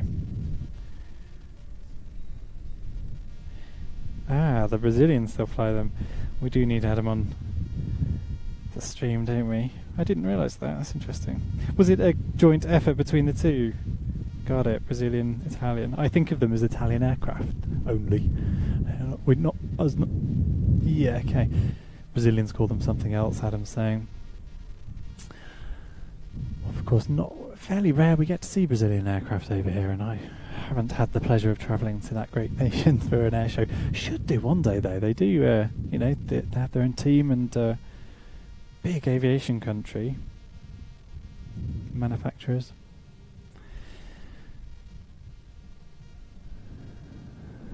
Alright, I'll push in, see what we've got here. Yes, Rasta Tanker 135.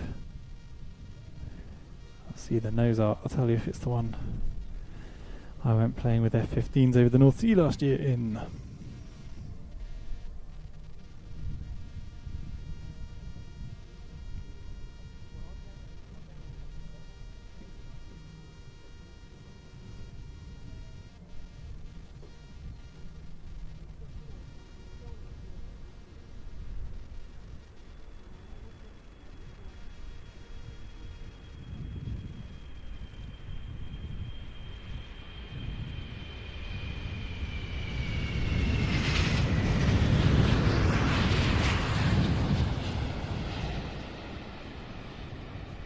So Mildenhall based aircraft.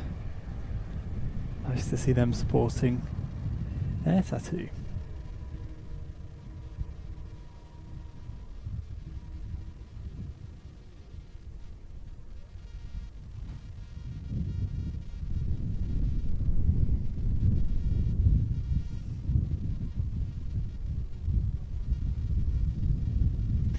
looks like extending all the way down the runway to join the static display at the western end. Maybe, or maybe just going around to have his picture taken and then he'll come back. We'll see. Don't generally get the larger stuff coming down to the east. I can think of a fair few exceptions, but I think with the a lot of the flying display aircraft operating down there, I think they're pretty fairly limited on space to get bigger stuff down. That's all guesswork on my part.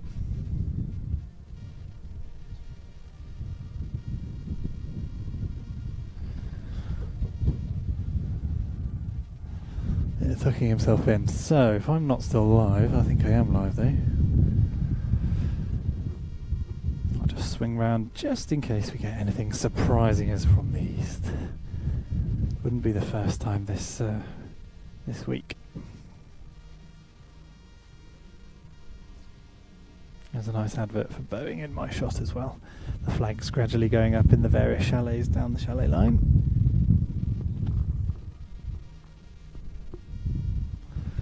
It's about as wide as I can go to give you a... He says zooming in. Yeah, you get the idea. Sun's out again. Right, no sign of this hawk then. But you say you arrived earlier, Adam. Did. Two of them did.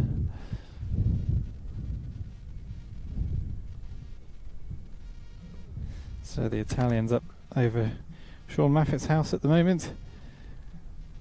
I'm sure he'll be in the garden enjoying the sight of those. A little high perhaps, 6,500 feet. Up with the sky van, I see. So it looks like they're forming up. Yes, same height. Oh, that will be entertaining, Sean, I'm sure. Hope you're watching, Sean, by the way. I haven't found something better to do with your... I won't say retirement, we still see you enough, don't we? Now and then.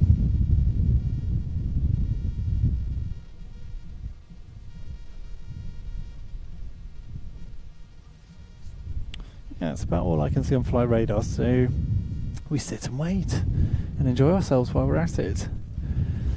It's been a fun-filled day so far, got plenty more to come. Let's have a little run through further ahead on the running order. So, and I'll just actually double check I'm reading correct times. Yeah, +1 on that would be, yeah, expecting the 339 in the master from the Italian Air Force. They're up with the Skyvan at the moment to the north of Fairford. After that, the Aerovoda Hody Czech Air Force L159 Alka, lovely aeroplane. And then a Yak 52, who's that? Civilian Team Phoenix. Nice. That would be the Air Ability team, I think. So one aircraft on static display by the looks. Then a Polish Air Force C295. Don't recall seeing that arrive yet. Presumably support. Not sure. Cessna Citation 5. So it was a citation. He's over on the north side at the moment. VIP aircraft from the Spanish Air Force due to depart around about 3 o'clock. Okay, PC-17 backtracking. I'll let Adam, if you can hear me, grab those guys as they taxi past. And arrival of a Spitfire from the Rolls-Royce Heritage flight. I don't recall seeing arrive yet. Had 1 or 2 Spitfires. So this is exciting. Around about 3 o'clock, expecting a rehearsal from the which Gripen? Swedish Air Force Gripen display around about 3:10.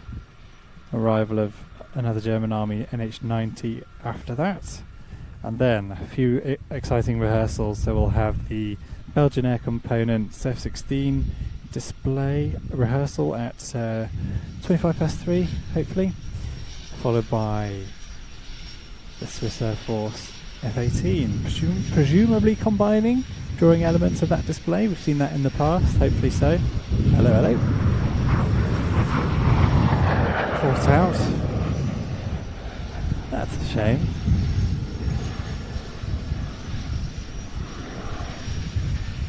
try this Sabre.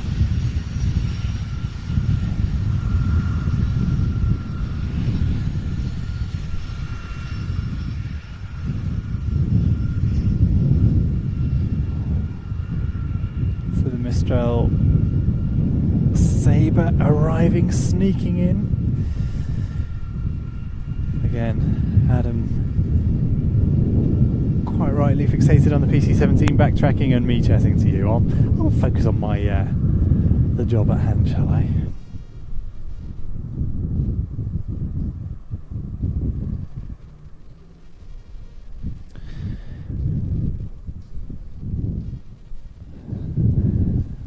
So I had a nice experience. Is it Fred Akarai? Is that right?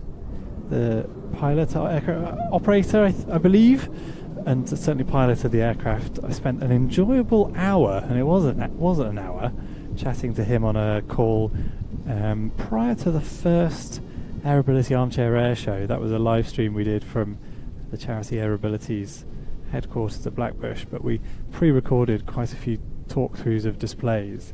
A really interesting perspective on displaying this early jet fighter, one of the early swept wing aircraft. With the PC-17 there, we might just get another fly past. I get a second chance. We'll see. But yeah, a very passionate man about the aircraft, and interesting chat about the challenges of displaying the aircraft. So gear still down, but we're getting an overshoot.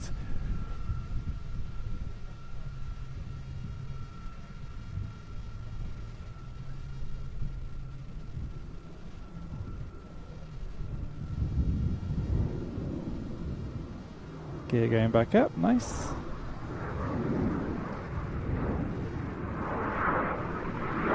I won't be able to follow him over the top.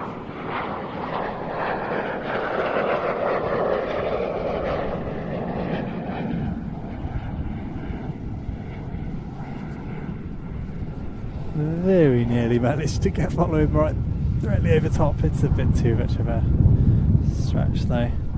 The aircraft today arriving directly overhead the runway really, and a bit of a challenge for us to follow the brakes to land high up like that. Display during the show weekend, of course, displaying further to the north, the other side of the runway, making things a bit more manageable. Although I dare say there'll be elements of some of the displays which will catch us out. Certainly some of the higher elements do get very challenging on the telephoto camera.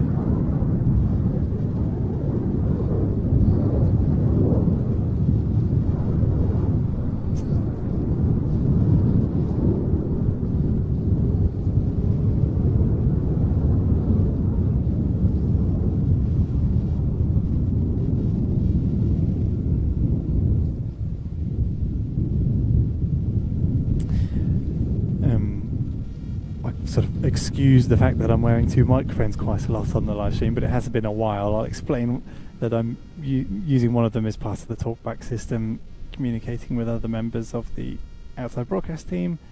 A couple of guys down below me in the outside broadcast trailer choosing what you see, and producing a few nice replay bits and pieces for social media as well, and of course chatting between camera operators, and then the other mic allows me to chat to you guys. There are better ways of managing that with other bits of kit that I don't have.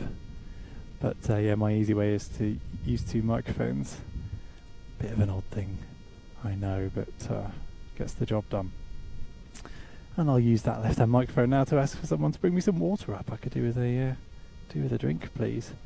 I saw someone on the chat reminding us to keep hydrated, particularly so that our voices hold out. So we are doing a bit of chatting. Thankfully Ben and Mark giving us a break over the weekend, of course. Lovely scheme on this aircraft. Looking resplendent in the sunshine.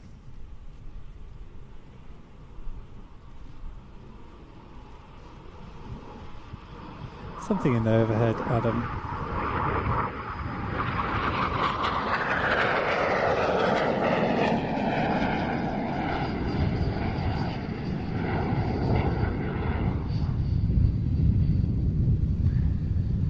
I'm going by the sound here. That sounded very hawky. 339, okay.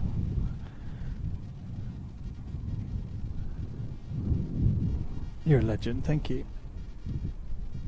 Water has been delivered, ladies and gents. I shall guzzle that off mic in a minute. I'll keep an eye out for the 346 then. The 339 and the Master were up with the Skyvan just a little while ago. It wasn't a break to land for both of them, was it? No, I only see one. I'll switch back to the non-slow-mo mode. So I've mentioned it a few times. Occasionally I'll switch to shooting 150 frames a second, which affects the image slightly for you. You're only seeing 25, but it means I'm on a higher shutter speed, so things get a bit frozen. I'm multitasking today, as ever, shooting some slow-mo material that we'll use in some of our highlight videos, and because it's cool. Because it's cool.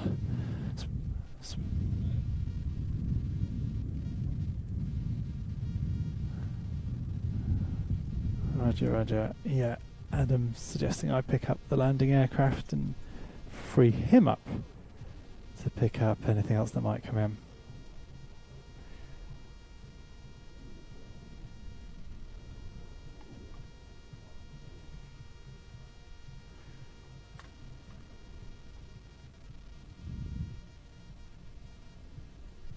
So the Master presumably spending a bit more time with the Skyvan. You'll see some of those pictures distributed by Air Tattoo and others online. Quite an opportunity, that. Sitting on the rear floor of the Skyvan with the door open. A couple of rows of photographers taking air-to-air photos of aircraft as they're coming in to arrive for static display and flying display here at Air Tattoo.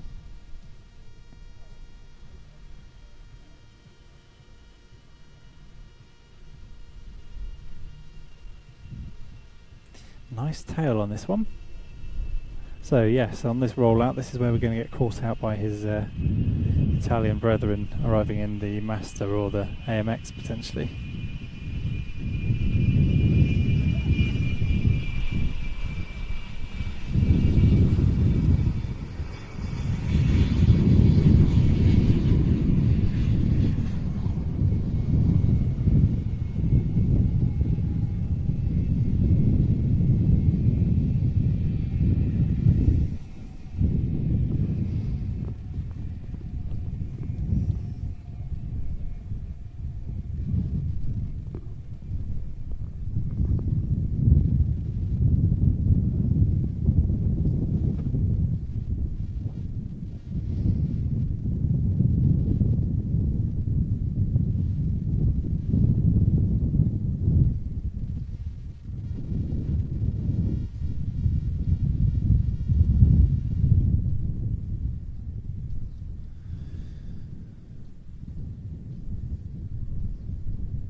Yeah, I think I'll sign off for a little while, ladies and gents. Guzzle that water, get myself hydrated and refreshed, ready for a busy afternoon. So stick with us, plenty more to come. Rehearsals, arrivals, but I'll sign off for the time being.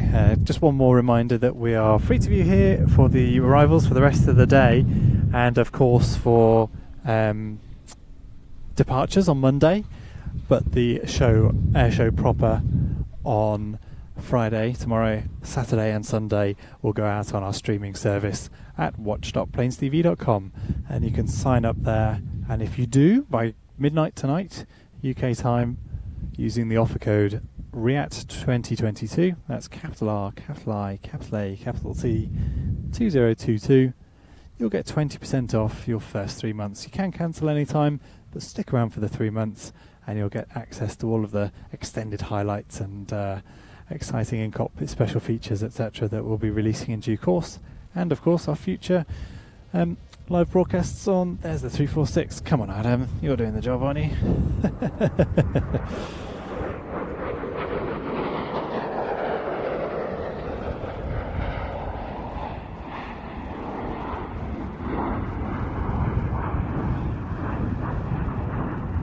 I'm sure he was doing an important job, ladies and gents, keeping us informed about what's going on, looking at the schedule, keeping us up to date. We're a set of eyeballs down currently with Adrian on an errand on site. So forgive us missing that break to land. So make sure we get a nice landing. So yes, streaming service, watch.plainstv.com. Use the offer code REAT2022. Gives you access to the live broadcasts this weekend and Friday. And our back catalogue as well. So stuff will release from AirSat2 shot this weekend will come out in due course. Future live streams including the Battle of Britain Air Show at Duxford in September. Thank you, Mr. Master. Another break to land.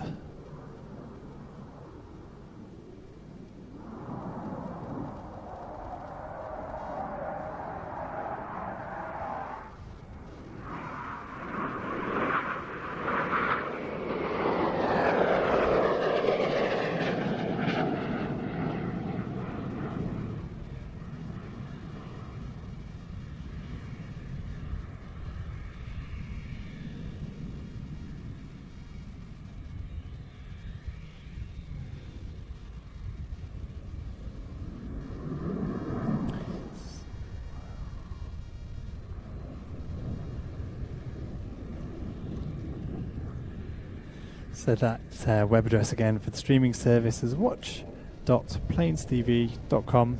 If you just head to our main website, plainstv.com, you can follow the links to that.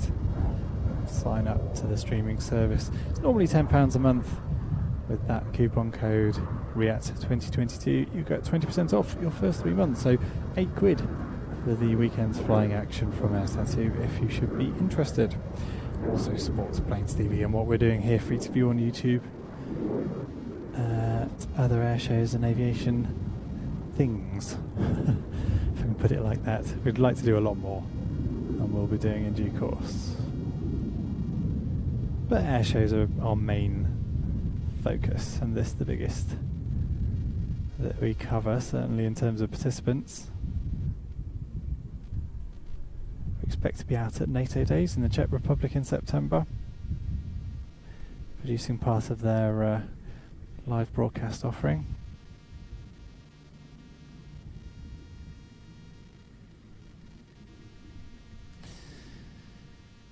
Alright, I'll say goodbye as after this aircraft rolls out. Another aircraft from the Italian Air Force, the M346 Master. We saw a rehearsal display. We will see one of these in the flying display. It's already on site. Saw the rehearsal of that aircraft yesterday. Very, very capable trainer and light attack aircraft, as Adam pointed out yesterday.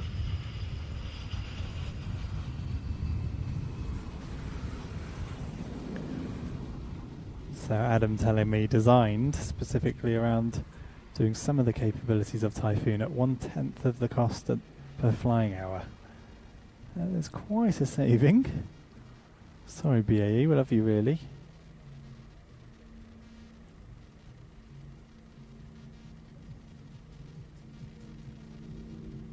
Aircraft in from the right.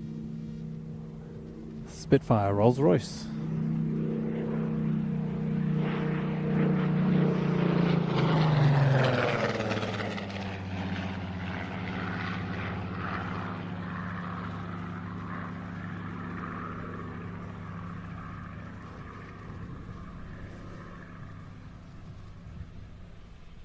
Full of contrasts, Arrivals Day, isn't it? And indeed the flying display, but from cutting edge fighter trainer to Warbird.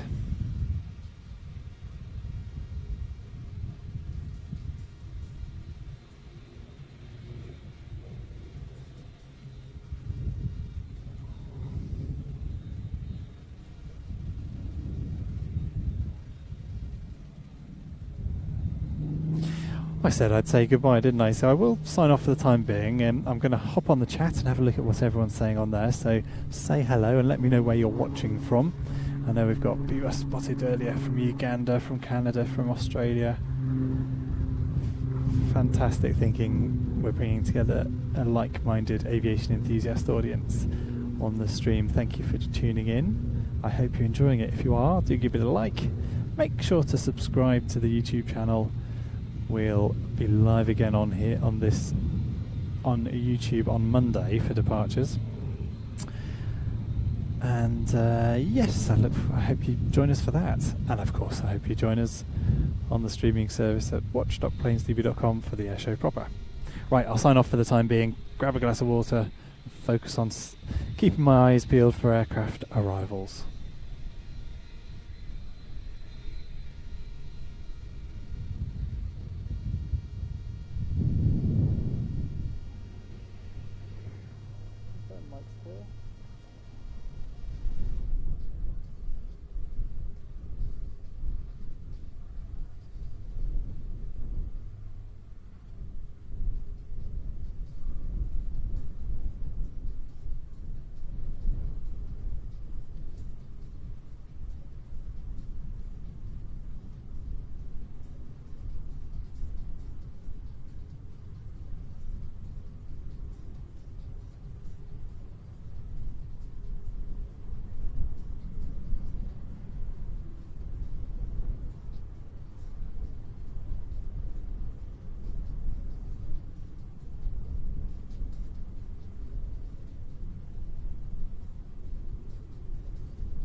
Who's the last wagon, are you?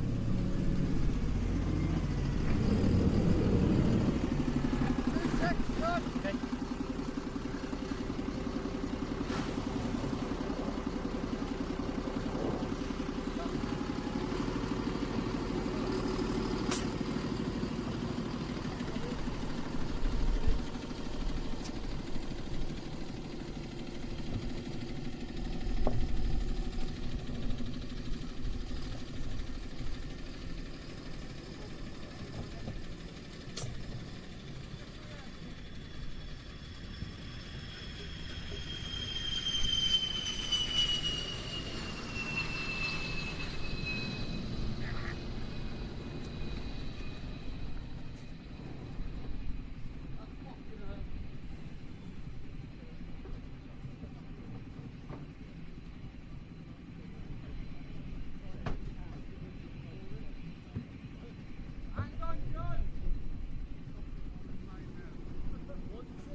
course it was, yeah. You know when someone's got to say a name and the face will click back in. Yeah, I talked to him and he went, yeah, we're going out on a photo story. He says, and we've got a photo shoot. Okay. Yeah, and it said that when we come back. We're not allowed here during show days. Oh, okay. Yeah, we have to go in there. So would you come down and go in there? Yeah. We'll have to get you a media thing. I'm not. No, we need to get you a rebel. Yeah, John, he just would not come into my head his name. Nah, he'll know. As I was in the flight centre at the time. Oh, okay. It should be called Red 8 now, it shouldn't be called Red 10. There we go. They're going up today, aren't they? Yeah. So yeah, so they've got a photo shoot. Yeah. I wasn't sure who the photo shoot was going to be.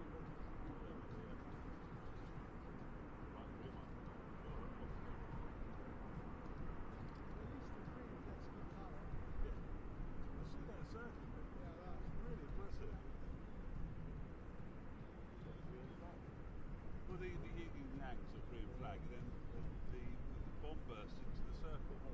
Yeah, no, I've never seen that. I'm sure I did that last year. Well, 10 years ago.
engineer, she came back from and said, well done. I was like, no. There's no securing on there at all.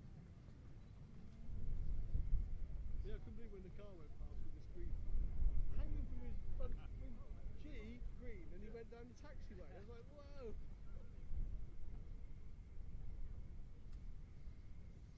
Is this the Lithuanian Delphin? Yeah. That was further around somewhere, wasn't it? Apparently. Could be it. I mean, in the right place at the right time for a couple of them. A couple of them each other. That's a destination to get through. Yep.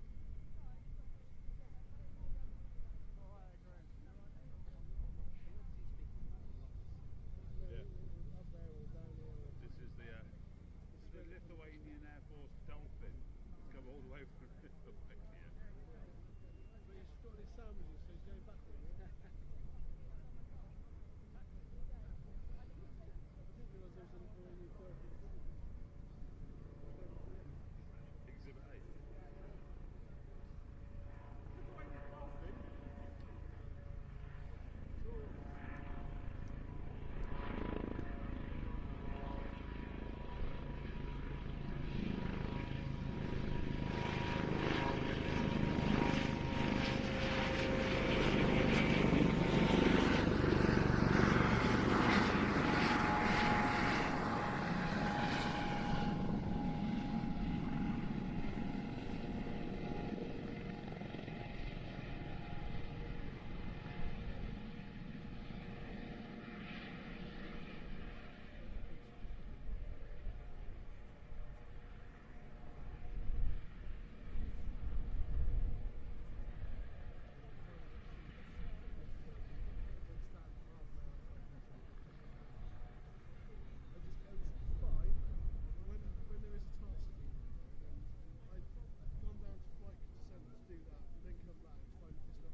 What you got to do is you've got to bunny hop the golf buggy through the gap.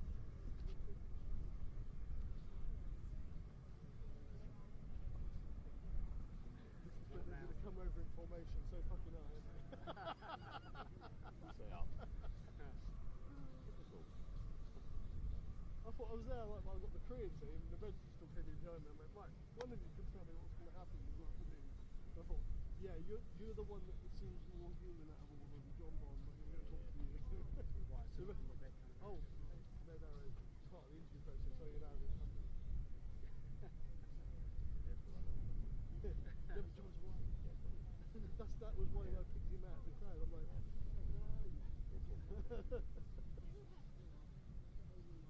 the trouble is, there's a lot of Oh yeah, I know. well, we know what he changed his name. Yeah. Exactly.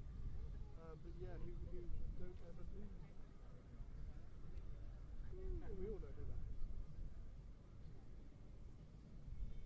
Hold on, finals.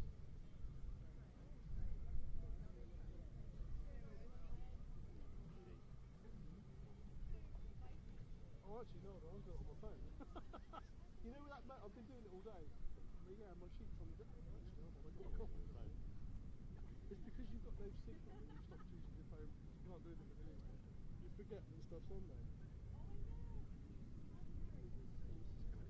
I'm about to tell you. Oh. That was a discussion we were just having. It's like, oh, I wonder. Oh, we might just follow that.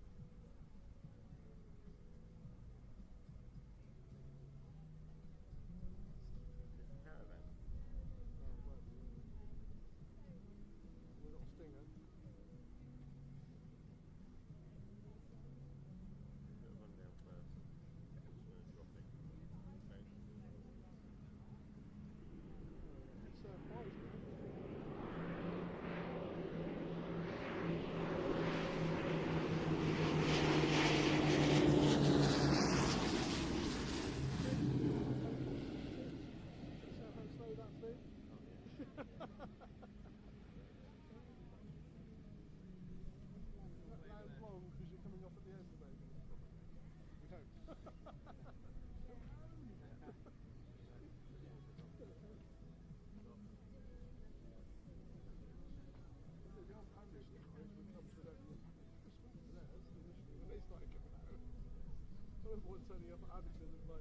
No, I went, really?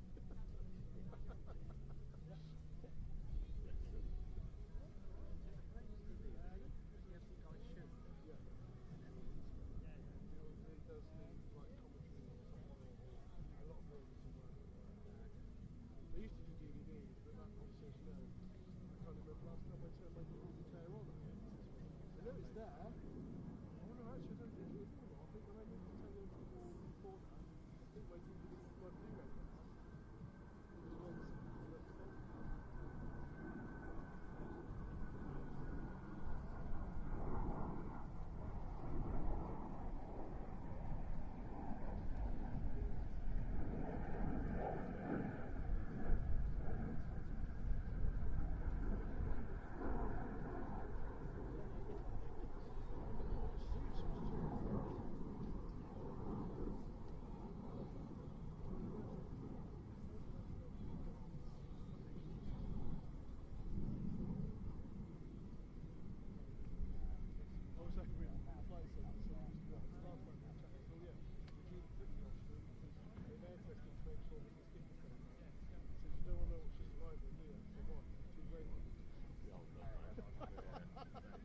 he didn't look very happy because they'd actually phoned and said, no, we've air tested so that we won't be alarmed before we come over. So obviously it's gone tech instead. Sorry, but it's yeah. It was like, but it didn't look finish hawks. It was like we're expecting the white one. We got two grey ones, right? Finished red. yeah. You didn't get the specially painted one, did you? No, not the one they were hoping for. The all white with the blue cross. I thought tornado was colour in some. Very nice back seat on the first. Yeah, she's purposeful. Yeah. That made up for that enough.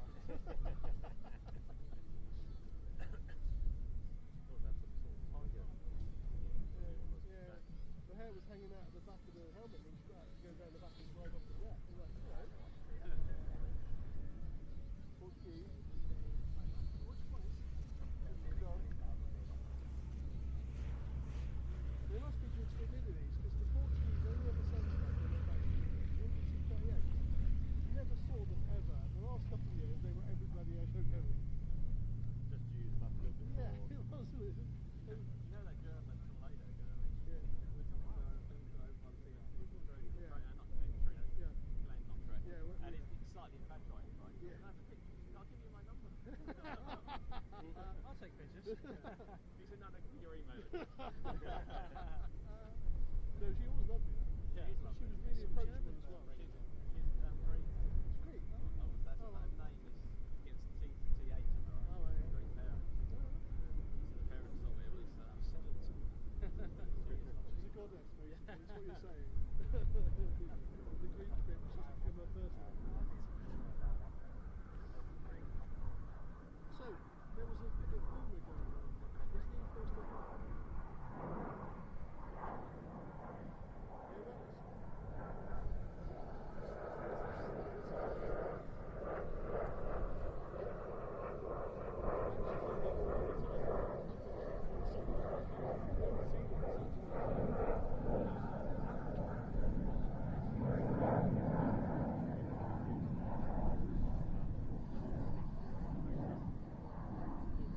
Well, I heard it was a push 24 hours to spot. Yeah. But then there was a thing, because it's not been announced, it's sort of it is what it is. Yeah. I think that is the spare one, isn't it? This, because I'm on the Fairford aviation side. I think that was very important.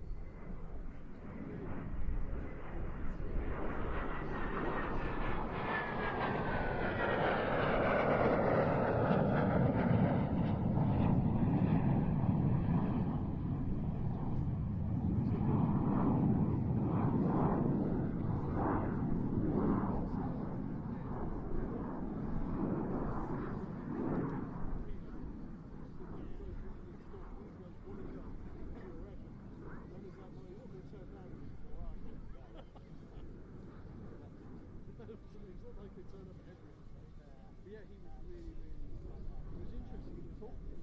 One of the pilots, Jack Canadian Morris, she's not around on board. Yeah, because she's not there.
It's looking good.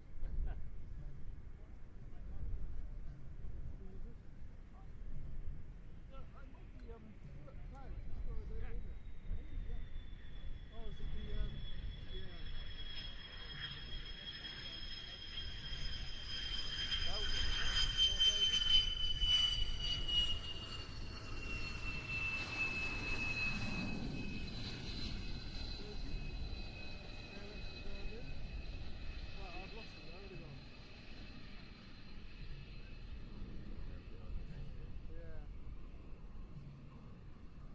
People that are in with a little bit of prize going, oh, look at that! Yeah. What are you doing over here? AMX.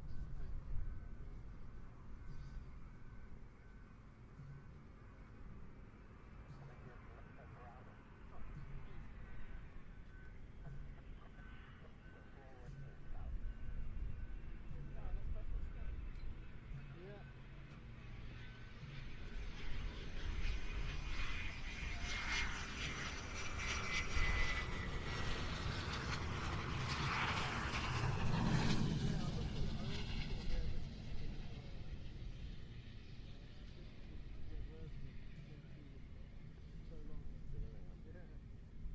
That test lot had them, didn't they? They were the RSV.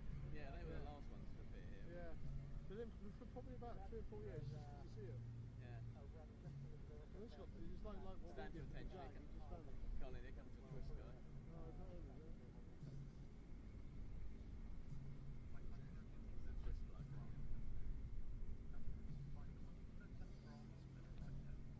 It's when you feel like you're back on the edge. Most of like Wednesday was going, oh hello, because you haven't seen people for like 3 years. But you just felt after a while, it was like, I'm pretty sure it's been 10 minutes actually, not 3 years. I walked through the canteen the other day. As I was walking through, people were just stopping in front because they'd seen someone Yeah. they'd seen. Yeah. And just gone, oh hi, and you're just like, move. Yeah.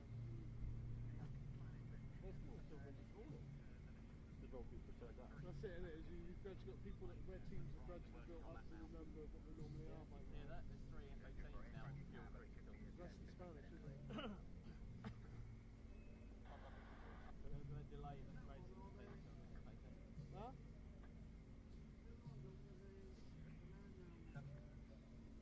Leading to land, so Yeah. Or they need to divert. It's when it's the number of times I've been here when stuff's coming late because it's coming out of brine. Once you said, was it the Romanians, wasn't it? They were literally into the runway like Oh yeah, Yeah, yeah. red pen on the top. Yeah, and you got the red 10 off to Oh the yeah, I got them. top.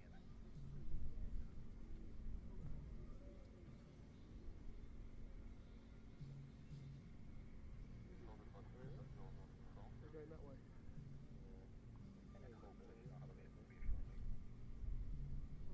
Red 10 to the front, so they're going to struggle to get that shot unless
Hello folks, good afternoon. Thank you for tuning in. Such a long live stream here from Air Tattoo. I hope you've been enjoying it as much as we have. Got a new arrival here of a bee, very interested in my camera. We have a Slightly large terrifying. formation inbound. Sorry to interrupt. Oh, hello. So is this Black Eagles and Reds? It is. Right, we'll leave Adam to pick up these aircraft. Well spotted. Glad we weren't too distracted. I can see out to our right hand side to the east the red arrows, closely followed by the Black Eagles. You pick up the formation from your right, please, Dad.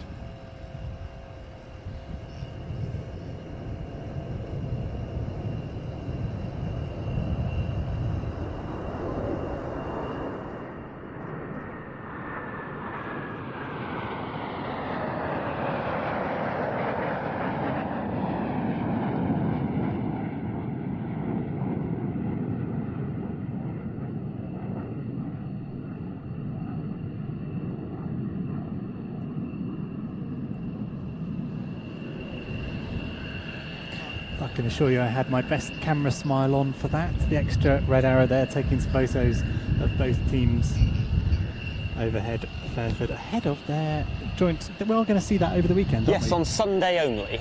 Sunday only, so if you're coming to the show on Sunday, you'll see both formations in formation as we've just done. Both formations in formations. Yeah, this is a long live stream. What a sight that was, fantastic. And of course, both teams doing their full show on all 3 days as well. We hope so. We hope we'll get the cloud base to allow that. Something we always think about with large formation teams, the limitations of airspace, that low cloud or indeed just airspace restrictions can mean that they end up doing a rolling or flat display. Forecast for the weekend looking pretty good. We're expecting full displays, fingers crossed. Well, thank you everyone for tuning in. Adrian's still following the Reds and Black Eagles. I imagine we'll see them break to land in a little while.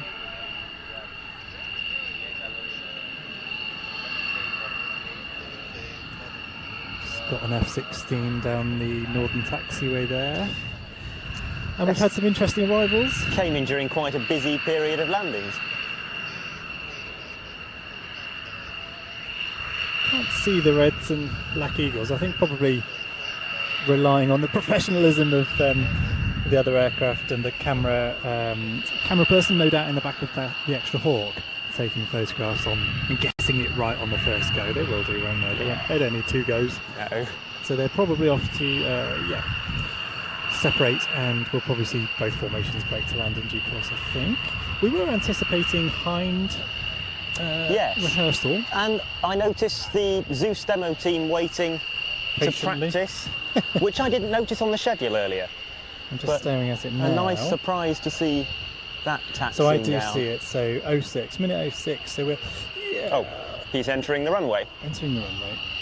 So it looks like we're about to get a Greek F-16 Zeus this rehearsal, full rehearsal, followed by, we've had those F-16s, so this is a fairly delayed rehearsal. He was due half an hour ago.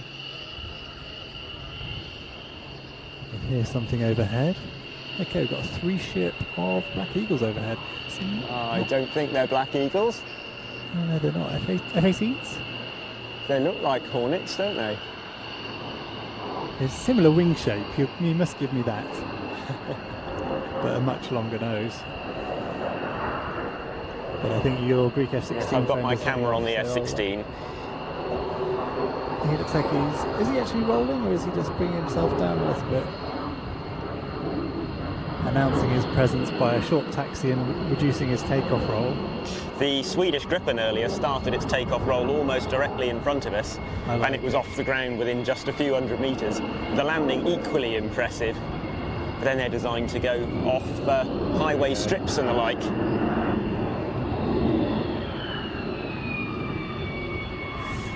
I'm not sure he's... we may well have missed the opportunity for a rehearsal from the F-16, we'll see.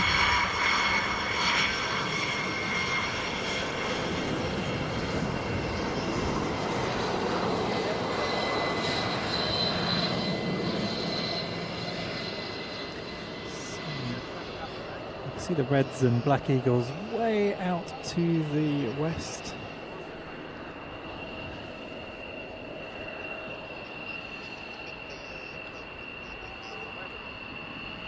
There's a lot going on. It is a fun day here for Rifles Day.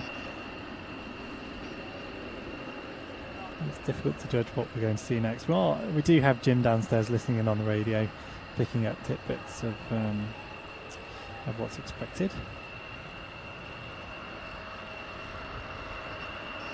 A few more photos happening over. What will they be over there? Can't think. Not Swindon.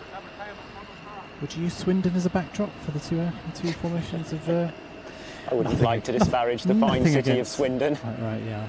Shut up while I'm ahead. Well, thank you very much for tuning into this live stream, folks. We will be live over the airshow weekend proper, and that's on our on-demand service at watch.planestv.com. Seeing very many of you have made use of that coupon code, REAT 2022, all capital letters. Gives you 20% off your first 3 months on that service. Gives you access to the live streams this weekend and our back catalogue of programmes that are on that service, as well as some extra bits and pieces we'll be releasing from Air Tattoo. So normally £10. With that discount it would be £8 per month, so I think pretty good value in this day and age. £8, barely a drop of diesel in my Hilux. Yeah, so thank you very much, and it's been wonderful seeing people from spread around all over the world engaging in the chat. The three Hornets are now coming in from the right. It's like a break to land from the Hornets. So where will these be from then? I can't think. Have we had the Swiss ones? Who else is bringing Hornets this year? The Spanish. It's the Spanish, of course it is. So there'll be 2 A+ model Hornets and 1 B model.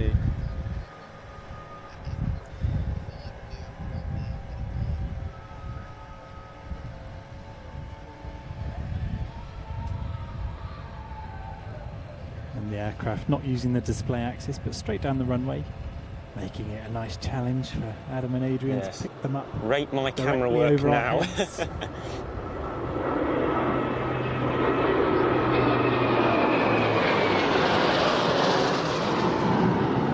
That's very difficult.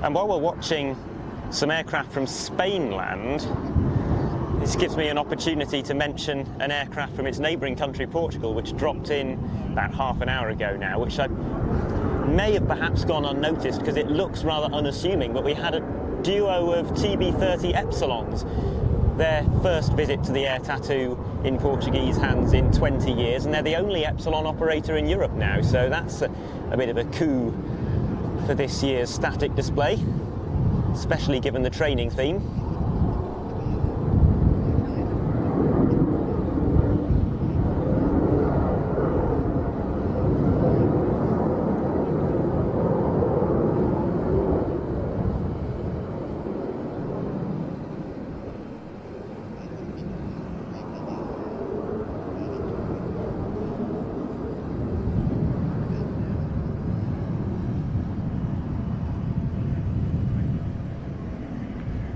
Oh, we have a special tiger tail.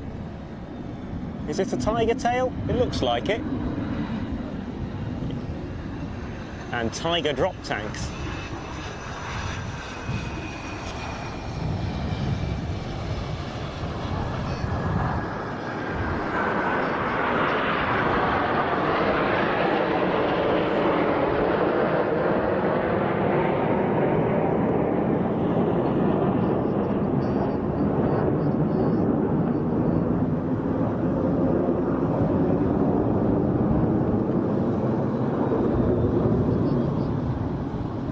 Spanish F-18s in the circuit, formation of South Korean National Aerobatic Display Team and the homegrown Royal Air Force Aerobatic Team, the Red Arrows, all in the sky at once.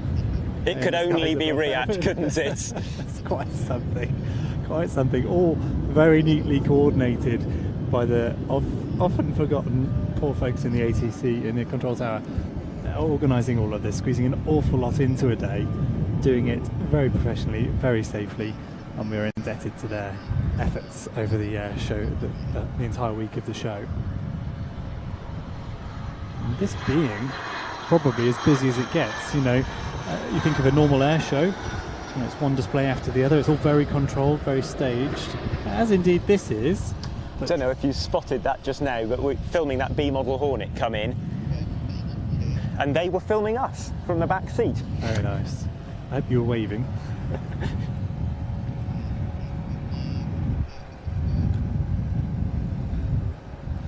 Yeah, thank you guys in the ATC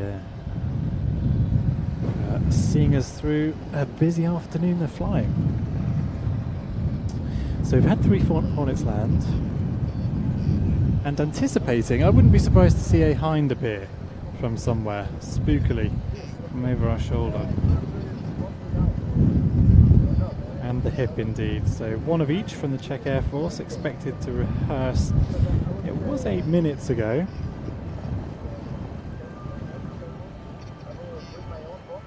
And we're anticipating getting that rehearsal in before the arrival back of the Black Eagles and the Hawks of the Red Arrows. Yes, I'm going to keep a bit of a closer eye on them this time. Yes.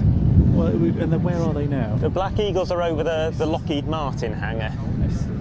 Actually, I don't see.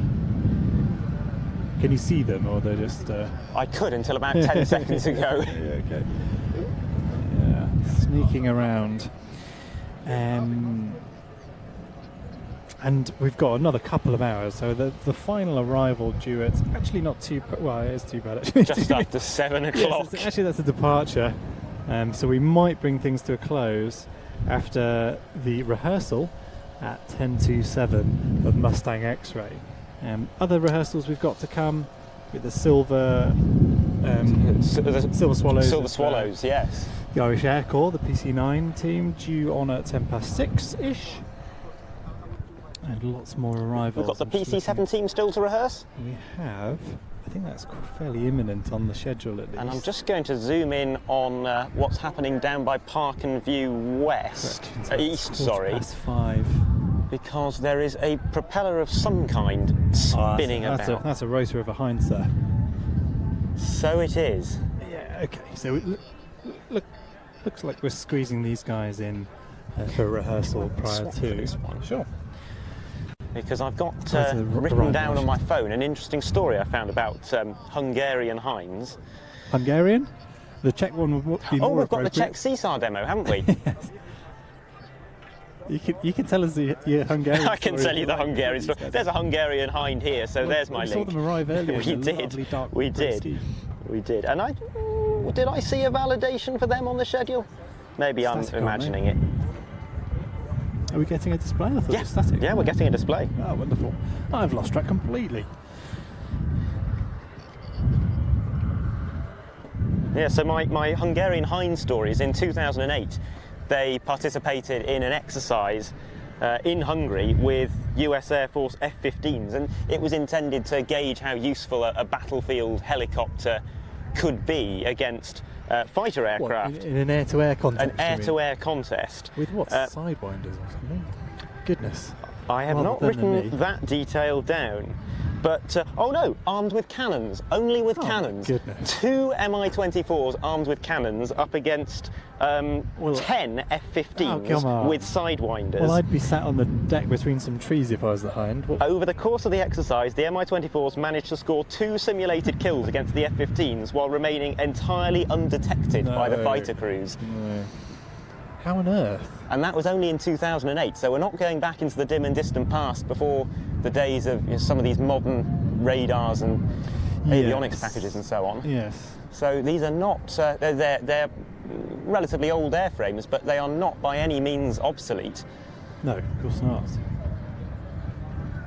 Against F-15s with cannon? Yes. I mean, there's no... no radar tracking or anything of the cannon. What's the cannon being controlled? This is manually controlled cannon. You're taking asking out- me an awful lot of questions now for a story that And I'm going. I read I'm going big in on the some story. detail. A story I read in some detail about a month and a half ago when I was started writing these notes. Hmm.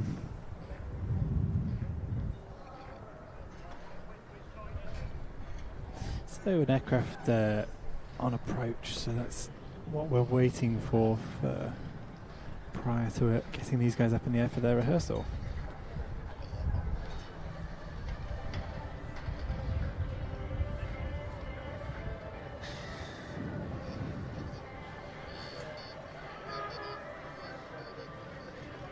I'm sure Ben's got his notes prepped ready for the for all of the displays, but the Czech hind and hip that we'll see rehearsed shortly.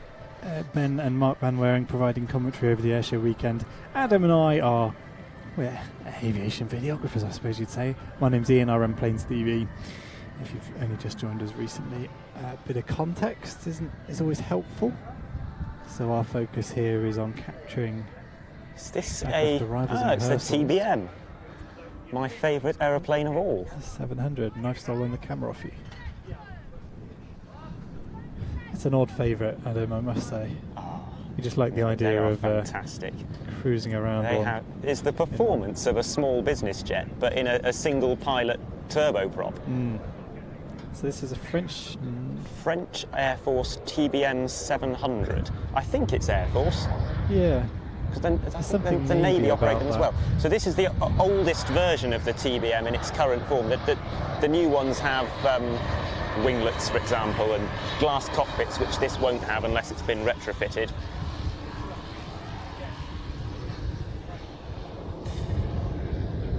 Yeah, it's growing on me. You've mentioned this fascination you have with the 700 a few times, and Well, I see. I went in an 850 once on a bit of a jolly and caught the bug. You can fly, 31,000 feet service ceiling, 1,700 nautical mile range, and a 320 knot cruise speed. You'd be lucky to get that in the smallest, very light business jets. And short field capability as And well. very short field capabilities. Yes, you can put that down on Probably some grass. 300 somewhere. metres of gravel. Okay, all right. I see where you're coming You from. can't do that in a Bombardier Global Express. No. Yeah, fair dues. Yeah. Interesting. So another interesting aeroplane arriving for static display. I'm not sure that is. I think that's a support aircraft. Oh, okay. Someone asked in the chat earlier, I did notice, someone asking what a support aircraft is at RIAT. I mean, do we need to use our imagination? There are a lot of airplanes here and they need some support, so... at last. Flypano team. Okay, chaps, look at this. That's a bit sporty.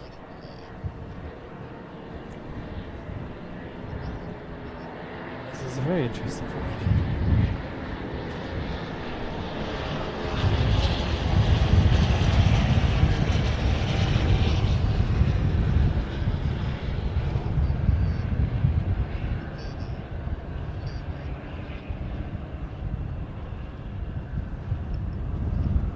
So the aircraft in that formation, one LP Aviation Pioneer 200, one ASSO Airy X, another LP Aviation Pioneer 200, a Tecnam P92, a Pioneer 300, another couple of ASSO Airies, and then the one above the rest of them flying, well, it looked like it was in front of the formation at one point. It was actually above the formation.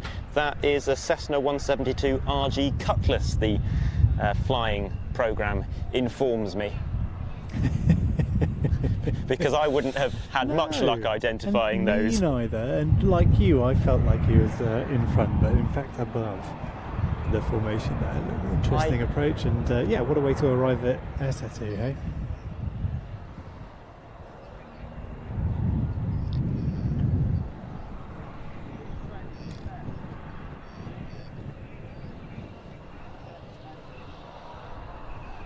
I regret to say I haven't found out what the story is here, because often when civilian aircraft and teams like this come to react from overseas, there's sometimes quite a heartwarming story behind it. And I remember, I think the We Fly team from Italy. Yep. Yeah. And I wonder if there is one here and what it is. Maybe Ben will enlighten us over the weekend. Maybe we can pester him too tomorrow when he's commentating on some of the arrivals. That stream not going out on YouTube, that will be on our on-demand service, but Ben's going to join us a little earlier for some of the arrivals tomorrow. Yeah, we can hassle him for the story, because he will undoubtedly know.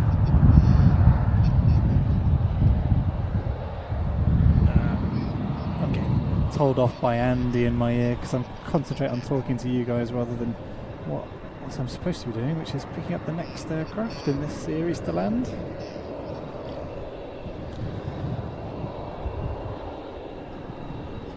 Have come to us from Italy. Some of these are Italian aircraft, the Alpi Aviation and the Tecnam aircraft designed and built in Italy. Possibly some of the others as well, for all I know. GA is not my strong suit, apart from TBNs.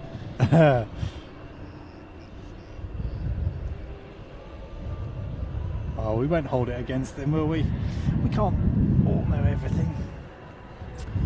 Right, I've lost track of who's live. We can pretend to know everything. I do that all the time. Sometimes I get a bit unstuck. Just a glimpse there of the collection of aircraft gathering on the north side, all part of the flying display over the weekend. A glimpse of Blackjack, which I missed earlier, the Royal Air Force Typhoon display jet, which all being well we'll see in action over the weekend. Typhoon displaying tomorrow as well, potentially. I haven't noticed. I haven't looked closely at Friday's running order yet. Do you know, Adam?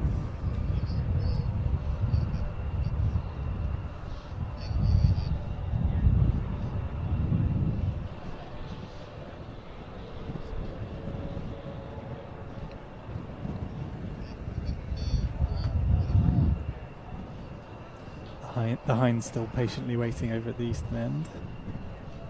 So that will be you called it a demo, so we're expecting a bit of a... It's a combat search and rescue demonstration, a two-ship one, which we haven't had in the UK since Biggin Hill 2017. Wow, okay. Biggin Hill. 2017, okay, so that wouldn't have been an airfare as such. It was one of the Festival of Flights, yes. So which one's that, Adam? The grey aircraft here, look in front of us. Grey aircraft? I'll have to look at your monitor. I've looked at your monitor and I still don't know. It's a nice looking thing though. It is there's an Italian look about it. If I zoom in close enough, we might just get a hint. Yeah. I was going to say if Bugatti designed aeroplanes, but then I remembered they did. But yes, there is I can see an air something of a look, on isn't the side there? of it. Well done, everybody.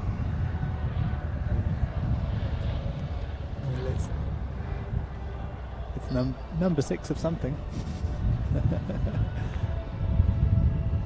Yeah, nice looking aeroplane. I bet that cruises faster than you might think from the sound of it. Probably in the ultralight category? Yes, sure. I believe so. I think most of those aircraft are in the ultralight category. So we saw the demo from the W3 Sokol yesterday. Yes, that was very sprightly. So we're expecting these guys to potentially drop off some troops, potentially? Well, or? I don't know. Sure. I wasn't at that Biggin Hill show. I've seen these guys, putting on their display. You'll have seen them at NATO a lot. days, yes. And there's always some ground troops involved, and it's always very spectacular. So, and the Hind keeping it low quite often, darting. Well, it looks like they're behind the trees, but of course not. Just giving a demonstration of what it takes to put one of these into combat. Still bemused by that whole F-18 versus Hind cannon story of Adams. It is entirely possible that it was, as a bit of a test, the F-15s were operating with effectively one hand or both hands tied behind their backs, but... Cannon v cannon, maybe? I don't know. They did definitely have AIM-9 sidewinders on them. On the On the Hinds? F-15s. F-15s, okay. Intriguing. Hungarian Hinds, you said as well. Yeah. Interesting. Yeah. Which we have. We'll see if Ben tells the same story, then I'll be vindicated. Did you read it in one of his mags? No. Or in his mag?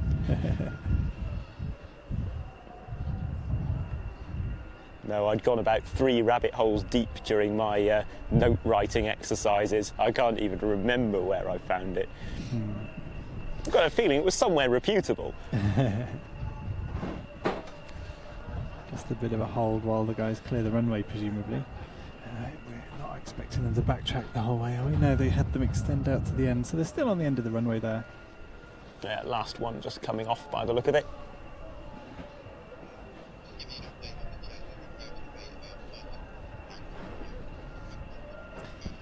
I've got Andy in my ear saying there's a debate over what? Oh. That pineapple on pizza issue has been solved long ago, given that it's been a roaring commercial success for decades. Suck it up. Pineapple deserves its rightful place amongst the ham on a pizza. Now enjoy the air show.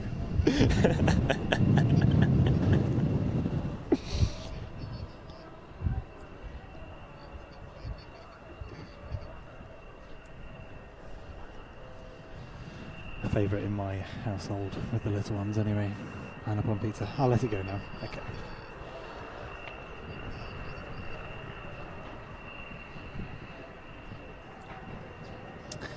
It's the businessman in me speaking on those terms. If you can sell something, it deserves to be there. It's right. Get there. It's fantastic. Now that's quite a dramatic pairs takeoff.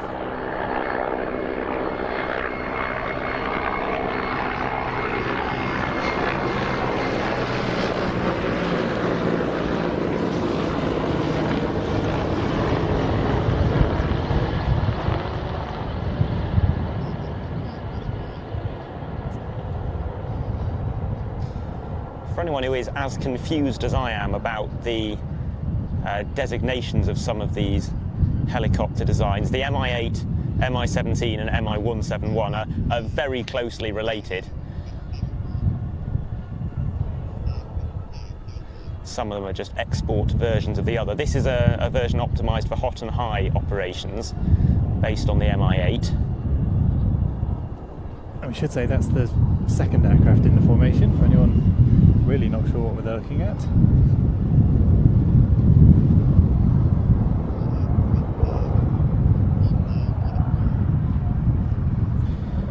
And like the Hind we were talking about earlier, it may come from a relatively old design, but some of these are still quite new aircraft, and the Czech Republic had its most recent HIPs delivered as recently as 2008.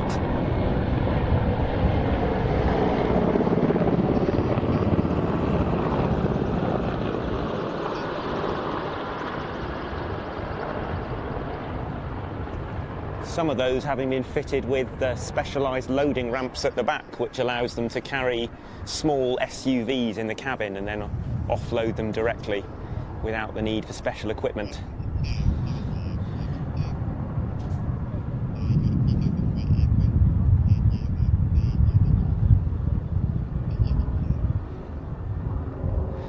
What we're seeing today is, I think, an older model, but they've all been upgraded over the years and brought in line with NATO standards for interoperability with partner air forces. I think this is one of those displays where where it will take a bit of explaining, won't it? I think there's a bit of context here because it's a demonstration. Yes. There are two aircraft split up here, and we don't know the plot, if you No, like, we of don't what know it the is plot. that they're going to be doing. No, so Heinz spotted something, I imagine. Well, we're seeing the Mi-171 come in from the other side at the moment. The Heinz disappearing. Call this disappearing, but okay. Is this an opposing pass they're setting up for? Surely not.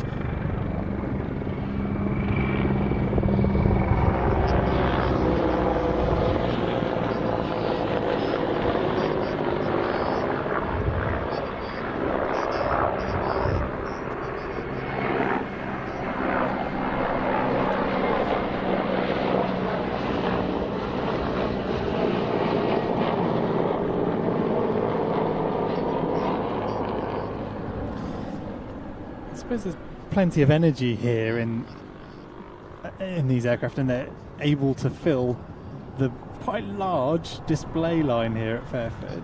So Yeah, a bit of a struggle, especially with two of them. Yeah, so filling the sky and keeping everyone entertained, something to look at. Can be a challenge for a helicopter display.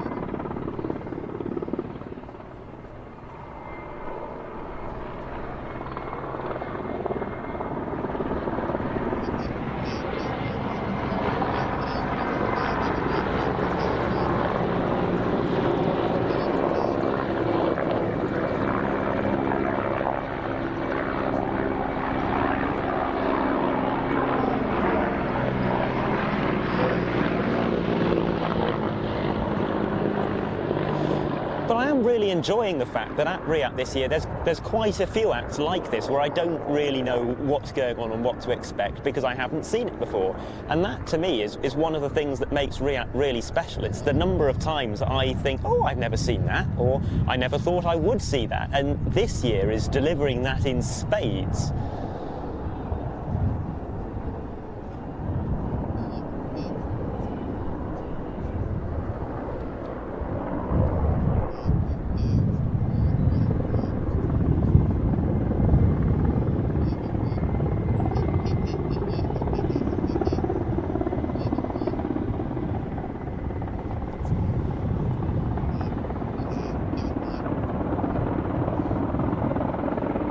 Doors open on the hip.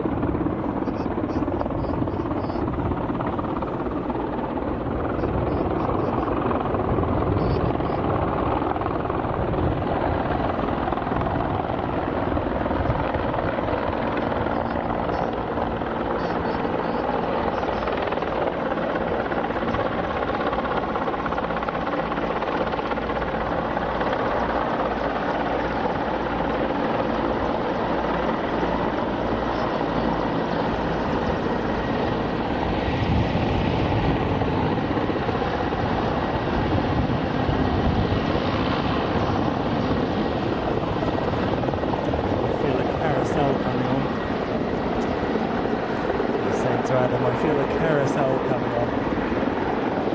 The sort of thing we'd have seen in helicopter teams of old, grasshoppers and things like that.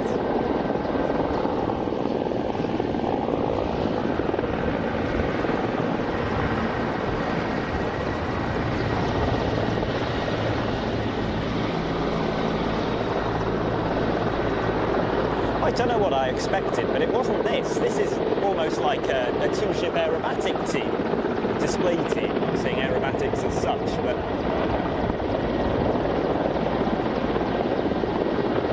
reminds me slightly of Patrula Asper, but with a helicopter gunship.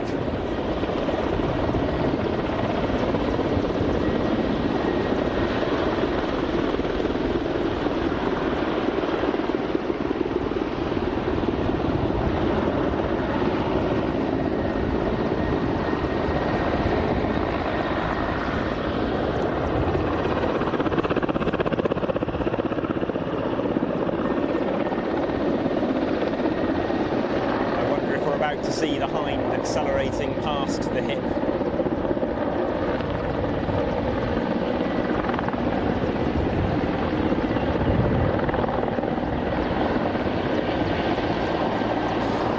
This will be one of the last chances, possibly the last chance, to see a Czech hind in the UK, because they are due to be retired, and that's because unlike the hips, they haven't been upgraded to NATO standards in the same way. So in terms of interoperability, they're reaching the end of their service lives. And the replacements that have been selected are the UH-1Y Venom for the transport roles. Some of the Czech hinds are optimised for transport. And then for the ones that are optimised as battlefield gunships, they are going to be replaced by the AH-1Z Viper. 8 Venoms and 4 Vipers currently on order, and they were selected in 2019.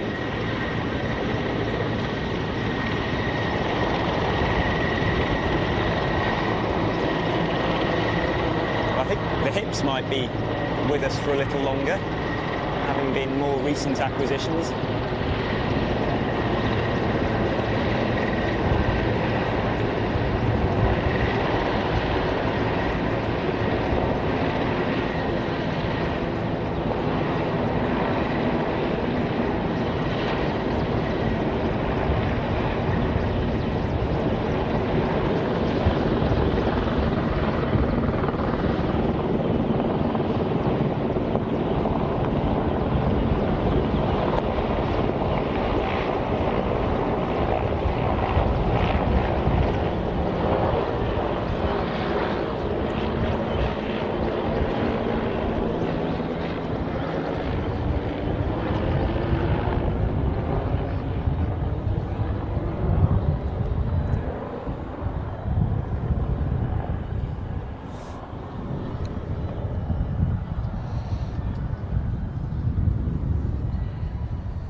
we've got an aircraft arriving now for a run and brake from the right. Looks like that display is complete. Not at all what I expected, but I'm not disappointed by that in the slightest. That was rather entertaining, I thought. In fact, we've got 2 aircraft coming in for a run and brake in loose trail formation. Look like F-16s. I'll try and find out whose.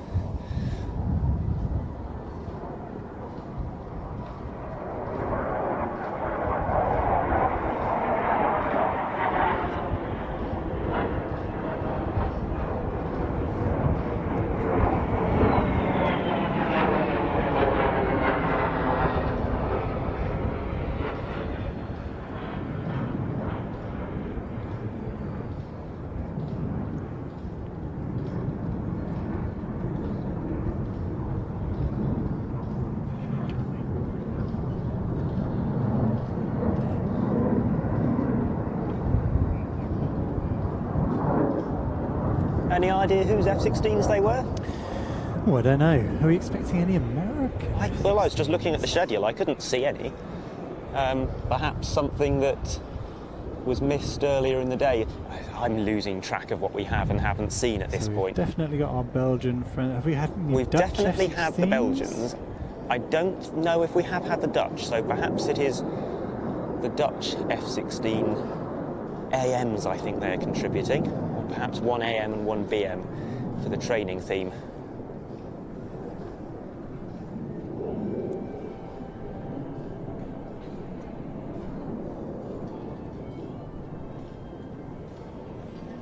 Not sure. Very grey scheme.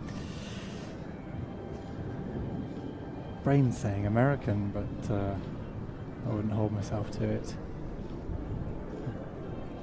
I think the Americans are sending an F-16 CM, but I think it's just the one.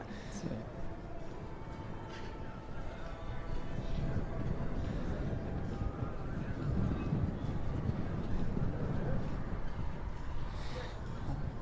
I'm also keeping an eye out for the Red Arrows and the Black Eagles. they were the next Yes. thing due. Yeah, arriving back after the hind and hip display.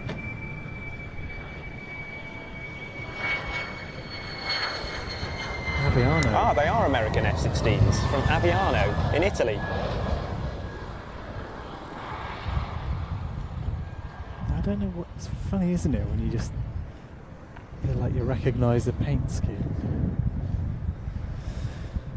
I couldn't have told you what it The was. AV tail code was Well, the that- clue. That helped in the end, didn't it? Yes. In all other respects, they are grey. Oh.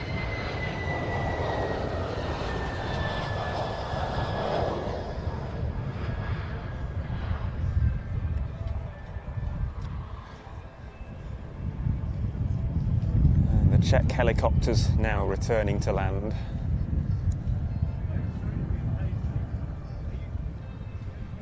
And if you are just tuning in and saying Ben Donnell sounds strange and what on earth are these two guys doing commentating an air tattoo stream? Well, we're Ian. My name's Ian. I run Planes TV, and I've said repeatedly, much happier behind a camera than in front of one.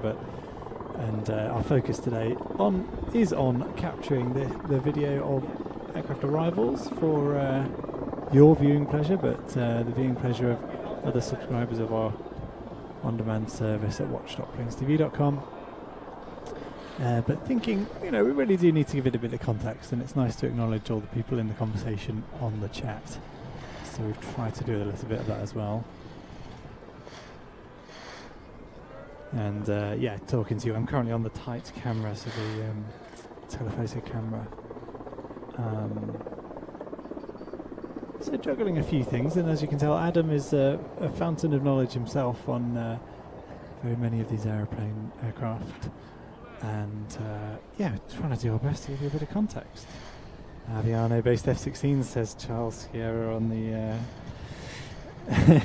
getting messages from people watching the stream trying Nice to to give have me it tip-offs. confirmed. Yes. Yeah, we got there, Charles. So the stream you're watching's We have the couple of Red minutes. Arrows coming in now from the left, Okay, thank you. presumably from the From the right, right? sorry. Thank you.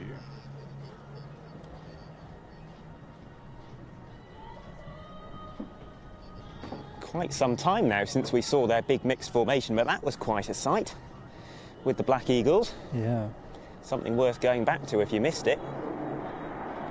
But not until the show's over.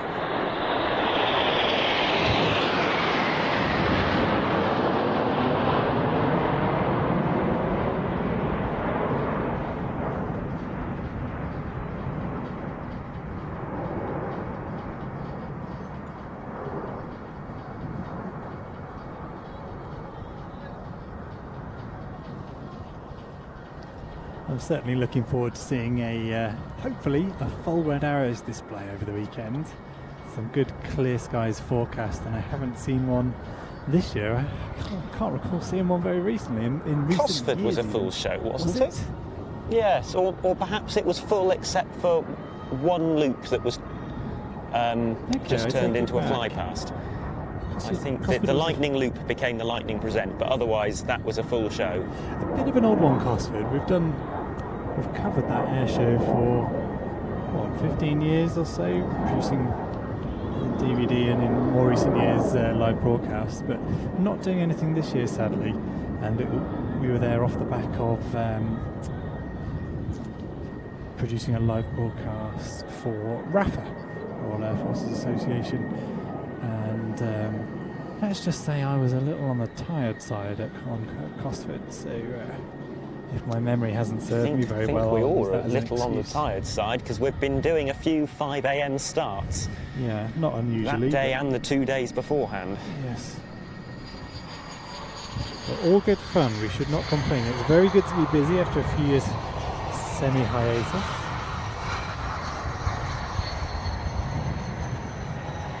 It's so good to see the Red Arrows, albeit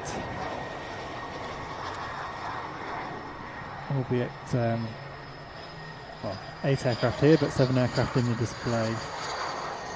We'll see at the weekend. Now, how many did they have in the formation then? Was it just 7 with the Black Yes, Eagles? 7 It was. plus the photo ship. Probably the same with what they have planned on Saturday as well. Well, Saturday's show goes, it's Sunday, sorry. Sunday's flypast goes straight into their full display immediately afterwards. So I don't imagine they could put any extra aircraft up for that flypast, even if they wanted to, because Red 10, for example, will need to be on the ground in his supervisionary and commentary role. The Black Eagle's coming in from the right now the airspace is clear. I do love those twin landing lights. They're added especially to the T50B, which is the display version. Only 11 T50Bs have been built, and they have these lights on the wingtips, sort of attachments on the wingtips that look a bit like some kind of Sidewinder missile, but they're not. They're just enhanced landing lights, and they stand out really very well indeed. And the other difference, of course, with the B as opposed to the A is they have a 3-coloured smoke system.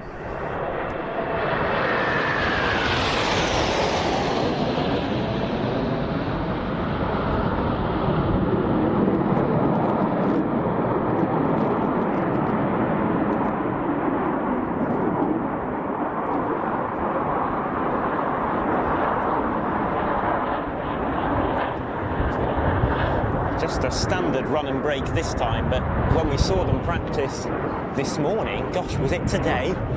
At 11 o'clock this morning, they did the most extraordinary break to land, where they pulled up into a loop, split apart in 8 directions on the way down, and then spiralled out and went straight from that break into the landing pattern. But it created this quite bizarre spiral shape in the sky, the likes of which I can't think of any other team that does anything comparable to that, and hopefully we'll see it over the coming days. They call it the typhoon break. Absolutely extraordinary. Making a slightly interesting approach to landing there, just heading a little further south than I was anticipating behind the flags there.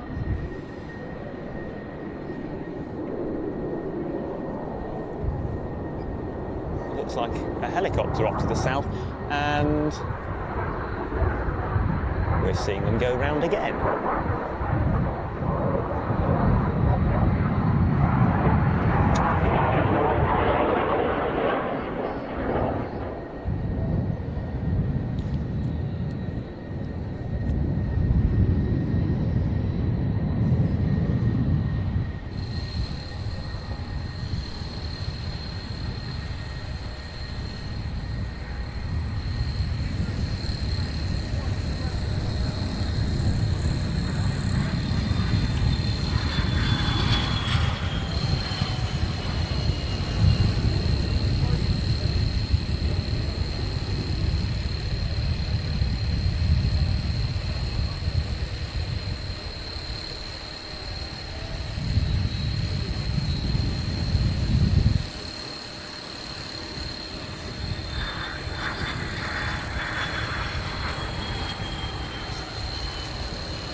got a lovely, what do you call that, crow's nest extending arm thing, currently blocking the view of camera 1. The site very much still in build mode ahead of the weekend proper, so we're sort of in our little nest on top of our outside broadcast trailer with all the builds still going on around us.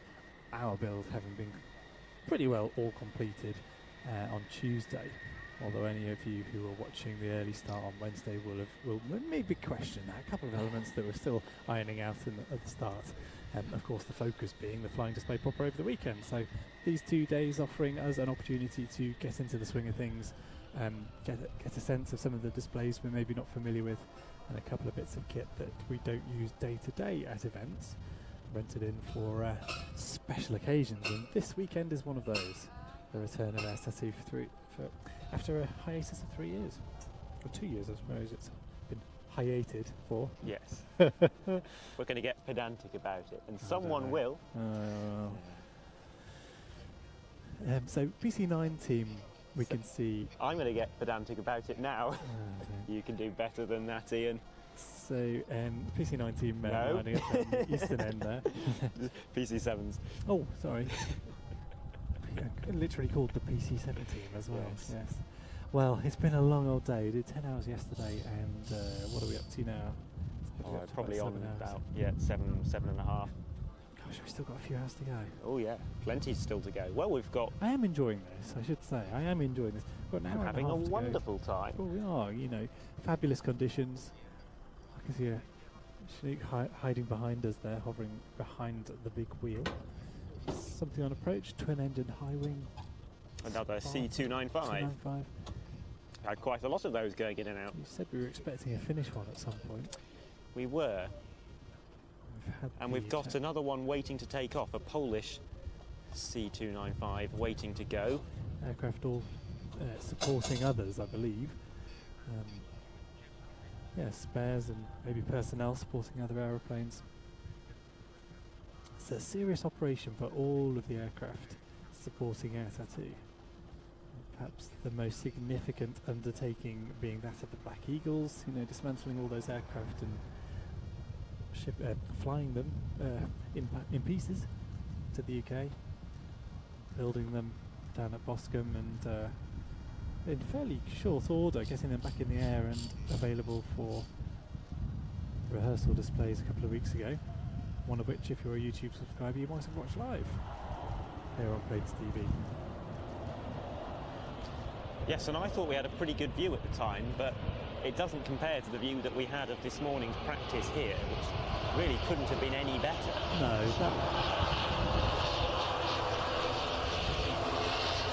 very short landing roll.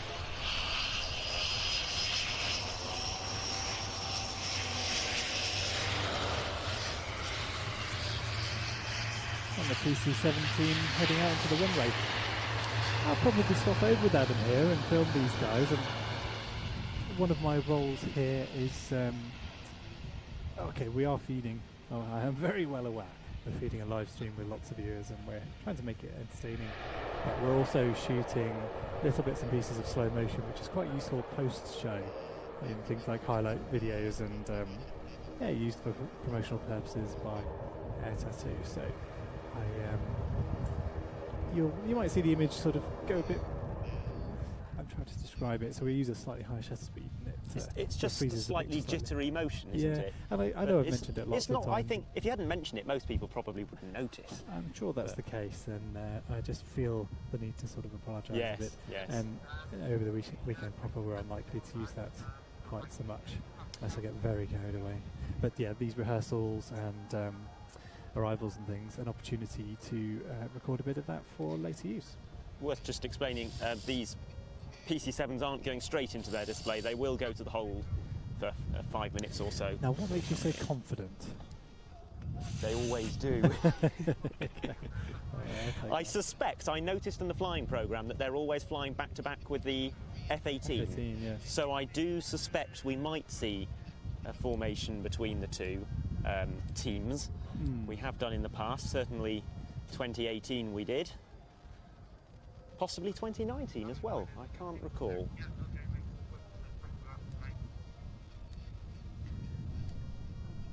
I can't recall either. We certainly did at NATO Days, another event I keep mentioning, but another one that's very well supported by air arms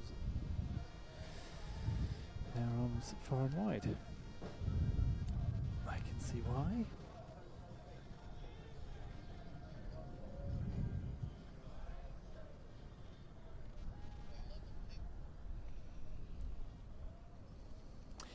One of the things that's made a big difference with the PC7 team in recent years, it's always been a very graceful display, and it's been an Air Tattoo award winner. Don't ask me the year or the precise award because I don't. I've got it written down somewhere, but I can't remember it offhand. But go on, then swap out. You can carry on chatting as I pick these guys up. In 2014, to mark the 100th anniversary of the Swiss Air Force, they added smoke systems, centerline smoke, which looks rather attractive and certainly adds to the shape of some of the manoeuvres.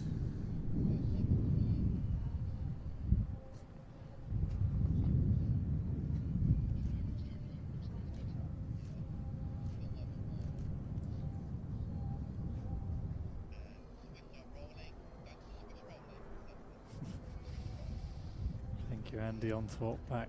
Do you want to steal his joke? Well, I may do. No, I'm going to blame him, actually. He said, and Swiss are on the roll. That's a Swiss roll, ladies and gentlemen.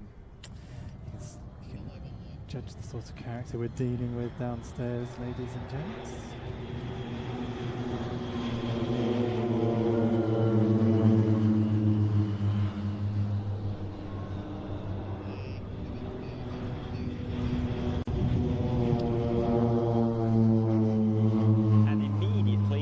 Coming into land behind them.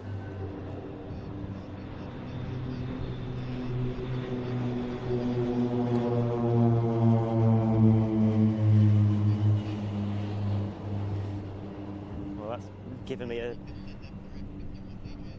a chance to look at my notes while Ian's on camera now. He's taken over. And the award that they won was the King Hussein Memorial Sword for the best overall flying demonstration in 2013.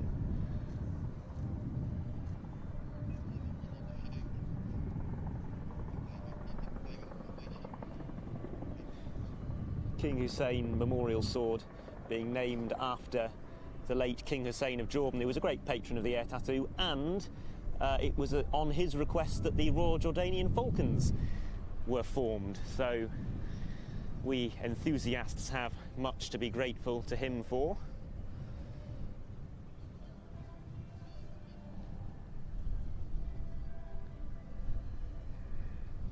And it looks like the Polish C295 will now depart.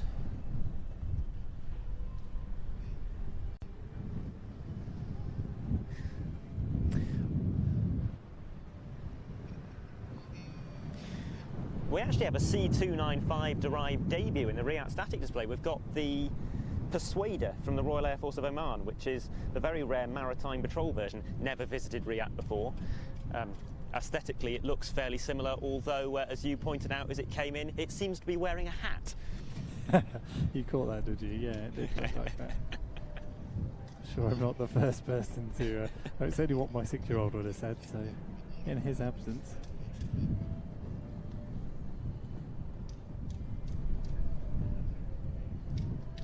The hat being, what, some form of radar? It's got to be some sort of sensor, I would assume. I'll see if I wrote that down. So this extension to the airframe above the cockpit, and yeah, looking for all the world like a little hat. Yes. But yeah, designed for anti-submarine warfare, and it has. I didn't spot this, but it does have 6 weapons hardpoints. Oh wow. Yeah, there's also a gunship version of the C295. Wonder how that would fare against some F-15s. But yes, clearly a very popular aircraft on the export market. We've seen so many of them here. We've seen Spanish examples, Finnish, Polish now, Czech.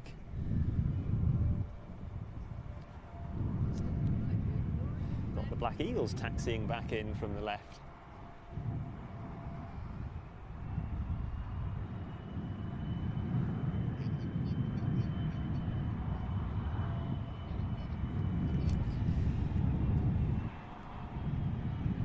And we've got, looks like a Hornet taxiing down from the left as well.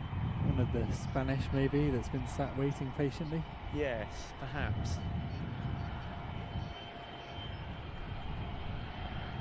Although it doesn't look like one of the Spanish ones because they have drop tanks on and this one seems to be clean. Surely it can't be the Swiss again. We've had the Swiss practice not that long ago.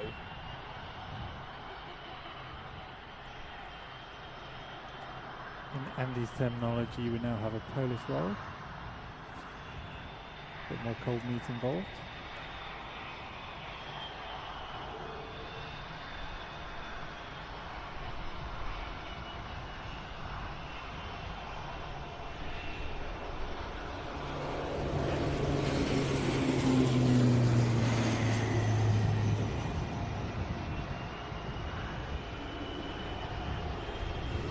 Keeping it nice and low for the benefit of everyone in Park and View West.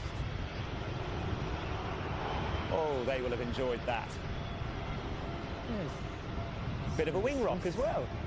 Oh, I missed that. I'm sorry. I was too intrigued as to whose F-18 it was, and it is the Swiss, whose solo display we saw earlier, but perhaps we're seeing the aircraft getting ready to launch with the PC-17 for the formation elements, maybe, if they combine. We've got a helicopter. We've got a Gazelle HT3 coming in from the right, part of the Gazelle Squadron. Gazelle Squadron contributing 2 aircraft to RIAT this year, one for the flying display, one for the static display. One for the static display and one as a support aircraft. They're not contributing to the flying.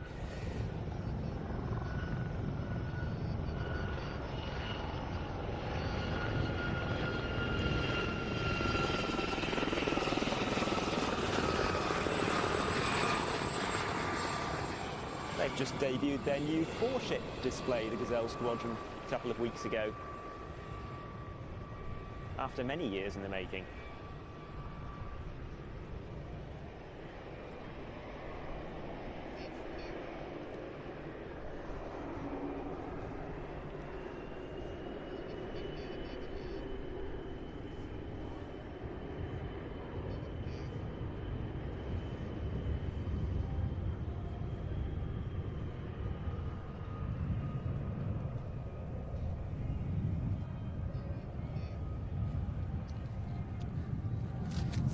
Are we looking out for the PC-17? I'll certainly feel the need to.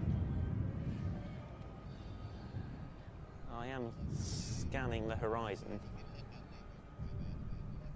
I'm curious to see what the Hornet 11 does. o'clock, Adrian says. I see PC-17.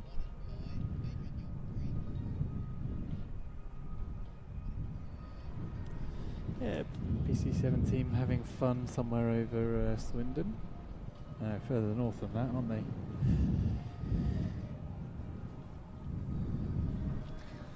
Giving the good folks of Cirencester a private display. Maybe they have, as part of their SOPs, they have some kind of warm-up loop. And perhaps that's why they disappear off to the hole. But yes, looping away in the distance. One straggler still joining the formation. They'll be with us shortly. On final. Is that a Firefly? Oh, it might be the tutor in the yellow scheme. I thought the yellow tutor wasn't flying at the moment. Well, I've got one on camera right now. Clearly it has been reactivated. Yes, so this was a bit of a surprise to see on the airshow circuit in the early part of the season, when it was the tutor display aircraft temporarily for the Royal Air Force. And it is an experimental scheme that was applied some time ago as part of a trial to gauge the visibility of various different schemes. They had this yellow and black one that's very much reminiscent of the old Slingsby T-67M Fireflies, and they had a red and white one as well. Of course, the regular in-service tutors are white with bits of blue trim. I'm not sure what the results of that study were, but given the tutor fleet has remained white, perhaps the conclusion was that white is perfectly acceptable.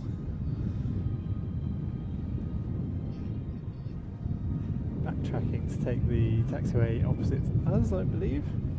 Oh, not backtracking all the way. We did, as part of our stream from the Duxford Summer Air Show, a bit of a talk through with the tutor pilot. That was one of the streams that was only available on watch.planestv.com, but we played out a video of the tutor display, and Flight Lieutenant David John Gibbs, who's this year's display pilot, narrated it live, talking about his heights and speeds and what was going through his mind at each particular point of the performance. It's one of those displays where I think that really adds quite a lot, because it doesn't make a lot of noise, there's no smoke system, it doesn't have the presence of some of the larger aircraft, and it's quite nice to hear from the display pilot the effort that's going in and the things that are being considered, and what it takes to put on a... Well, there's an awful lot of energy management going on, and the Firefly, which the tutor replaced, had something like twice as much power as the tutor. There really isn't very much power to play with in a Grob 115. So it is a gradually descending display with very carefully managed speed.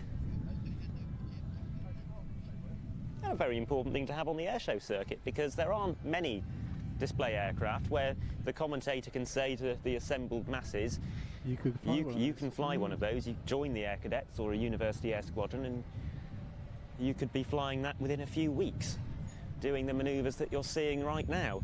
Right. PC-17 still looping away in front of us in super losange formation at the moment. Might try and pick that up. They're a very long way away.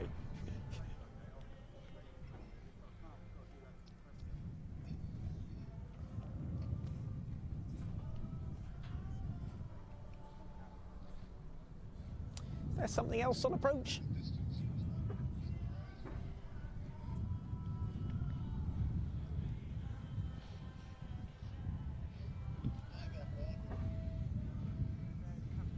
C-130.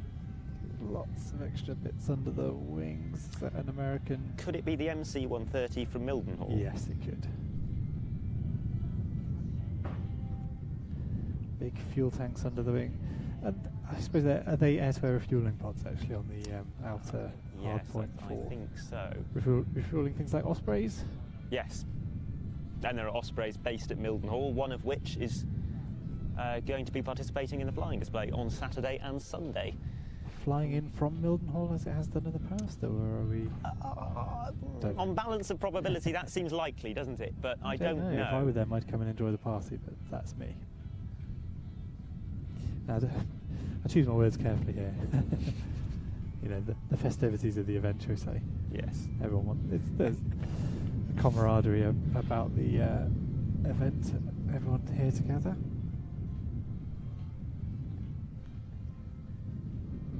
Then again, going home to your own bed. Tricky. I know which I'd choose. Yeah. I would be here with all of the aeroplanes. Okay, all right. I thought you were about to start complaining about the sorts of hotel I choose. I would never dare. That would just be asking for me to put in an even worse one next time. I say even worse, it's perfectly fine where we are, I've got no complaints at all. I remember days of sticking 3 camera operators in a room together. You did alarm me once, only once, when you said at Headcorn that we might camp, but luckily I caught COVID and couldn't go. Yeah. I have a nice tent and some comfortable beds. I don't know, we're getting well and truly sidetracked here, and I'm sure you're all here to enjoy the aeroplanes, and we'll shut up in a little while, but my preparation for this week of live broadcasts at Air City was taking my son to his first Beaver Scout camp, which I wouldn't repeat again, I don't think. That was not a relaxing weekend. Fun one.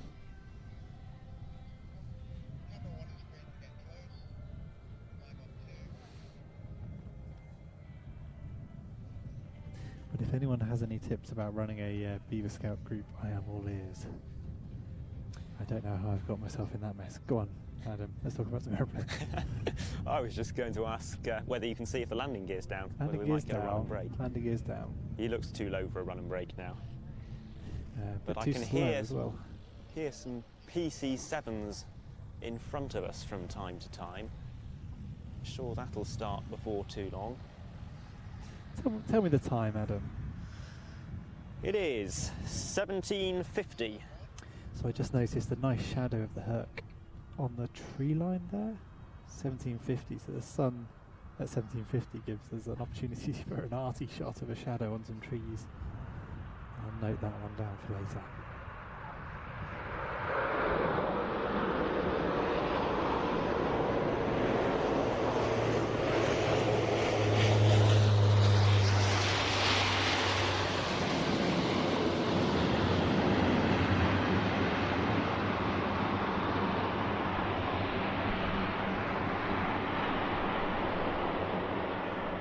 I think it's all eyes dead ahead looking for some PC7s now. Yeah, and you say dead ahead, their arrival being sort of from the 10 or 11 o'clock, isn't it, if my memory serves? You'll tell me I'm wrong. No, they go straight into a sort of wing over. Yeah. One of these wing overs that's very cleverly designed to make it look a little bit like a loop. So yes, it's slightly offset from show centre, but I can't remember which side, and it might depend on the wind.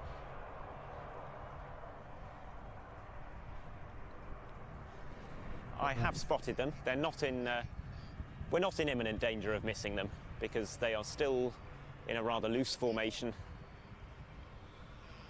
They will be in a diamond formation when they start. The flying diamond, they call it. I suppose that shadow makes sense looking at where the sun now is, directly off to our west.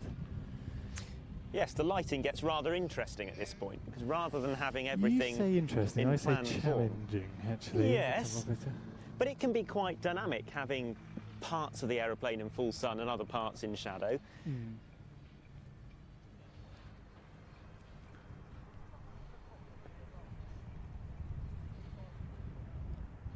Some of my favourite air tattoo filming memories before the Planes TV days, just when I was in the crowd with my camcorder, have been in the late evening. Sometimes when there's been a bit of cloud around and the sky's become quite yellow. Do you understand though? Will I not take camera 3 if you want, Jim. We'll both keep staring that way, but also acknowledge the fact that there are some poor souls still watching this. And listening to this, I should say. Something in the overhead? No, F-18 landing. But we do have a tutor touching down. Something landing. So a standard white tutor. Well, there's a good chance, if you're not familiar with the tutor fleet, to see the two colour schemes. A couple of the white tutors do have a blue starburst on the upper surface of the wing, and they're the ones that are usually designated to the tutor solo display.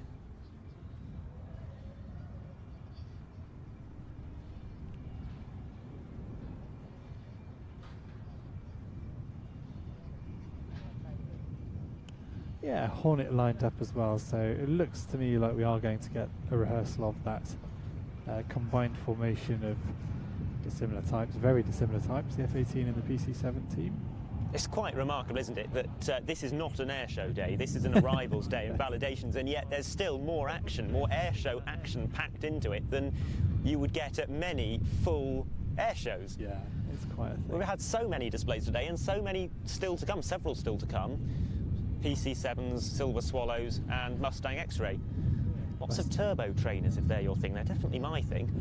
I love a turbo trainer. As I say, he's an odd chap, but we like him.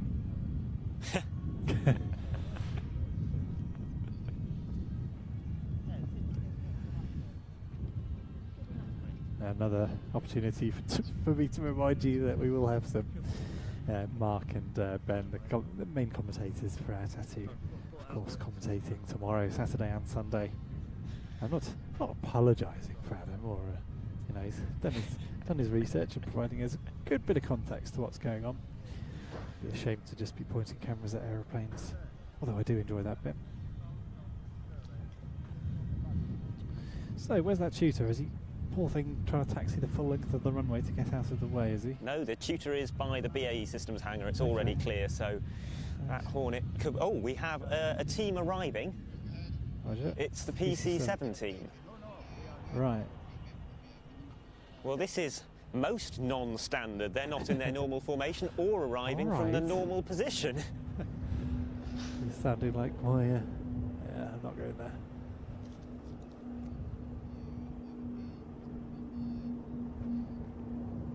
I'd quite like freeing up, actually, Andy.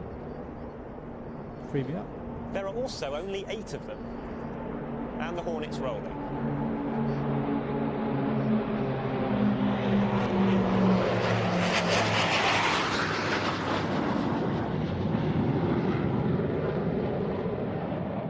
Now that is a rejoin.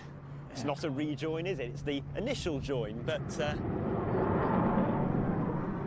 I see why they arrived in a non-standard way now.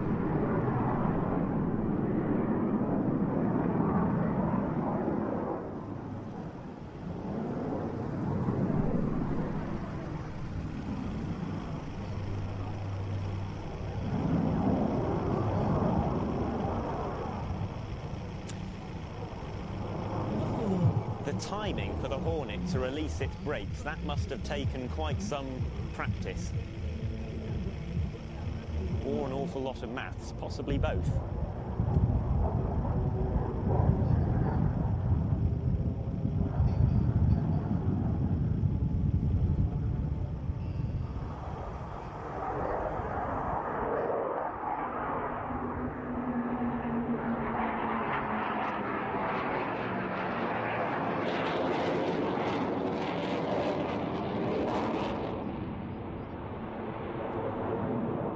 There goes the Hornet, probably.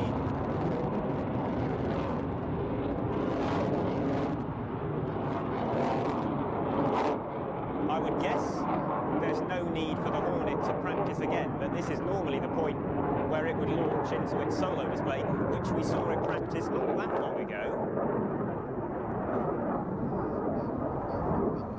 Which, as always, was a very, very impressive demonstration of its upgraded flight control software, which has completely removed any form of software angle of attack limits on the aircraft, which is how it was capable of performing on 2 or 3 occasions a manoeuvre that it called the pirouettes, where you might have seen it pull up into the vertical, give itself plenty of height, pull onto the down line, and then do some very, very high alpha rolls on the way down. Almost the sort of flat spin you might see from an F-22. It's quite unprecedented manoeuvrability for a non-thrust vectoring aircraft. It's certainly tying you in knots around the tripod as you were filming it. I remember watching that one. That was challenging. It was difficult. It was very, very difficult. But I think we got some of those pirouettes.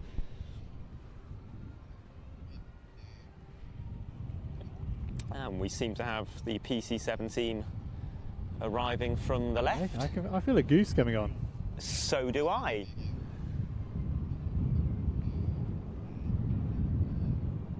This is a bit of a treat.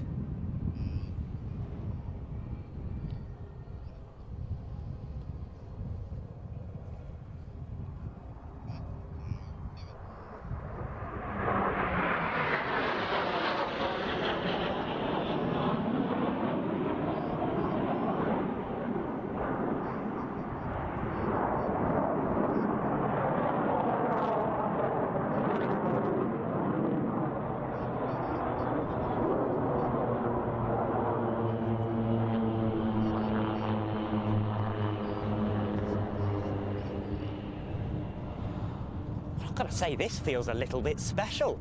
I'm not aware of them ever having done this outside of Switzerland before. Not aware of any specific occasions, even domestically.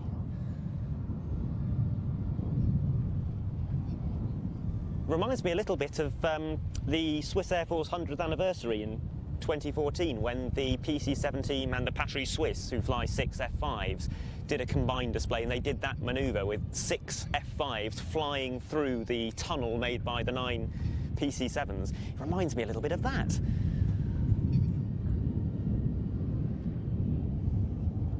So F-18 in from the right. Yes, with gear extended by the look of it, so perhaps that is all from him.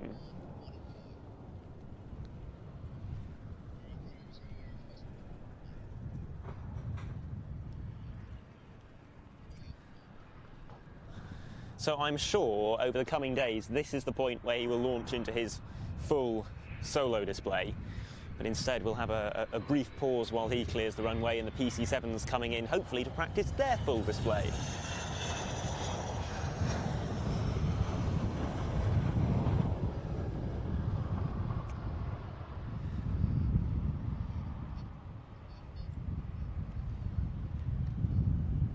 but they are one aircraft down.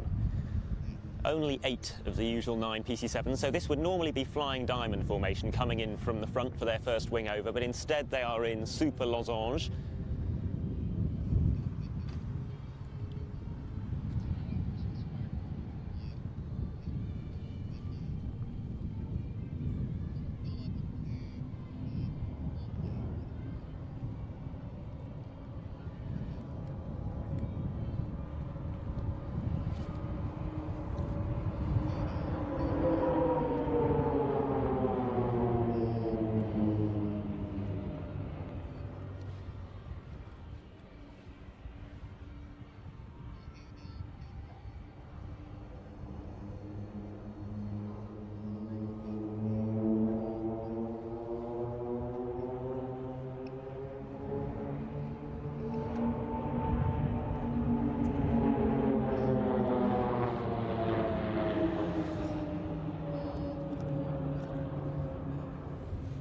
So the formations may change a little given that there is one aircraft not participating, but I'll do my best to narrate them as per what the 9-ship plan would be. And this is Super Flesh.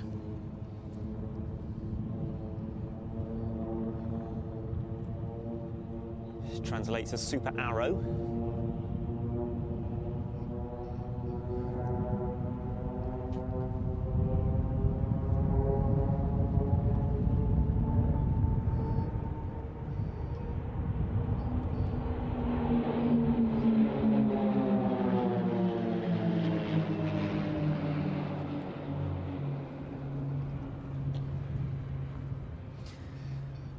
And we'll have a sequence now of quite a few of these passes in various different formation shapes for the next 10 minutes or so, maybe a little less than 10 minutes, and then they'll break into a second section of the display, much more dynamic, with smaller groups of aircraft, and then they will reform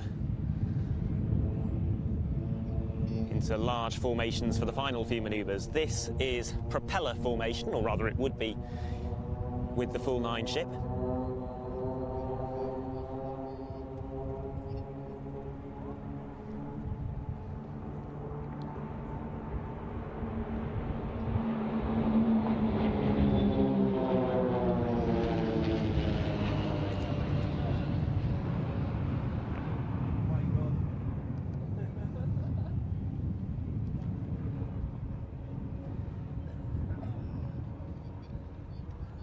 Now we have Vulcan formation.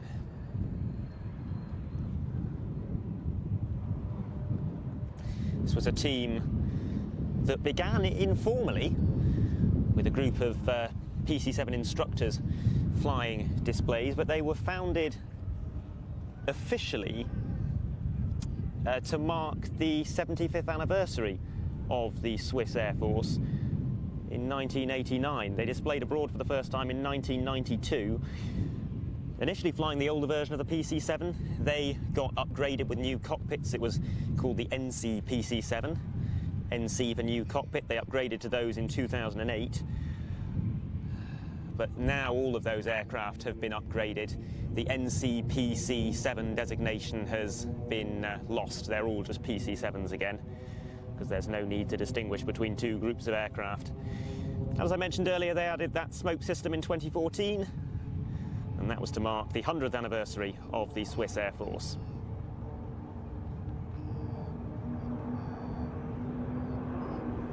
So here's Super Losange formation.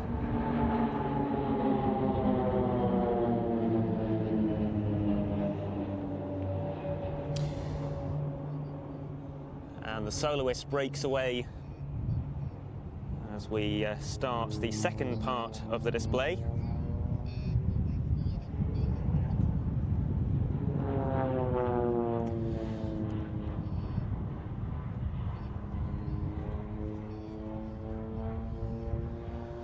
One of two aerobatic teams of the Swiss Air Force. I mentioned the Patrie Suisse earlier, flying 6 F-5E Tiger IIs, and they are scheduled currently to perform at the final Duxford Flying Day of the year, which I think Planes TV are live streaming, isn't that right? Sorry, Adam, I'm engrossed in this. Repeat that. The final Duxford flying day of the year with the Patrie Suisse. It will That's be going that. to be a Planes TV broadcast, isn't it? It will.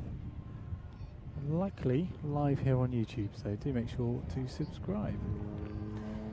Never miss an opportunity. Nice to hit both of the Swiss teams in the same year.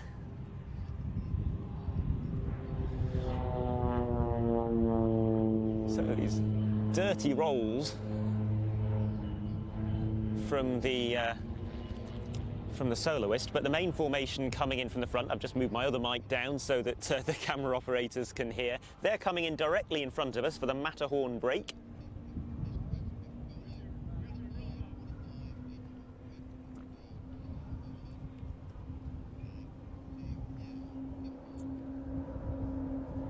And you can see it's not quite symmetrical because of that missing aircraft, which will be, we hope, rectified over the coming days. You'll have to watch the weekend stream at watch.planestv.com to see that full performance. But 2 aircraft from either side now. I think you know what's going to happen next.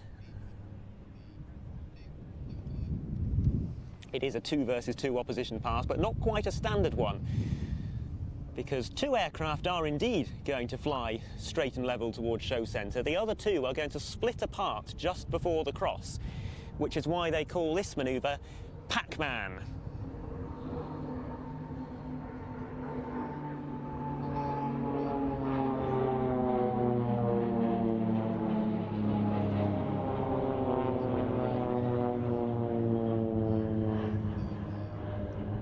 Well, that was a more standard 2 versus 2 opposition pass. Maybe we'll get Pac-Man later on, but from the left, the soloist with some nice slow aileron rolls.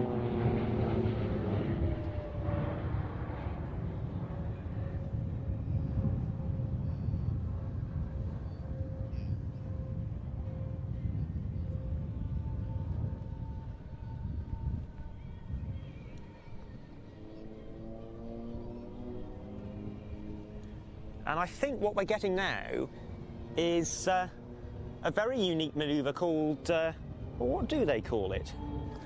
I can't remember what they call it, but it's a 2 versus 2 opposition pass. And then it's going to go into an opposing 360-degree turn. So effectively 4 crosses for each aircraft in each orbit. The soloist going up through the middle. It's intended to mimic some kind of World War I combat scenario, but a manoeuvre that is entirely unique to the PC-17.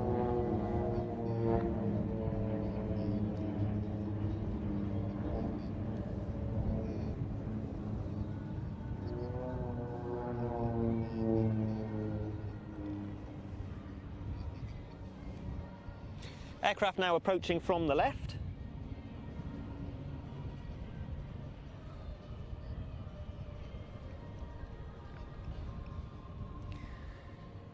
And this, I think, will be the Super Mirror.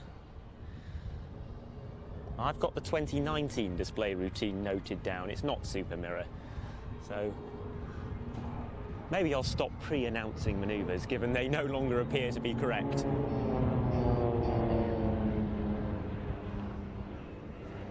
It's also possible we're seeing a slightly modified display thanks to that missing aircraft, which I'm sure plays an integral part in some of these moves.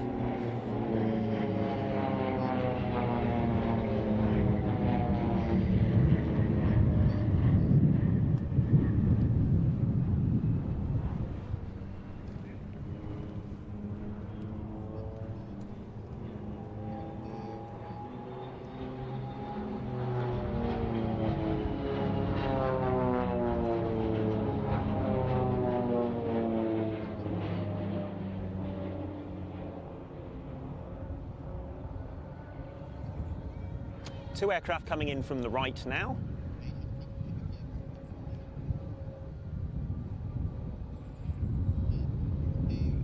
One of them barrel rolling around the other in a manoeuvre called the Flirt. And the lead aircraft now rolls inverted himself. He will fly another one of these half rolls later on in the manoeuvre.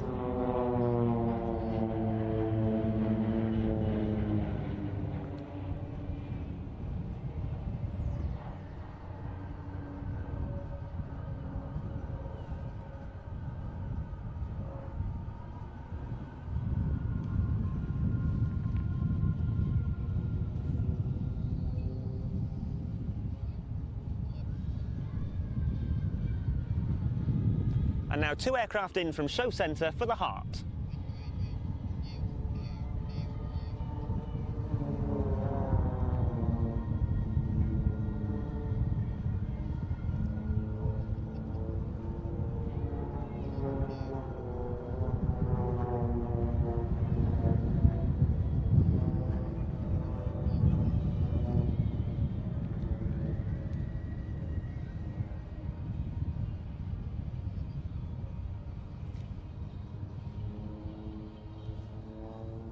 And this brings us into a manoeuvre called Batman, an opposition pass, with the 2 aircraft from either side of that heart.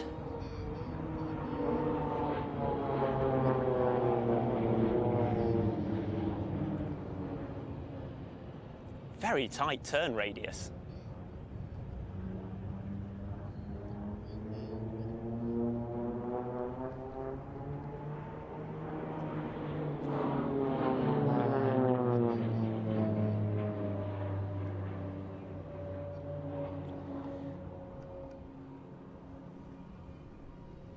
And the next group of aircraft arriving from the right.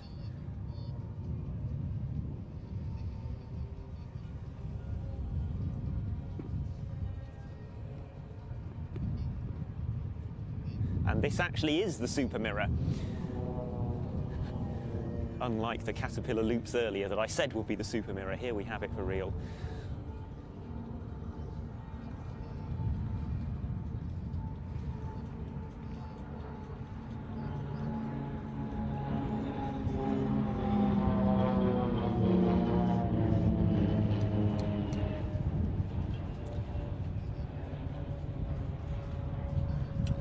So as they depart, we now turn our attention to the 4 aircraft approaching on the left 45.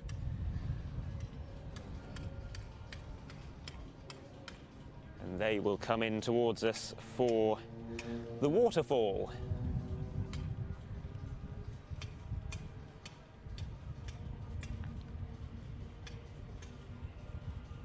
Pulling up in echelon, they'll peel away at roughly 1-second intervals.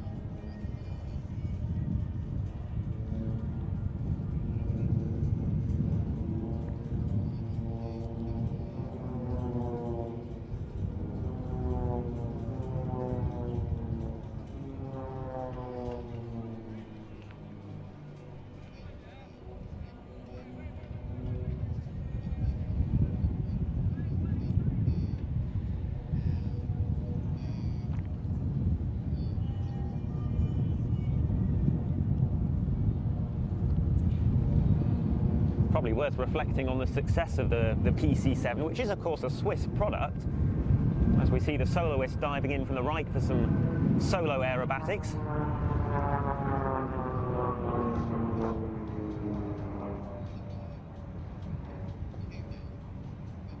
Of course, many military operators around the world and used by quite a few current and former aerobatic teams. Both the PC-7 and its more powerful derivative, the PC-9. Indeed, the PC-9 we'll see shortly in the hands of the Silver Swallows from Ireland.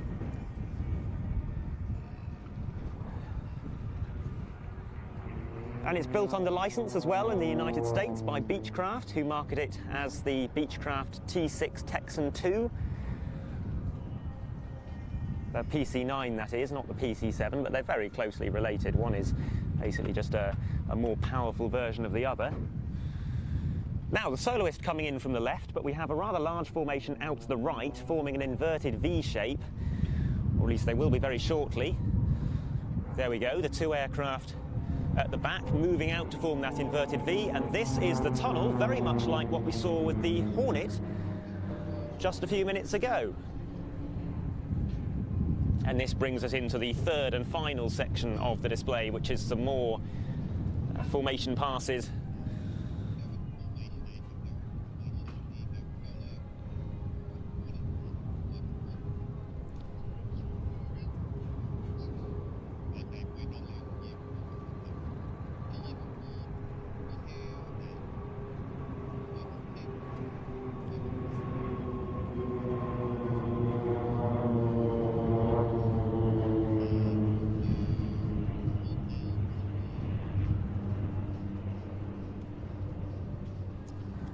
And of course the ultimate derivative of the PC-7 and later the PC-9 is the PC-21, which we're also going to see this afternoon in the hands of Mustang X-Ray.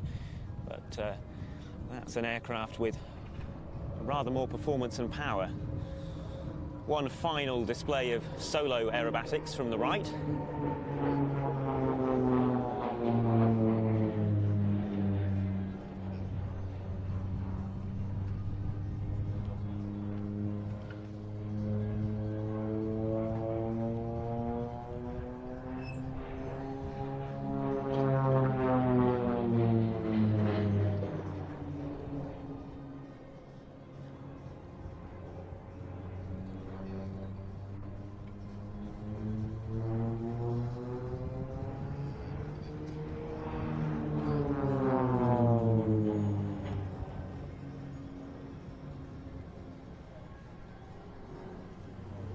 I think what we're about to see now is the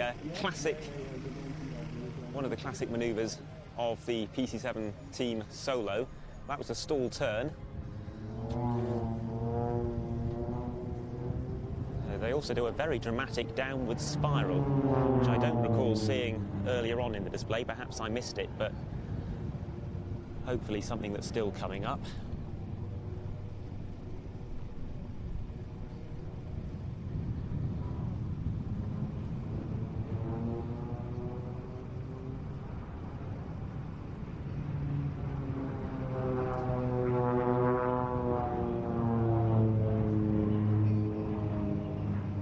But no, I must have missed it. That's it for the soloist as he says goodbye.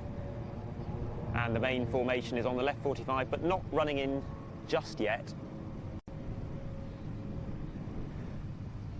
It may be that, or we've seen some of the performances today end a little early to keep things running to schedule. But hopefully we will make it through to the end of this display, which should see a handful more formation flypasts by the 8 ship and later 9 ship as they're joined by the soloist, and then another lovely bomb burst to end the display. So they're now running in from the left.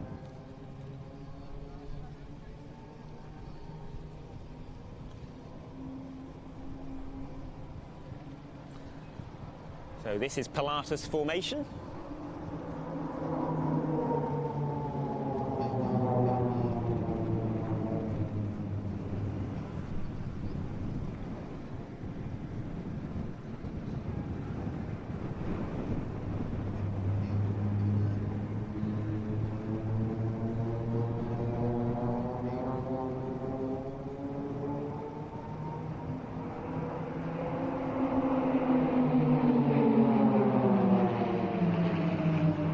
What we're seeing now is the wings of that formation straightening to create what would, if all 9 aircraft were there, be the Swiss cross, the symbol from the Swiss flag, reenacted by the 9 aircraft. It doesn't look quite right because that missing aircraft, it's not longitudinally symmetrical.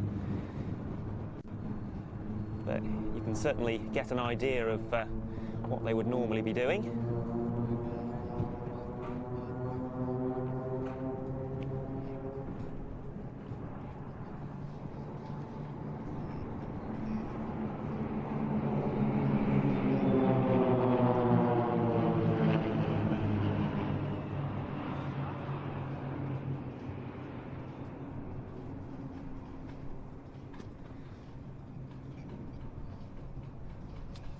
And now what I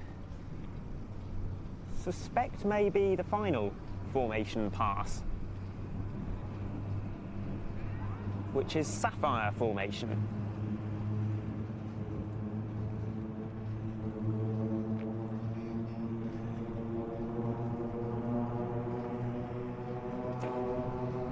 I've just spotted a fast jet holding to land in front of us.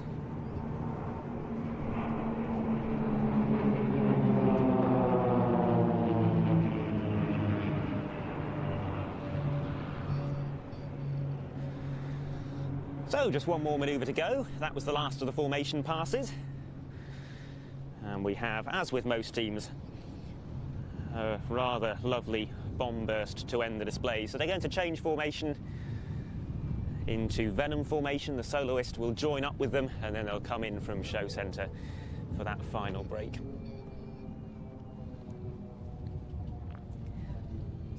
I've got to say, this has been a slightly difficult one for me to predict, which I'm sure hasn't helped you in directing where to point the cameras, because it turns out my manoeuvre list is a bit wrong. I blocked you out ages ago.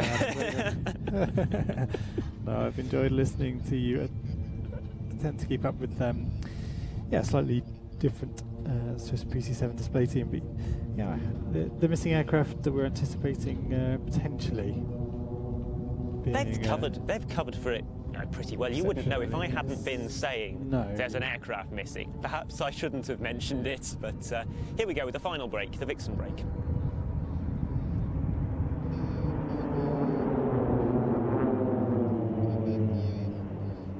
Yeah, so you can tell during the bomb burst that there's something not quite right, but all of the formations they've modified so they are symmetrical.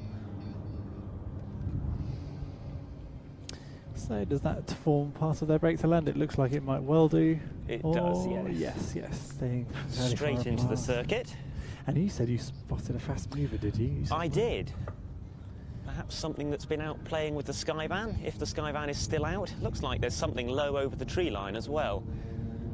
There's still quite a few aircraft to come in this evening. Yeah, and this seems to happen. Well, always does. A bit of a queue is produced when a rehearsal is going on, especially if it's had to take place slightly later than scheduled. So we can expect a rapid succession of arrivals after the PC7 team are down. Do give the video a thumbs up if you're enjoying what you're hearing and seeing. Will people be enjoying what they're hearing? Downvote on YouTube anymore? I'm sure I saw that you can't dislike stuff. You can do it, but it doesn't show up. Okay. It's just to make people feel better. It's like the doors closing button in a lift. Doesn't do anything. Well, that's just not true. It's sped me through many a rush lift journey. No, it's not that I'm thinking of, is it? It's the button on traffic lights. There's certainly a button in everyday life that has absolutely no purpose. I think it's traffic lights. I've heard the same, actually. Certainly at some sets of lights. Yeah. Gives you a feeling of control. But yes. reality. Anyway, I should pay attention to what Andy's telling me.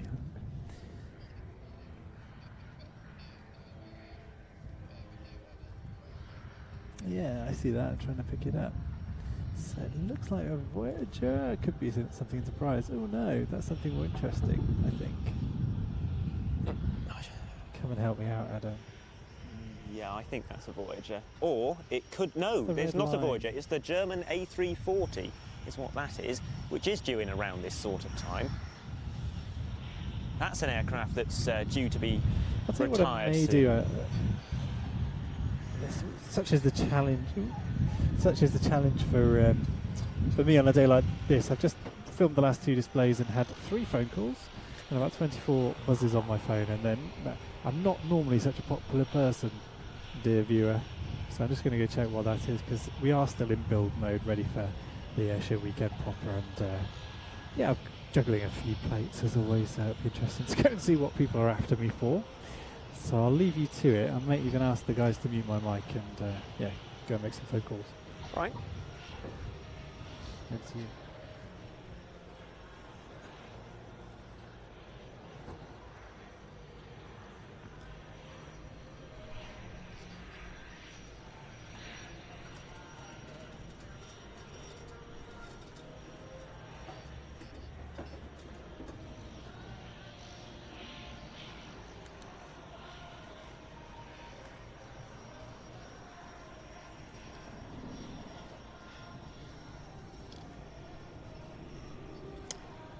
We have a Merlin.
Don't know how you're doing this in a t-shirt, Adrian.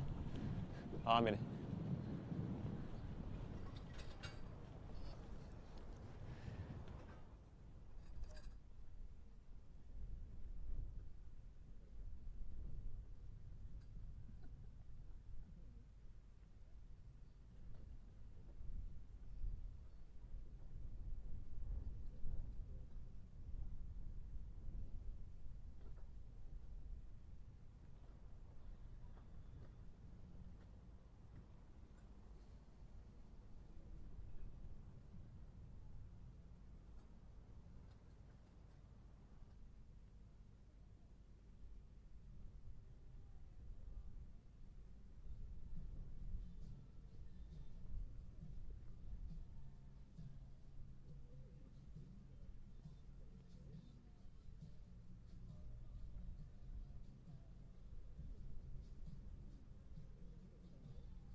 Fast, mate.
Good afternoon and welcome if you're just joining for what has been we've got to be close to 10 hours now, Adam.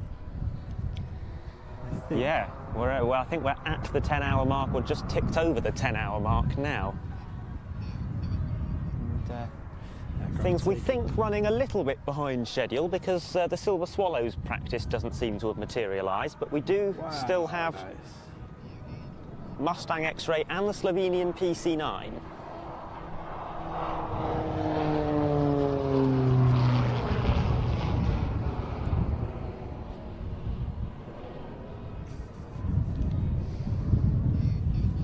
And as you can see, the sun's moved around, so we're no longer enjoying a backlit display, but competing with pointing telephone lenses directly into the sun, which is never a good idea.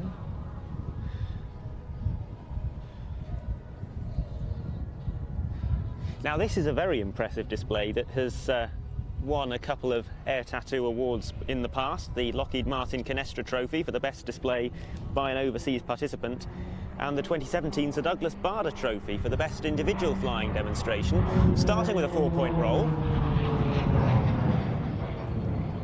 and pulling up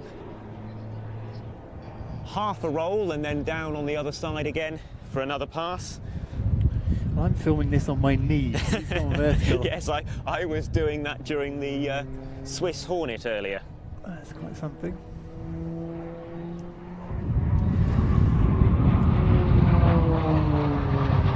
So I think what we're going to see here is an Immelman, which is a loop with a roll on the top. And then, or half a loop, and then a roll, and then the other half of a loop. Yes, there's the roll.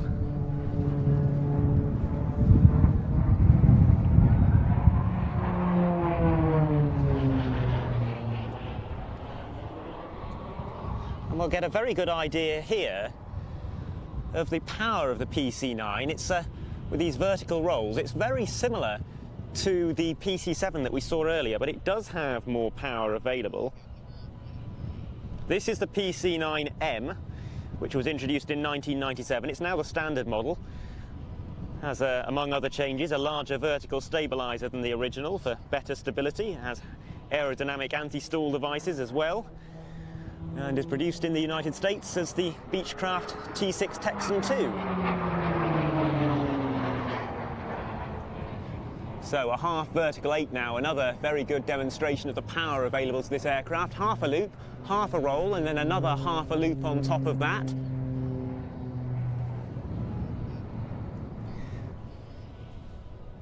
And having completed that, the aircraft will descend vertically towards us, rolling as he does so.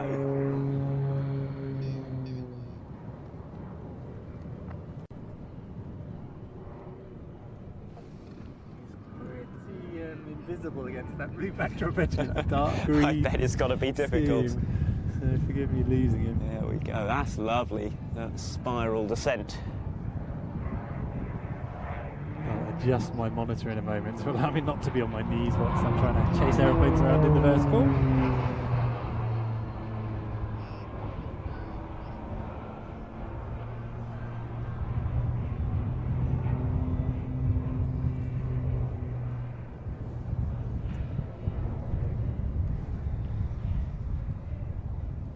So it'll now come towards us on the B axis, and the next manoeuvre will be a tail slide, like we saw from the Frecce Tricolori earlier, pulling up into the vertical, airspeed bleeding away to 0, and let's see how long the aircraft will slide backwards. Well, how long you can keep up with it, yes. Yeah, it's been a long day, so yeah, the legs aren't what they were at 10 o'clock this morning. There we go. Slovenia initially received second-hand PC-9s from the United States Army in 1995, followed up with 9 newer PC-9Ms. That's what we're seeing now. The originals have been retired. It's used by Slovenia in the light attack role as well as for training, hence the camouflage, and is able to carry iron bombs, rockets and guns.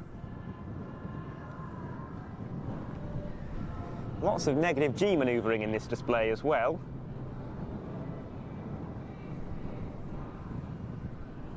You saw Can we see a little bit of negative G flying there as well?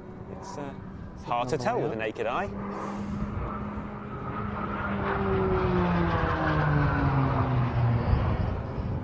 But now a high G turn, 360 degrees.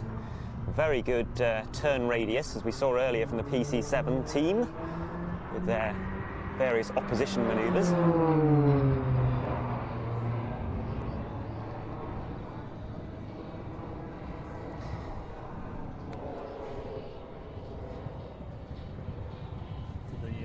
Sun there. Yes, this does have to be a challenge to film. It's a bit of a challenge for me to watch, having to hold my hand up in front of my face. But the aircraft coming back now, and I think we'll see as it comes towards us, the landing gear will have been extended.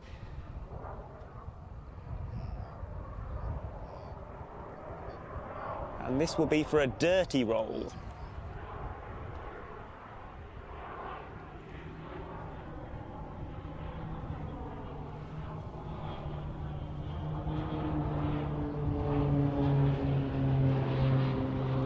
Now, you might recall earlier in the day we saw the Belgian F-16 doing some extraordinary negative G manoeuvres. Absolutely extraordinary for a frontline fast jet aircraft. But we're about to see something comparable, in some ways more impressive, from the PC9, because this is going to be a full outside loop. Little bit of respite for the poor display pilot with a roll on the top of that loop, but he's going to come in towards us now. Roll inverted and push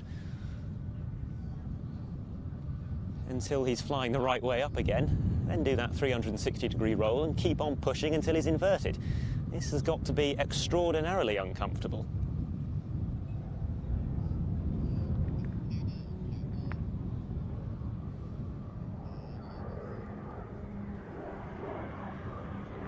So here comes the push.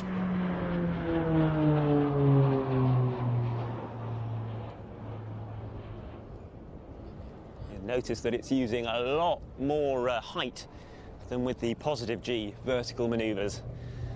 Can't push as hard as you can pull.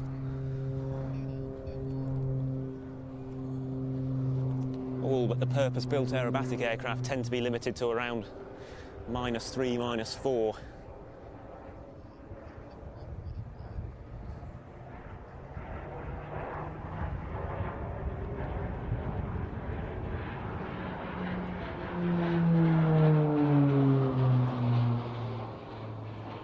So another vertical turn manoeuvre coming up ahead of what I think will be the aircraft's final pass at the end of a very technically accomplished demonstration indeed. Little wonder that it's been a prolific Air Tattoo Award winner. And we'll see the PC9's turn of speed powered by a Pratt & Whitney PT6 engine we mentioned earlier, same engine that goes into most aircraft of this kind, even up to small airliners with the PT6. A very popular engine indeed. So here is a fast pass. Oh, it's a slow roll.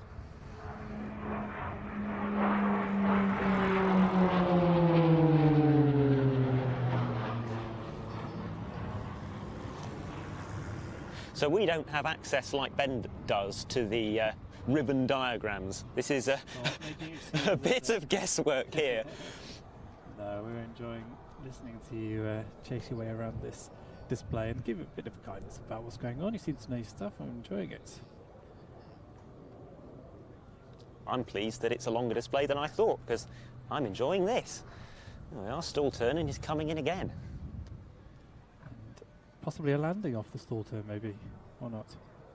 Oh, it looks like it, doesn't it? Yes, because originally, and what I was expecting to see was a half Cuban to land, which we've seen from several of the jets. But I don't think I've seen a stall turn to land from a military aircraft. I might have seen it from an extra 300 or something like that before, but not a PC9.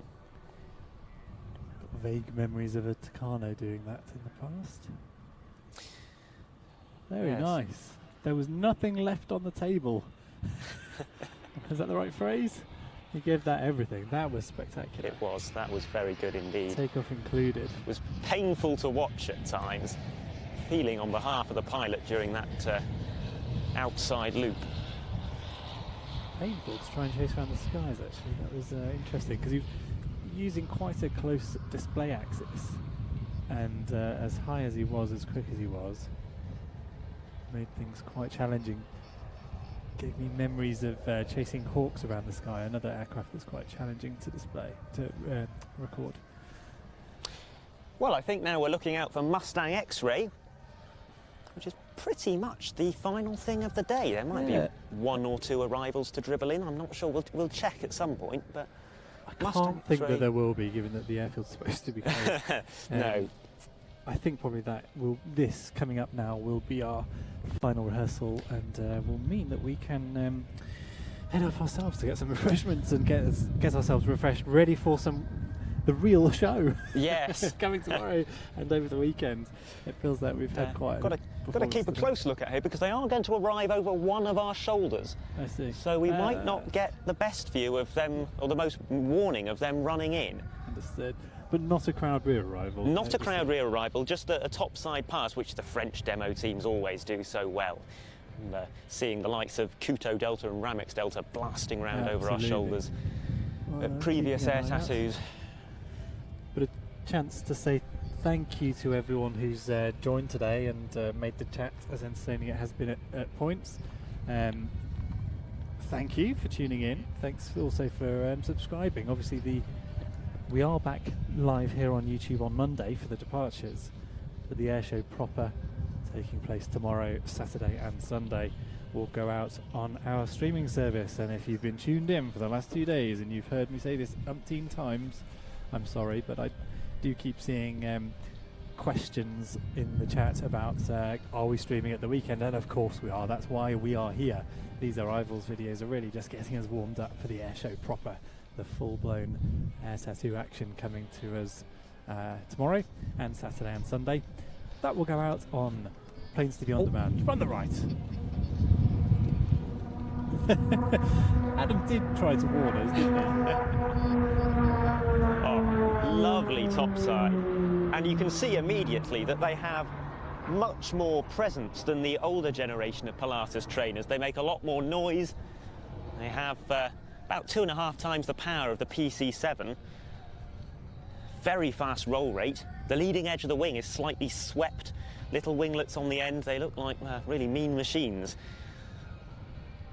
I will finish what I was saying just whilst the guys reposition there.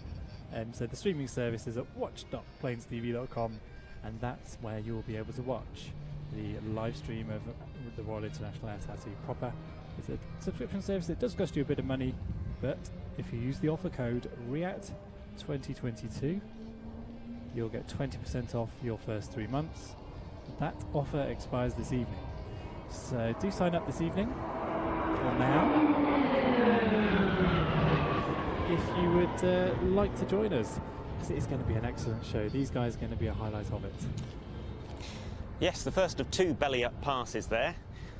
The first flying in sort of echelon formation. Now they'll move into line astern for the next. Demonstrating this aircraft, of which France has 26. Started entering service only in 2018, replacing the Alpha Jet in some roles, but not all roles. Their first appearance on the airshow circuit came in mid-2021. That was when Mustang X-Ray was set up. This is one of 5 two-ship tactical demonstration teams being fielded by the Armée de l'Air et de l'Espace this year. Something they always do exceptionally well. It looks like they're coming in for an opposition break, actually. Maybe just the one belly-up pass.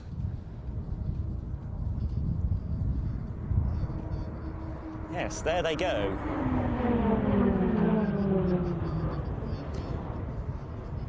The aircraft come from the École de l'Air, the main French flying school, which is the unit that previously gave us the Cartouche Dorée team of 3 TB30s, which I think I mentioned before. Planes TV filmed at the Duxford Spring Air Show in 2012 or 13. I think so, that's what I've got in my memory. A lovely sunny day there as well. Yes, and lovely sunny day here now. And this display certainly has shades of Cartouche Dorée, but also shades of the likes of Kuto Delta, Ramex Delta. It's interesting you draw that comparison. It does have that feel of it. They're using a lot of airspace, a lot of speed and energy involved. And we'll see an opposition pass now, some sort of classic aerobatic manoeuvres in the style of Katushtore, but they will move into some combat-type scenarios.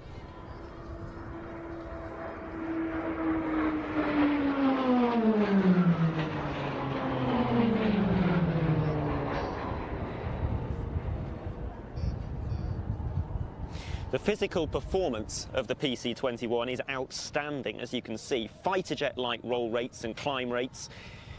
But its avionics systems are perhaps even more advanced, not just weapons and radar simulations as you'll find in any comparable modern trainer, but also a data link system, a mission support computer with planning and debrief capability, electronic warfare simulations, all of which can be manipulated in real time by the onboard instructor to create simulated air-to-air targets, system failures and more.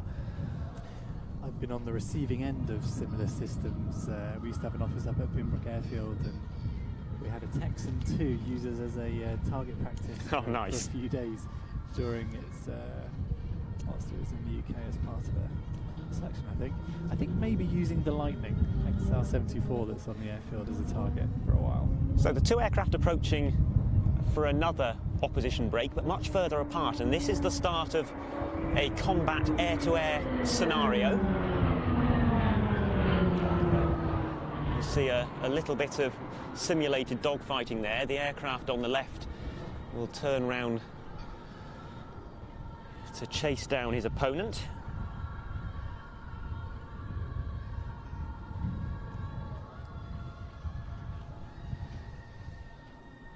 Yeah, using a lot of airspace and giving... It's a long display, long crowd line here. So the more you use, the more people get to see some of the display, I suppose.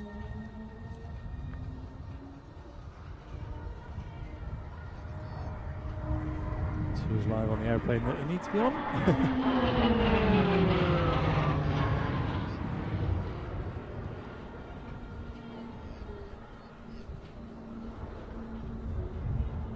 It's a lovely scheme.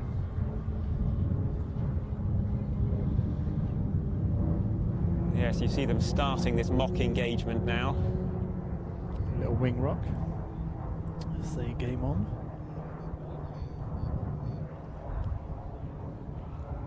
I'm sure there's a bit of narrative to this scenario that we aren't aware of. Yeah, another opportunity to say the airshow commentators Mark Manwaring, Ben Donnell over the weekend. Yes. Well versed and well briefed on these display routines, and some of the teams will of course have their own commentators as well. Yes. Adam and I doing our best to fill in some dead air. Yeah, but you'll be very glad to hear that neither of us will be talking much, if at all, tomorrow. Our focus will be entirely on our primary job, which is pointing cameras at aeroplanes.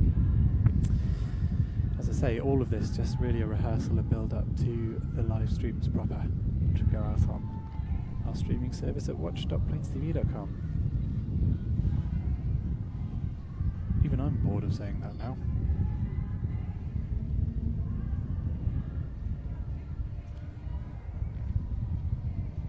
We'll take the opportunity to say I will send an email newsletter out with all the links to the live broadcasts over the weekend. So do join the email newsletter at planestv.com. I'll get you some updates on exactly where you can watch over the weekend. So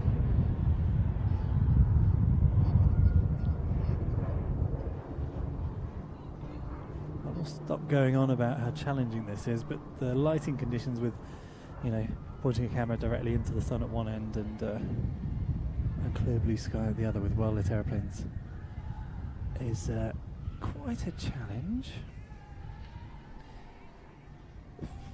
Fair amount more manual control required of a video camera than a stills. Juggling a lot.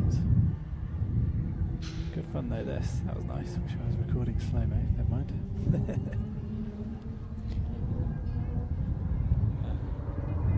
trail belly up pass now.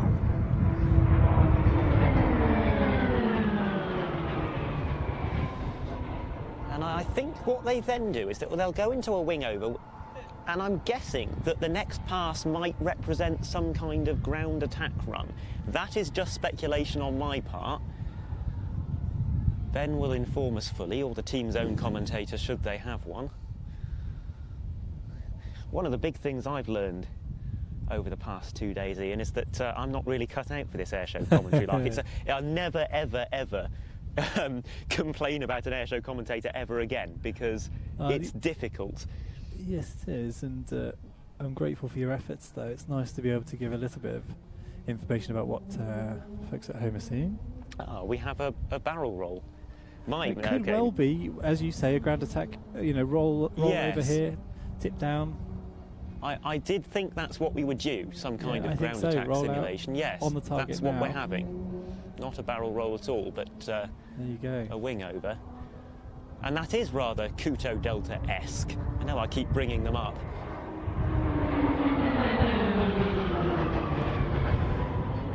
To anyone not familiar with who I'm talking about, that was a team that I think has just been disbanded.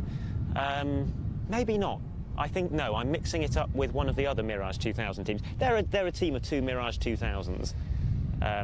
Gusto Delta is the one that's just been disbanded because the Mirage 2000C has been retired recently from the French Air and Space Force. But Kuto Delta have been a RIAT visitor in recent years and have always gone down exceptionally well.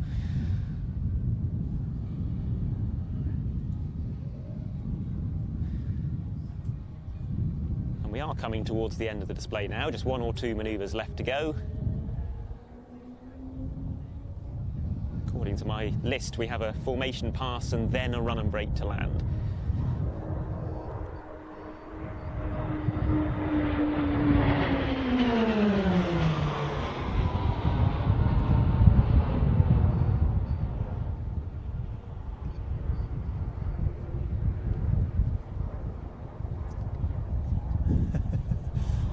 Straight through the sun. Yeah, really challenging to chase these aircraft through the sun like that. And try and keep things vaguely exposed and in focus. Tomorrow's flying display, well, not tomorrow, tomorrow's a shortened flying display with some different acts in it, but the weekend flying display does finish at 6, so the challenge won't be quite so great. No, quite right. Some will have That started will make to all move the around. difference, actually. Yeah. And you talk about Friday, I do have a list of the aircraft involved in tomorrow. Maybe you've seen it, maybe you haven't. If you're intrigued as to what you could, which flying displays you could join us to watch tomorrow. Looks like a RAF arrival of presumably a helicopter. Yes, we have them opening the show in formation with a Poseidon MRA-1, which we saw arriving for static this morning. It's the RIAT debut of the Poseidon MRA-1. So that will be 11 AM tomorrow, but we will be live slightly earlier actually for some interesting arrivals. Yeah, we've got the likes of the US Air Force E-4 arriving tomorrow, we hope, which will be a star, if not the star, of the static display. You really cannot hope for an airshow participant much rarer than that. And we never did get the A4 today. Yes, the Swedish A4 still to historic. come, we hope. Seem to recall that it was due to attend RIAT 1 year before, perhaps 2017, and ended up being a no-show. But we've got the Swedish jets coming, so even if there's no A4, and we hope there will be, there are other classic jets, courtesy of the Swedish Air Force Historic Flight, who will be bringing the Lansen, the Draken, and what's the third one? It'll be Lancer Draken. Viggen. Viggen, of course. Yeah. And the Quite right for me. the Viggen and the Draken will be the 2-seat training variants. That's it. In keeping with the training theme. Certainly the 2-seat Viggen has never been to RIAT before, because I think it was only restored to flight in 2019, and it's in a lovely green splinter camouflage. It's an exciting aeroplane to see, and we're expecting those guys to arrive tomorrow afternoon, I think, is what I've got in my head. That flying list of things we can expect to see tomorrow on the stream, including, as Adam has said, the red arrows with the P8, followed by 727 with the blades. There's some really interesting mixed formations. Rolls-Royce Spitfire, And that's No, a what is Friday that? only Oh, that's display. the Austrian QRA demonstration. With the We haven't seen that Typhoons. yet. That will be interesting. C-130, the aerobatic Spartan LX-90 from the German Army. That was a really nice display, actually. We picked it in some good lights. We will get the Silver Swallows tomorrow, and the Hawk solo. Gripen that's Swedish. Hippenhind, which we saw rehearsed today. Hornet, and does that mean PC-7 as well? No. And then BBMF in the afternoon. E3 Sentry, NATO E3 Sentry, Typhoon, and then Black Eagles. Again, this is a shortened flying display for Friday, but an action-packed afternoon there. It is a shortened flying display, but that doesn't mean that it's necessarily a lesser flying display than the other 2 days, because it has some of its own unique participants. The AW149, we saw it practice yesterday. Which I missed. Brilliant display. Yes. That's Friday only. The Spitfire is Friday only. Yes. And the Poseidon's Friday only. The Blades, the 727. Quite right, yeah. Every time you think I'm finished, I list another one. Well, and we, of course, as we've had over the last 2 days, all of the arrivals as well taking place in the morning and likely afternoon as well. I don't have a list of those, but if you're interested in joining, I'll give you one last plug. Do sign up by today, because the offer code ends, and it will be £10 from 1 minute past 12 this evening. Use the offer code REAT2022 on watch.planestv.com to subscribe to our streaming service there. That's where tomorrow's, Saturdays and Sundays live streams will go out, and we're very much looking forward to you joining us there. It's going to be an action-packed weekend, but I think I'll probably sign off here and now. We've been on site for about 12.5 hours, and I've worked every minute of it. And what time the stream starts tomorrow? It's likely to be 9 o'clock. I haven't seen the list yet, but I'm anticipating arrivals starting from 9. People trying to get in. I think we've got a few stragglers to squeeze in, so maybe not. I anticipate that will be the case. I don't anticipate quite such a late finish, I was going to say, but I think we may well be done by 4. I would hope so. We could do with an early meal tomorrow evening. Yes. It's been a bit of a slog already. Bit of a struggle to find somewhere that was still open yesterday. Yes, well, such is life when you're covering air tattoo there. Long days and short sleeps. I did manage 7 hours last night there, that's not too bad. Right. Last thing that's probably worth mentioning is that we will be back on Monday as well, and that will unfortunately be us two trying to talk our way through it all. With a bit of luck, Adam, with the amount of noise that goes on during departures, we might not get a chance. The relatively short gaps as they go, we might not get too much chance to make fools of ourselves trying to identify aircraft as they're preparing to depart. But yes, departures coming to you live, free to view on YouTube here. So do subscribe and join us again on Monday if you're not willing to shell out £8 to join us for 3 days of aviation action over the weekend. But as I say, if you are, do head to watch.planestv.com and use the offer code REAT2022, capital letters. And one last thank you as a Casa 295 departs support aircraft to Airfix, who did support with 100 free kits for their first 100 using a different offer code. They do have an offer code running on their website, airfix.com. If you use the offer code PlanesTV110, you'll get 10% off a purchase there. Airfix have been kind enough to support me with some of these free-to-view live broadcasts at air shows recently. And a big thank you to Chris, huge thank you to Chris, dealing with a very busy chat today. Thank you for your message about having to deal with some unruly folk on there, but fairly few and far between, I think. So thank you for the good-natured conversation that went on in the chat. And yes, Andy's talking to me about a Swiss roll joke. No, we're not talking about that anymore. It wasn't very good. All right, cheerio, everybody. Thank you so much for joining us. I've really enjoyed bringing you the second day of the arrivals. Got plenty more to come over the next 4 days still to go. 1, 2, 3, 4. Yes. I can still count. Cheerio. Walks off camera. Hopes Andy can find the fade to black button. Bye bye.